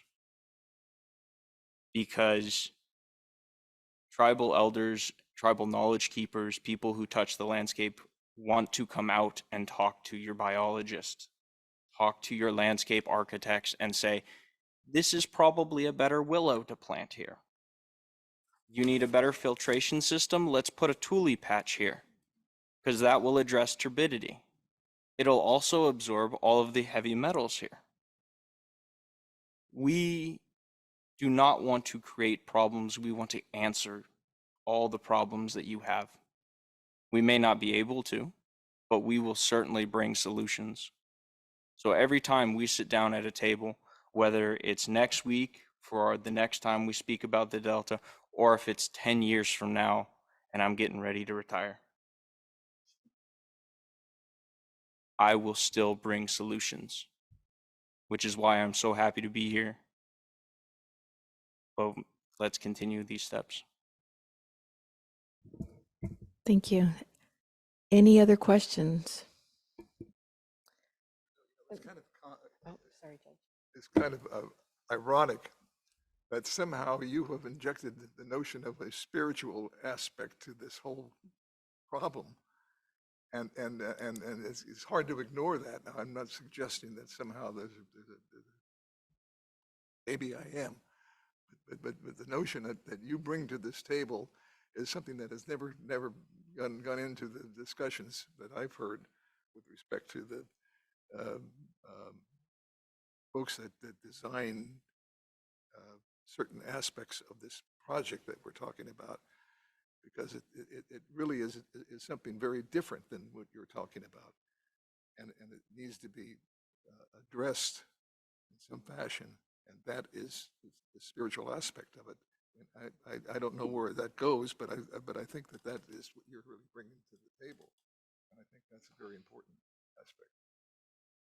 And if I could just make one comment on that, I appreciate that, because when we try to explain it, yeah, I said this before, things get lost in translation. I'll give you an example. We went, Shingle Springs, our tech staff went and spent some time at United Auburn a month or two ago, and we talked about one plant, the significance of one plant, which was Thule. And the diagram that we came up with and the ways that that plant is connected to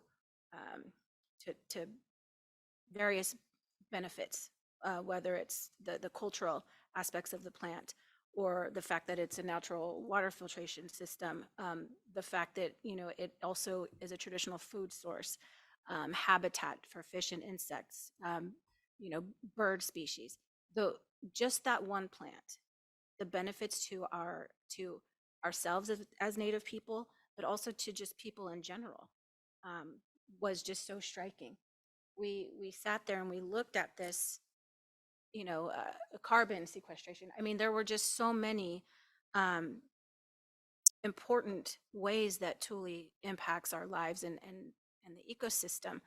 And pretty soon you might be seeing a white paper on this, but its connection to culture and ceremony, right, was right at the top. Because it's, when we talk about the landscape, there are so many things in that landscape that are a part of ceremony, that are a part of culture and a part of spirituality. And my boss would say, and she says it often, everything is connected. Thank you for that. And speaking of funding, we're doing that white paper with the San Francisco Estuary Institute. They need funding to help us because it is about translation, especially from verbal to writing. And we've had so many good meetings with them, and the white paper is what we came up with of what they could do for us with their limited grant funding. And that to me is just a perfect working relationship where they come with a problem, we have a solution, we have some discussions, we have things to share, and then we can all collaborate together that we can share with the rest of the world. So I'm going to just make a couple of comments, and I'm going to piggyback on what Councilmember Burgess and Councilmember Lee said. And Councilmember Burgess, you said, we should not just be checking the box. And when you see that profound statement and that ceremony with the governor, and I'm thinking, I don't think that we're checking the box today. There is a genuine interest. And actually somebody did write or mentioned, genuine intentions. And I can tell you that there's genuine interest right here. We're not checking the box. When Councilmember Lee was asking, how do we really cultivate again a sense of true engagement with our tribes? And I'm so glad you asked that question. And you so eloquently stated, meet us in our place where we can have mutual understanding, where we don't have walls, where we don't have desks, where we don't have suits, where we don't have titles, but we come again to the Delta where it's nature, where it's Mother Earth, right? I totally get it. And I truly want to take that one step further so that when we have our next session, that we actually have it in the Delta. And that we can actually see and feel and really observe, right? What we're not able to experience right here, right now. I want to take that one step further. I love guardians versus stewards. To me, a steward is we're trying to take care of, we're the Delta Stewardship Council. But I love the word guardian. Because as a mother, that's what we're supposed to do, right? We're supposed to do right by. So I think it's a much more profound meaning for what it is that we're supposed to do. So again, I want to thank you for your time. I want to thank you for your being so candid and so transparent. And I can only see that we can take this so much more into a totally different dimension, if you will. And I would hope and pray that all of our other state agencies are going to take that same interest. I don't want us to just check the box. I have seen agencies in my consulting work where they talk about equity, where they talk about inclusion, where they talk about diversity, but it's really to make sure that they just check the box so that they can comply with whatever requirement it is that they have to require to get their funding. For me, this is so much more, and I think that this is just the beginning. So again, I want to thank you for your time, and I want to thank Brandon, obviously, for putting this together, and thank you, Crystal, as well, because I know that you had a lot to do with it, and Rebecca, and again, Crystal, Ivan, and I think you called him Laverne, but is yes, it yeah. Laverne? Where are you, Laverne? I want to thank you too. I know you want to go on camera, so get on camera. Laverne, where are you? Thank you. I think I am on camera. Oh, there you are. Thank you. Thank you so very much. Again, this is just the beginning of what I hope is a continued dialogue, and one that I look forward to continuing and again cherish as we continue the work of the council.